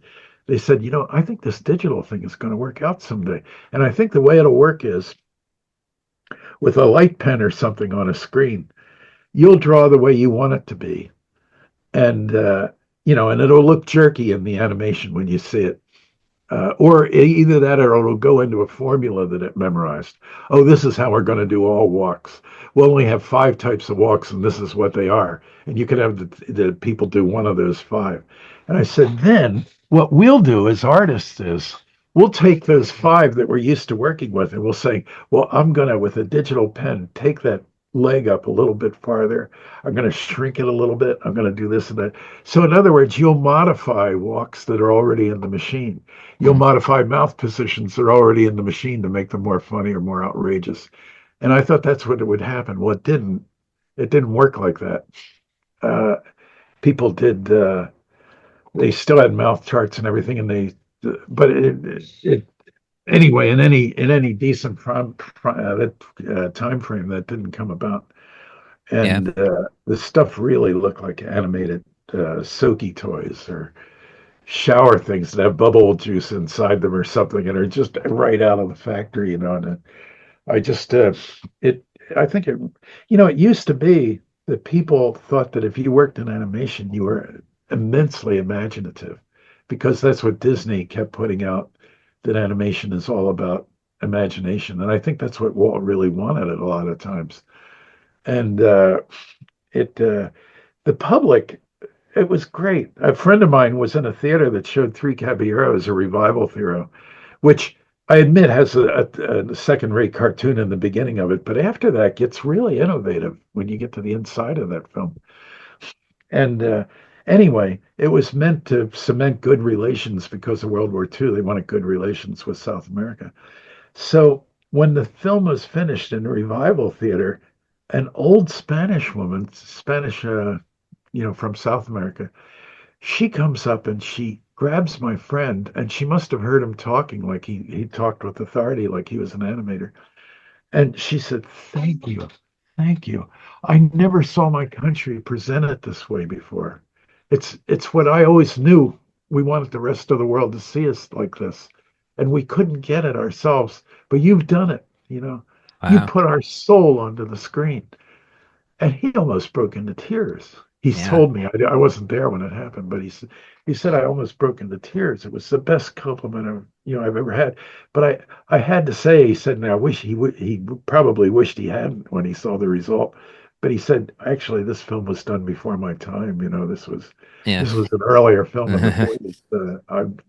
Here we are in the whatever it is, the 80s or something, and I just it's somebody else did that.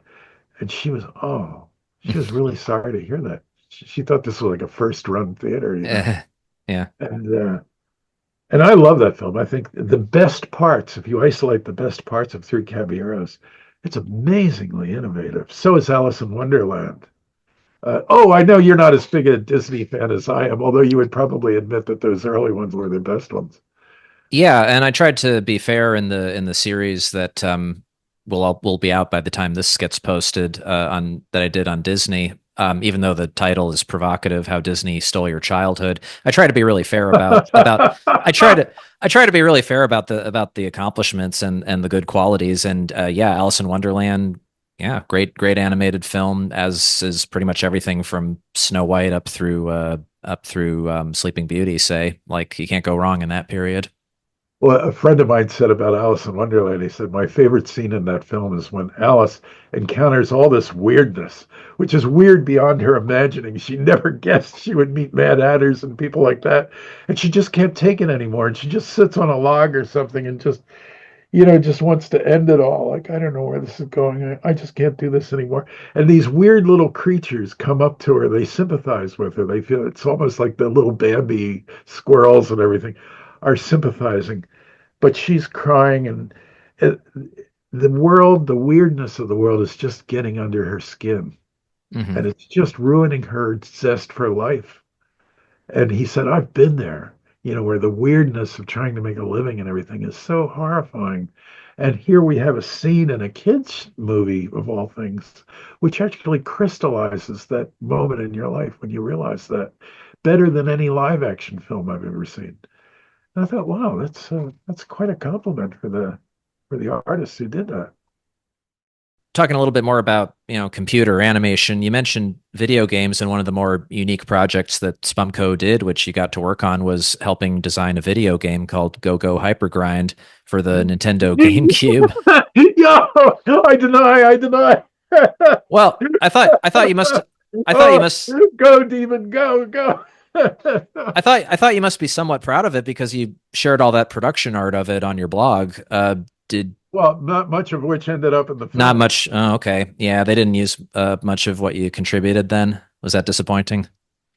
Well, uh, I the whole story of that is not known to me about why the film turned out the way it did. It started with what I consider a bad premise, and but it gave Spumco, an injection of funds so that we could all have salaries every week, that. Did Wasn't But it something about like cartoon characters are annoyed that CG animation is replacing their jobs or something, and they have to skateboard to somehow solve this? well, it's a little bit simpler than that. You get points, which is how you win the game. You get points by deliberately falling into a hole. You don't just Oh, fall into it, you jump uh, into it. Or if there's a spring, you jump onto it so that it can spring you someplace. In other words, all the agency is on the part of the skater is just a passive person who there's no oh my God, look at this thing. I have to go through this gauntlet of moving things. How am I going to do it? None of that. The it's it's let's instead of trying to avoid the bad things, when you see a crushing machine like this and you have to go through it to get to the other side, you would avoid that if you had a chance. If there was a way to go around that, you would. But in this game, if you want any points at all, you have to go through it. Hmm. And it will crush you. They had the mistaken idea that people really want to see the guy get crushed, so why not let him get crushed? But the way Americans would have handled that, I believe, and I have to tell you, the people we dealt with were really nice people. Japanese, but who it was their idea to do it that way. And I thought it was a misunderstanding of the video medium. But then again, I thought, well, I'll just go into it with the idea that maybe they know something I don't. Right. Frankly, I like it when the character tries to avoid bad things and tries to do the good thing, but it doesn't work out for him. And there are complications if you want to do it right. Yeah. But that's not here. Here, everything that could go wrong, you deliberately race toward and throw yourself into it. And I thought, well, where's the tension? Yeah. And Huh. I don't get it. What is there for the audience in that? Yeah. I guess they were trying something different, but I can see how that would just not work at all. I turned out a zillion drawings for that, and just roughing things up really fast. Next piece of paper or something different really fast. Some things you're doing so quickly that even you don't understand what you drew, so you just put it in the trash. Well, But that it was, had to be, yeah. and but I think they were working on the stuff back back home in Tokyo or whatever, Yeah. without us knowing, or at least without me knowing anyway. And that by the time you did this quick drawing that was sent out instantly at the Hmm. end of the day, it really had to be. I get the feeling like they had already sort of half finished that scene. Hmm. And Yeah. now this is my feeling. I could be 100% wrong about that, and I could be casting an aspersion on people who really made a very sincere effort to do it the right way, and just ran up against circumstances like we all do in the trade. Uh, that's just professional problems that everybody has. So, in any case, that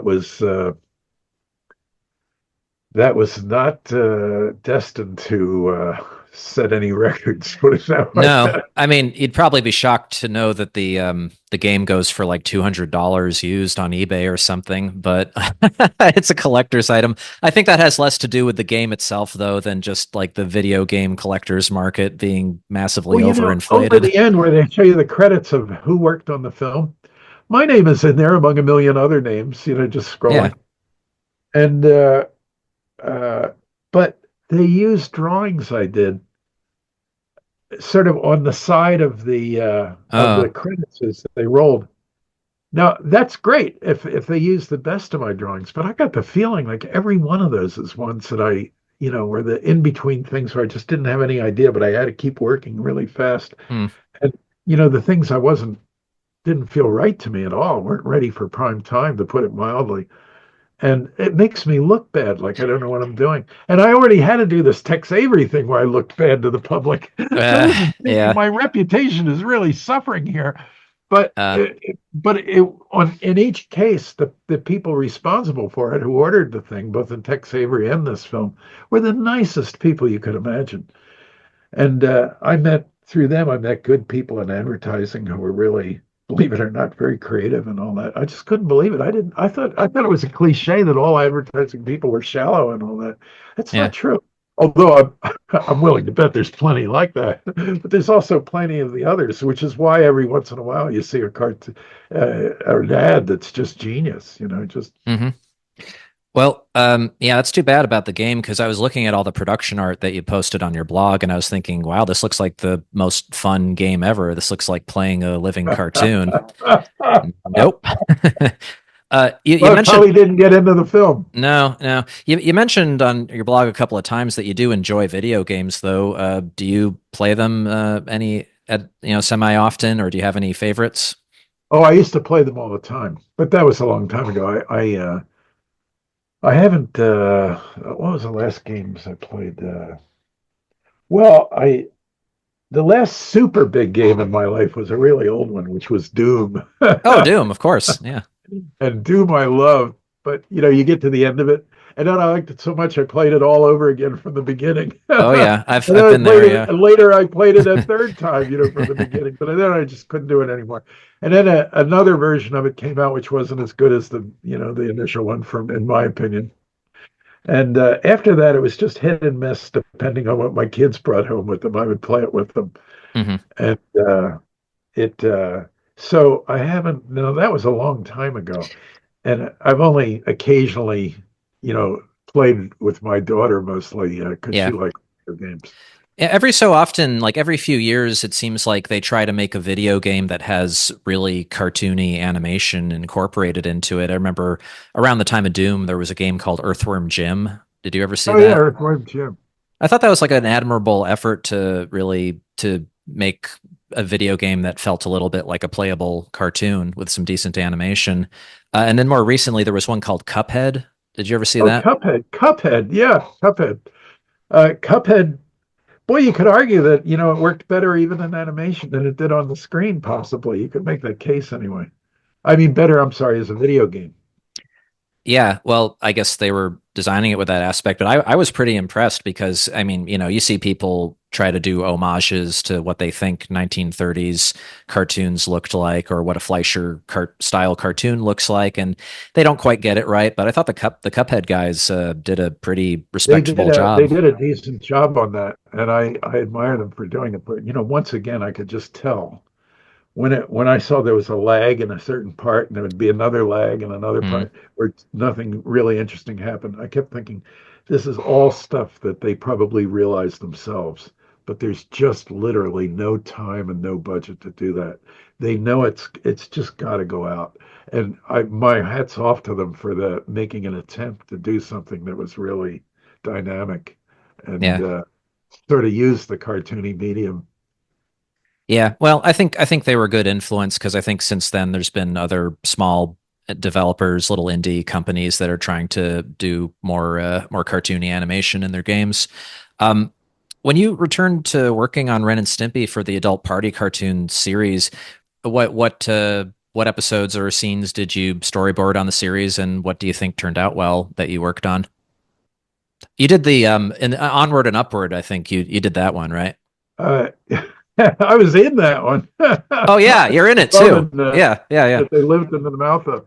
Um, that was John who drew that. Who drew that basic model for that. I so Onward and I thought Onward and Upward was. A lot of people didn't like it. At least the people that were comparing it to earlier stuff that had been done. And I thought it was a pretty decent cartoon. It wasn't perfect in every respect, but it, boy, you have to, the it's these things go through studios that really fast. Even at Spumco, John had a Canadian studio that was in rebellion. John had to leave the studio to go to Canada to calm. Evidently, I to this day I don't know what went on. There was some dissatisfaction that the Canadians had with the management of their own studio that was Mm. subcontracting this stuff. And I never understood what it was about. So I'm the wrong person to talk to about it. But evidently it was so serious that John, who was absolutely essential to the show, had to leave LA and go there and see what was wrong. And it turned out to be a situation that I didn't understand. I don't know if John fully understood it, but for some reason there was a uh, well, when you live in the punk rock generation, let me remind you what punk rock was like because it had an influence on the later shows for like this. And that is punk rock was a weird situation where you people dressed in the weirdest styles and everything. There was the girls who dressed like goths and they carried around lunch pails. Hmm. And they dressed in black all the time. And then there was There was the guys who went to the mosh pit and just slammed each other. You jump up in the air and you bang the other guy with your head or your chest. And on the street, men who were in this thing were looking at they'd stare at you. You walk past a guy on the street, like on Melrose, where a lot of the hip action was happening. And instead of the usual friendly hippie look, that I was more used to from young people, guys would just stare you down when you pass, like, you want to fight? And I'm thinking, what a weird thing. But after that, it got even weirder in another way. They started getting into baggy clothes where they're so baggy the trousers are on the sidewalk. Your shoes are stepping on your own pants. They're wearing them down where you can see the guy's underwear. Mm-hmm. Either that or he's wearing a brand new T-shirt every single day, and they must buy them by the dozens. And it goes the long T-shirts that go halfway down to your knees, and and oh, I don't know, no hair, and Yep. like gold earrings and bling around your bling with a T-shirt. Try to imagine that, a white T-shirt, and there was and people would just stare at you like, you want to fight? And I'm thinking, well, I don't know. I mean, I'm just a cartoonist. What do I know about the world? And so, uh, and before that, there were so many crazy fashions that I remember. There was way before that was, yeah, it was in the 70s or 80s, I guess. There was you'd wear Dr. Martin combat boots and with bicycle pants that are used in tournaments and everything, where they cling to your skin, the spandex spandex that made your male assets, really Mm-hmm. stand out because the skin tight quality of the spandex. But the shirt on top of that would be a pirate shirt right out of an Errol Flynn film, where they had fight with swords or something. And then on top of that would be an Elvis Costello haircut, which is almost no hair on the sides, but then a hair on the top, and a label that would come out of the back of your pirate shirt that would stick out way up. Instead of the label that you tuck in, it was standing up. And you proudly wore the washing Mm-hmm. instructions on your white T-shirt. And anyway, it was just an era of the weirdest doggone things. And almost anything that people did during that era didn't surprise me, because it was one weird thing after another. Really strange. And Mm-hmm. here I am coming from the hippie generation, which is also pretty strange. So uh, I don't know. Anyway, so why did I bring all this up? I forget. I had a reason for it, and I can't remember. Oh, kind of a punk rock attitude amongst your colleagues or people who you were working with at the Oh, time. yeah, and the old thing was in animation was you would get they had such a thing as the 50-year watch that you would get in any whatever profession you lived in. Yeah. Your colleagues would pitch it and buy you a gold watch. Well, no longer, you were out of the street the first time the studio could afford to do without you.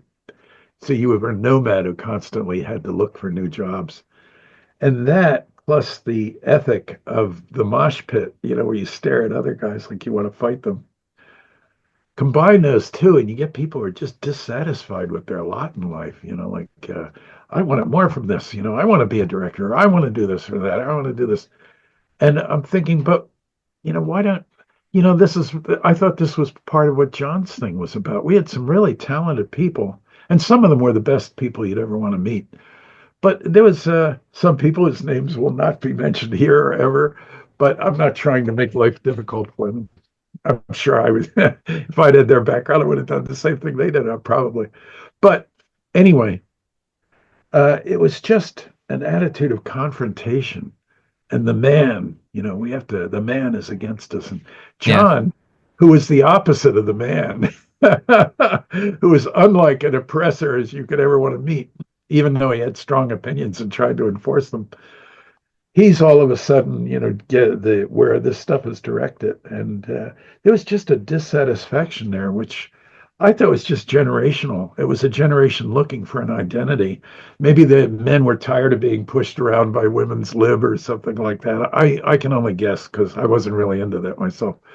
But uh, I me, I like everybody I meet, unless I have a reason not to like them.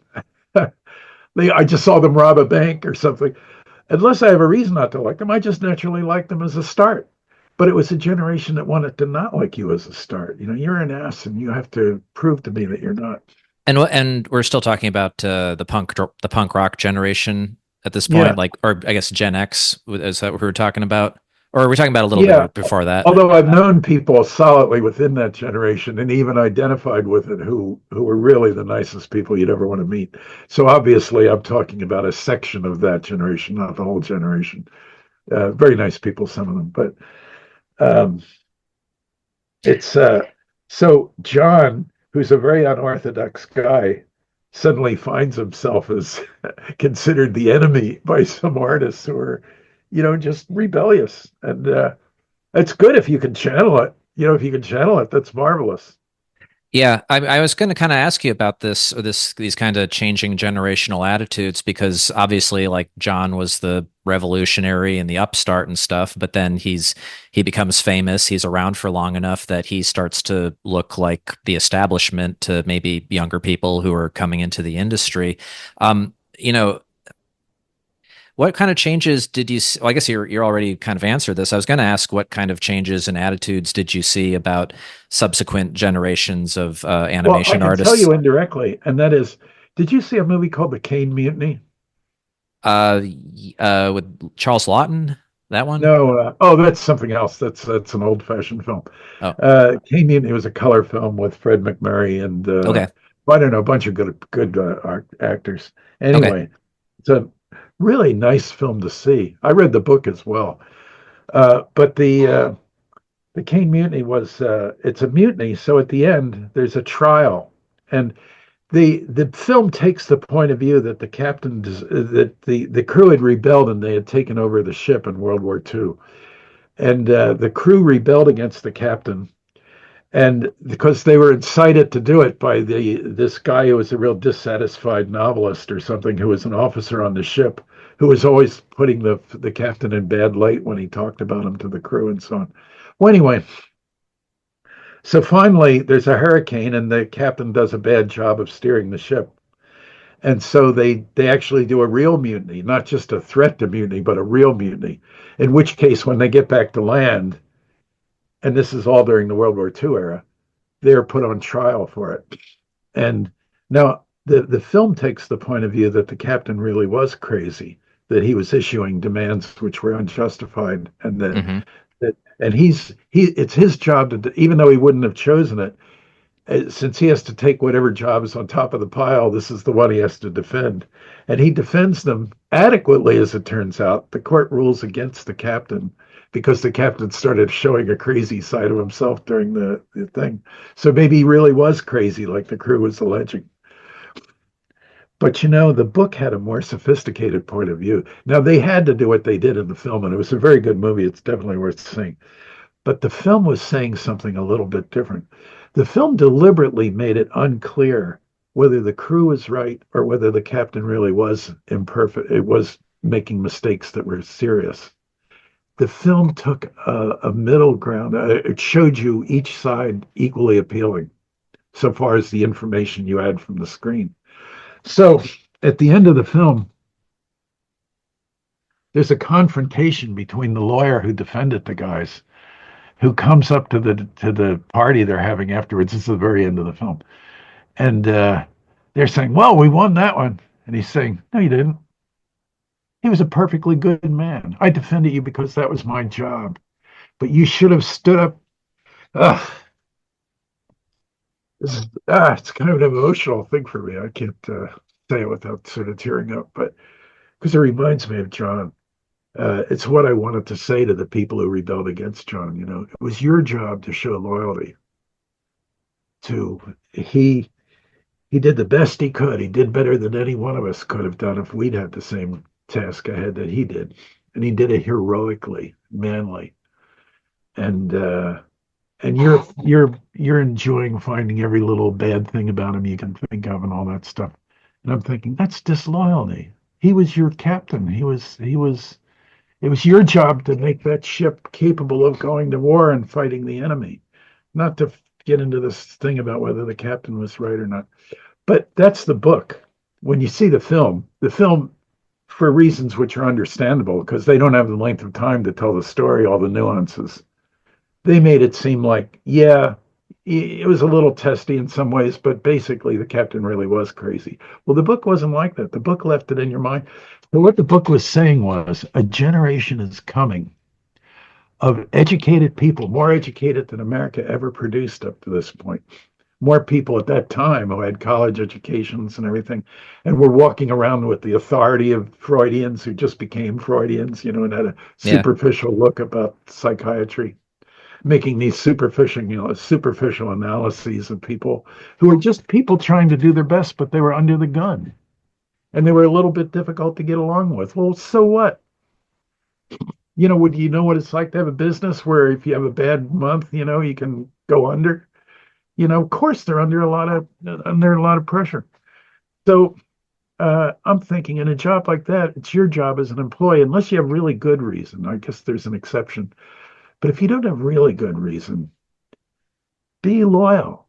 Appreciate the guy who's made it possible for this challenge to the establishment to exist. Don't needle him about things that's out of his control. It's not. Uh, and if he yells at you, and if you think it's unjust that he yelled at you, well, you got your paycheck, didn't you? You had prestige, didn't you? Didn't people think it was great that you worked with this? Didn't you get more girls, as a result of that, if that's what you were looking for? So, Yeah. you know, have a heart. Have a heart. He's a human being. He's not a robot. He's John who, in spite of the fact that, he's very fierce and when he wants to be, when he needs to be, but he's actually sort of very human and Yeah. support him. Don't make trouble for him. You talk about that. Yeah, you talk about that challenge to the establishment that the show represented and that it achieved. It seemed like for a while there was a lot of momentum towards an idealism about like raising the artistic standards of animation, but also just raising its status as a popular art form. Do you think at some point that momentum unfortunately started to die down and maybe it's people have more of a complacent attitude about the medium's potential now than they used to? Well, they do, but if you look at the industry the way it was 10 years before John came along, that was already there. You can look at the later Disney films Mm-hmm. that had just run out of gas. Like, why are they even making this film? Do you think we're in kind of another slump period right now? Oh, we're in a down period, unless you're a computer guy. I guess the AI and things like that, there's some interesting stuff going on. God, we're all going to be living in Terminator 2, Yeah, sure. soon, The robots are going to, kill us all, but it's sure going to be fun getting there with all the technology. But yeah, artistically, we're in a slump, which was bound to happen. As far as like traditional animation, you had an interesting blog post from 2014. You were describing the style of the show Adventure Time, and you used the phrase postmodern cartoon to describe its art style. Do you think we're in a kind of postmodern era of animation right now? We are, but it's on its way out. Thank God. It lasted so long. I don't know how it lasted as long as it did, but I can see a little bit of light at the end of the tunnel, and I think things are going to improve year by year. But What did you mean by yeah, for a while there, it looked like we were out for the count for a while, and who knew what was going to come? Yeah. Like is rock and roll as good as it used to be? No. Is rap music as good as it used to be? I'm no expert on that, but the little bit I've heard, I liked the stuff earlier better. It's and I think the women's movement, I think even though it was necessary because they had such a bad deal before, It caused a lot of men to lose confidence in themselves. Mm. That they just felt, because well, for obvious reasons. Like, it doesn't need me to explain it. And so all of a sudden, you find men who are full of confidence. Before their fathers and grandfathers were very confident. Now they're like, well, maybe I'll just sit this one out. Maybe I'll just wait and see what happens. Maybe this and that. Sort of passive attitude toward things. Yeah. And the idea of the conquest, not of other people to subdue them, but of nature, of the nature of the thing you're interested in, that you're going to struggle against that. I love that thing about men, that it used to be you met lots of guys like that, even though obviously they all can't succeed. But there was that spirit of maleness, which I miss. And but I understand why women want a bigger slice of the pie. The problem is, when you're in animation, you're dealing mostly in executive level. This time with there's a lot of women in there, and they just don't get it. When you try to do humor of a certain kind, so you see the sappy stuff coming out. It looks like the Hallmark channel's doing all the animation, and that play Wicked that came out on Broadway. That Oh, the witch is actually a nice person. She just had a difficult childhood. I'm thinking, I don't want to know that. I want Margaret Hamilton, who in The Wizard of Oz was really evil. She was a great witch. Well, I think the other way that you described the show Adventure Time, besides having a postmodern cartoon look to it, is that it looked like it was drawn by someone who is just trying to be nice and like trying to not offend Yeah, any exactly. delicate sensibilities. I think that kind of sums up the current art style of most animation I see. Yes. Well, you did a great job of summarizing it. That's better than I could have done. And I think Well, you're absolutely right. And I'm thinking, I'm sorry, being nice is very important, and I admire people who pull it off. But that can't be what your life is all about, just being nice. Otherwise, it's boring. You you have to have some inner drive to accomplish something, and it's your name that's out there. You want your name to be associated. What is it that Arthur Miller play, The Crucible, where about Salem and Massachusetts, and the wife says to the guy who's about to be hanged or whatever they do to him, or burned at the stake or whatever, during the Salem witch craze, she says to him, it's her husband, and she says, why not just give in? Why not just tell them yeah, yeah, I agree with you. These devils around, and I made a deal with them, but really, I think I regret it now, and I wish I hadn't, and all that. Then they'll let you go. And he said, because it's my name, because my name is on it. And I thought that was an amazing thing to say. At first, it sounds simplistic. Like, you mean Arthur Miller is a great playwright, and that's the best he can do to motivate a story like this? But the more I thought about it, I thought, yeah, it's your name. I mean, lowly, roach that I am concerned about my name.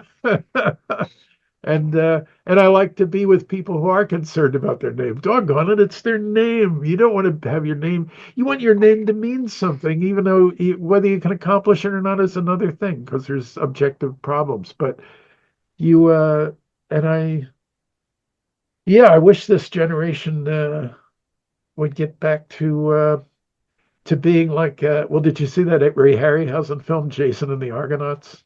uh-huh.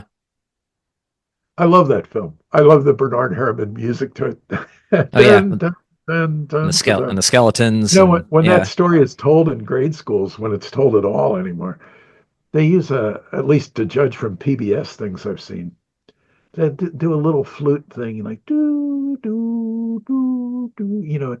There once was a man named Jason, and he was a young man of whatever. And I'm thinking, don't do that. Don't do that. Jason is a hero, for God's sakes. He's a hero. Don't talk about him like he was some wimpy guy. He's up there when he tells the gods in the beginning of the film, when they say, can I have a he said, well, what do you want? Do you want us to give you a ship and to sail to get the golden fleece? And Jason tells what's his name, the king of the gods, the Greek gods. Well, anyway, Zeus. Mhm. He tells Zeus, "Oh well, actually, no, we don't need you for that. The shipbuilders of Greece are really good at what they do. They'll give us what we need when we need it." And he said, "Well, what do you need then? A crew?" And he Mhm. said, "No, we can get that ourselves." He said, "Oh, we'll have games, so when we'll say that only the strongest and bravest will have a seat on the most difficult mission ever sent to the sea." And Zeus is impressed. He says, "He, I offered him a ship. I offered him a ship and a crew, and he turned me down." But then Zeus thinks about it a moment and he says, the gods are best served by those who need their help the least. But then Hera, the goddess, comes in when Zeus turns his back to walk away, and she says, "I'll help you, but I can only help you with three requests. Be careful what you ask for." And it was just really interesting film. I just think of maleness as being the Yeah. quest for the golden fleece, that we are Jason and the Argonauts on the way to the end of the world to Yeah. find the fleece that can save our civilization from decay. Well, you're talking about amateur Freudianism earlier. I think I think today's cartoonists could do with a bit more of that libidinal masculine energy in their work, and they need the confidence to do that. And maybe then their drawings would be have a little bit more of a life force and a spirit to them. Uh, Life force, yes. well, Eddie, I think I might have wasted enough of your time finally. Oh, okay. I know. There's some stuff that I kind of glossed over because we covered it, or it just it I didn't want to repeat things too much. But you've been incredibly generous with the amount of time Oh, you've given me today. I really appreciate it. it's a And pleasure. but I do have one more question that I wanted to ask, which I think is kind of a cliche, but one that's probably worth asking to anyone who wants to get better at cartooning, whether they're an amateur or a professional or anywhere in between. What advice would you give them? Well, buy a ream of paper, of not the best Xerox paper, the kind for the upscale laser printers and so on. Get the 20-pound paper, which is the bottom level of machine paper that you buy at the store. And but it has a grit to it. It has teeth, so that when you draw on it with a pencil, for example, it grabs the pencil granules out onto the paper instead of really glossy, high quality paper, which is better for ink, really. That super white paper that you get at the stationery store by the ream, 500 sheets, and it's super glossy white. It feels great, and you rub your hand along it. It's a nice feeling, the smooth surface. And if you're dealing with ink, it's a great medium. But if you're dealing with pencil, I would say get a hold of a 4B pencil, which is a drawing pencil, and uh, and get cheap Xerox paper. Don't buy sketch pads. Not at this stage in your life. Maybe if you want to make something to show people or something. But the thing is, if you deal with expensive pads with really nice paper and nice binding and everything, you don't want to use it. You keep thinking, well, I bet I'm not going to draw on that now because I'm going to save that for when I have a really good idea. Well, then that's teaching you not to draw. Hmm. That's drawing something that you don't mind throwing into the wastebasket afterwards, because you have to turn out a lot of bad drawings before you can do some good drawings. So, and don't be so critical. If you make a drawing and it's bad and you know it's bad and it's not what you intended and it's really grossing you out, think for a moment. Instead of throwing it away, keep it and do a better drawing of the same thing right beside the old one. You will instantly see that you've already improved. It's not in the future. In those moments of analyzing the other one, you already figured out how to make it at least somewhat better. So it's not a symbol of your frustration or your lack of talent. It actually gives you an immediate demonstration of your own improvement. And so drawing cheap paper that you end up throwing away a lot. Don't use a pad of paper that's bound until you have more confidence in yourself. Uh, and I would say, well, I know a hard lesson that will put everybody forward, even professionals.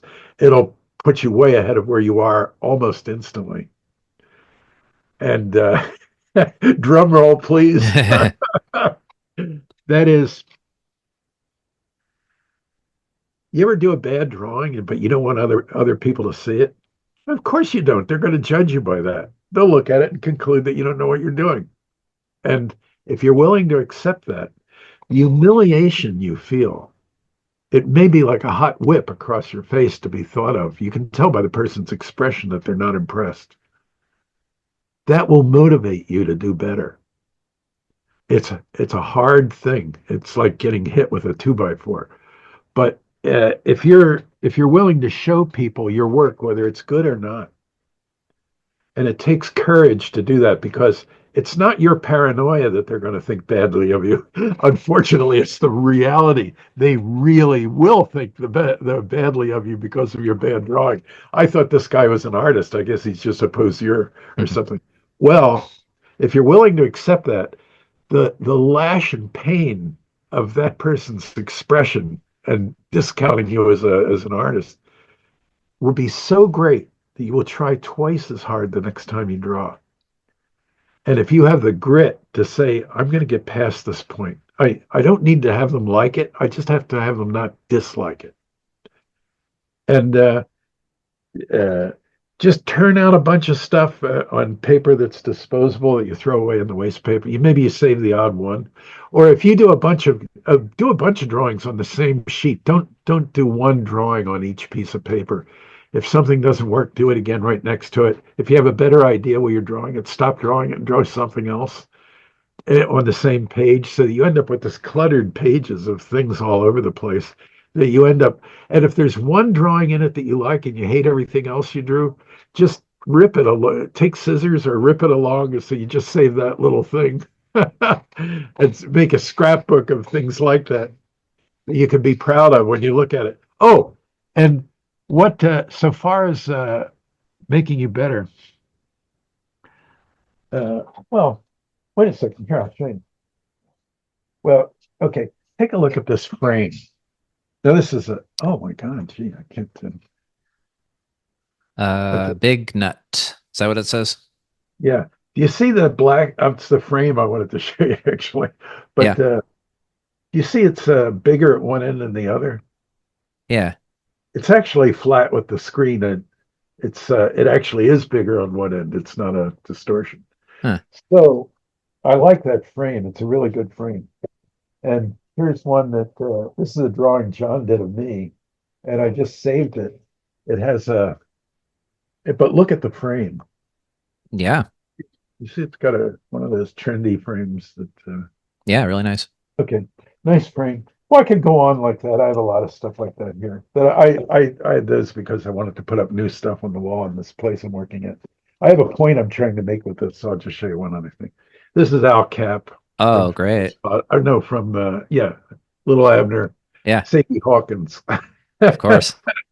And this was actually a tiny newspaper strip just blown up on a Xerox machine. This is a Xerox drawing. So the reason I'm showing this is to say that the person you have to impress the most with your drawing when you do it, at whatever stage of drawing you're at, whether you're good or bad or whatever, the person you're trying to impress the most should be yourself. That means that when you do something and you save it, have a few decent frames around the house, put it on the wall. Now, later you might do something twice as good, maybe even the next day, in which case just throw out the old one and put in the new one. But you need to see your own stuff displayed at its best so that you have confidence, like, yeah, I did that. Because a lot of times when you can take a frame, a drawing that's just so, but you put a good frame on it, and all of a sudden it looks like, oh, wow, that's great. For some reason, a frame means something. So you put your stuff on the walls and just your best stuff. And you're doing propaganda to yourself it's like Yeah. 1984 with Big Brother. Your Yeah. head that's looking down at you saying, you're great, you're great. And Yeah. there's the evidence on the wall. And you can keep changing them. I mean, these things right here are not permanently bound to those frames. I can whip them out and put something else in as soon as I want to. Just hang it back on the wall. And so it's just, oh, by the way, this drawing right here. Oh, I should have said the two drawings of me that I put up were by John. They're Hmm. just Xerox of John drawings. I didn't draw them myself.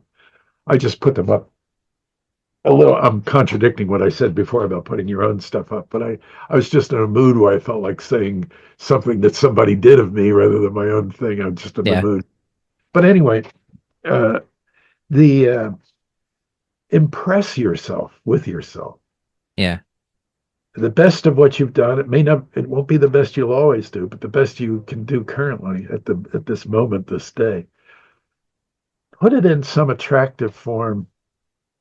May not be an expensive frame. It can be the cheapest one at the dollar store or whatever, Yeah. but make it look good. Put it up until it's time to take it down and put something better up. Yeah. And you're doing propaganda to yourself, like, yeah, I'm great. Wow, look at this. I did this. I can't be a bum because I did this. And like I said, always started when you do a bad drawing that you know is bad, do the same thing roughly. You don't have to do the whole thing all over. If you did an elaborate thing and it didn't turn out, you don't have to do another elaborate thing. Just get a start on it done better. You don't have to finish it or anything. Just a beginning to let you know that so that you feel, oh, I must have learned something because look, I do this a second time and it turns out okay. Don't look at it and say I'm a bum.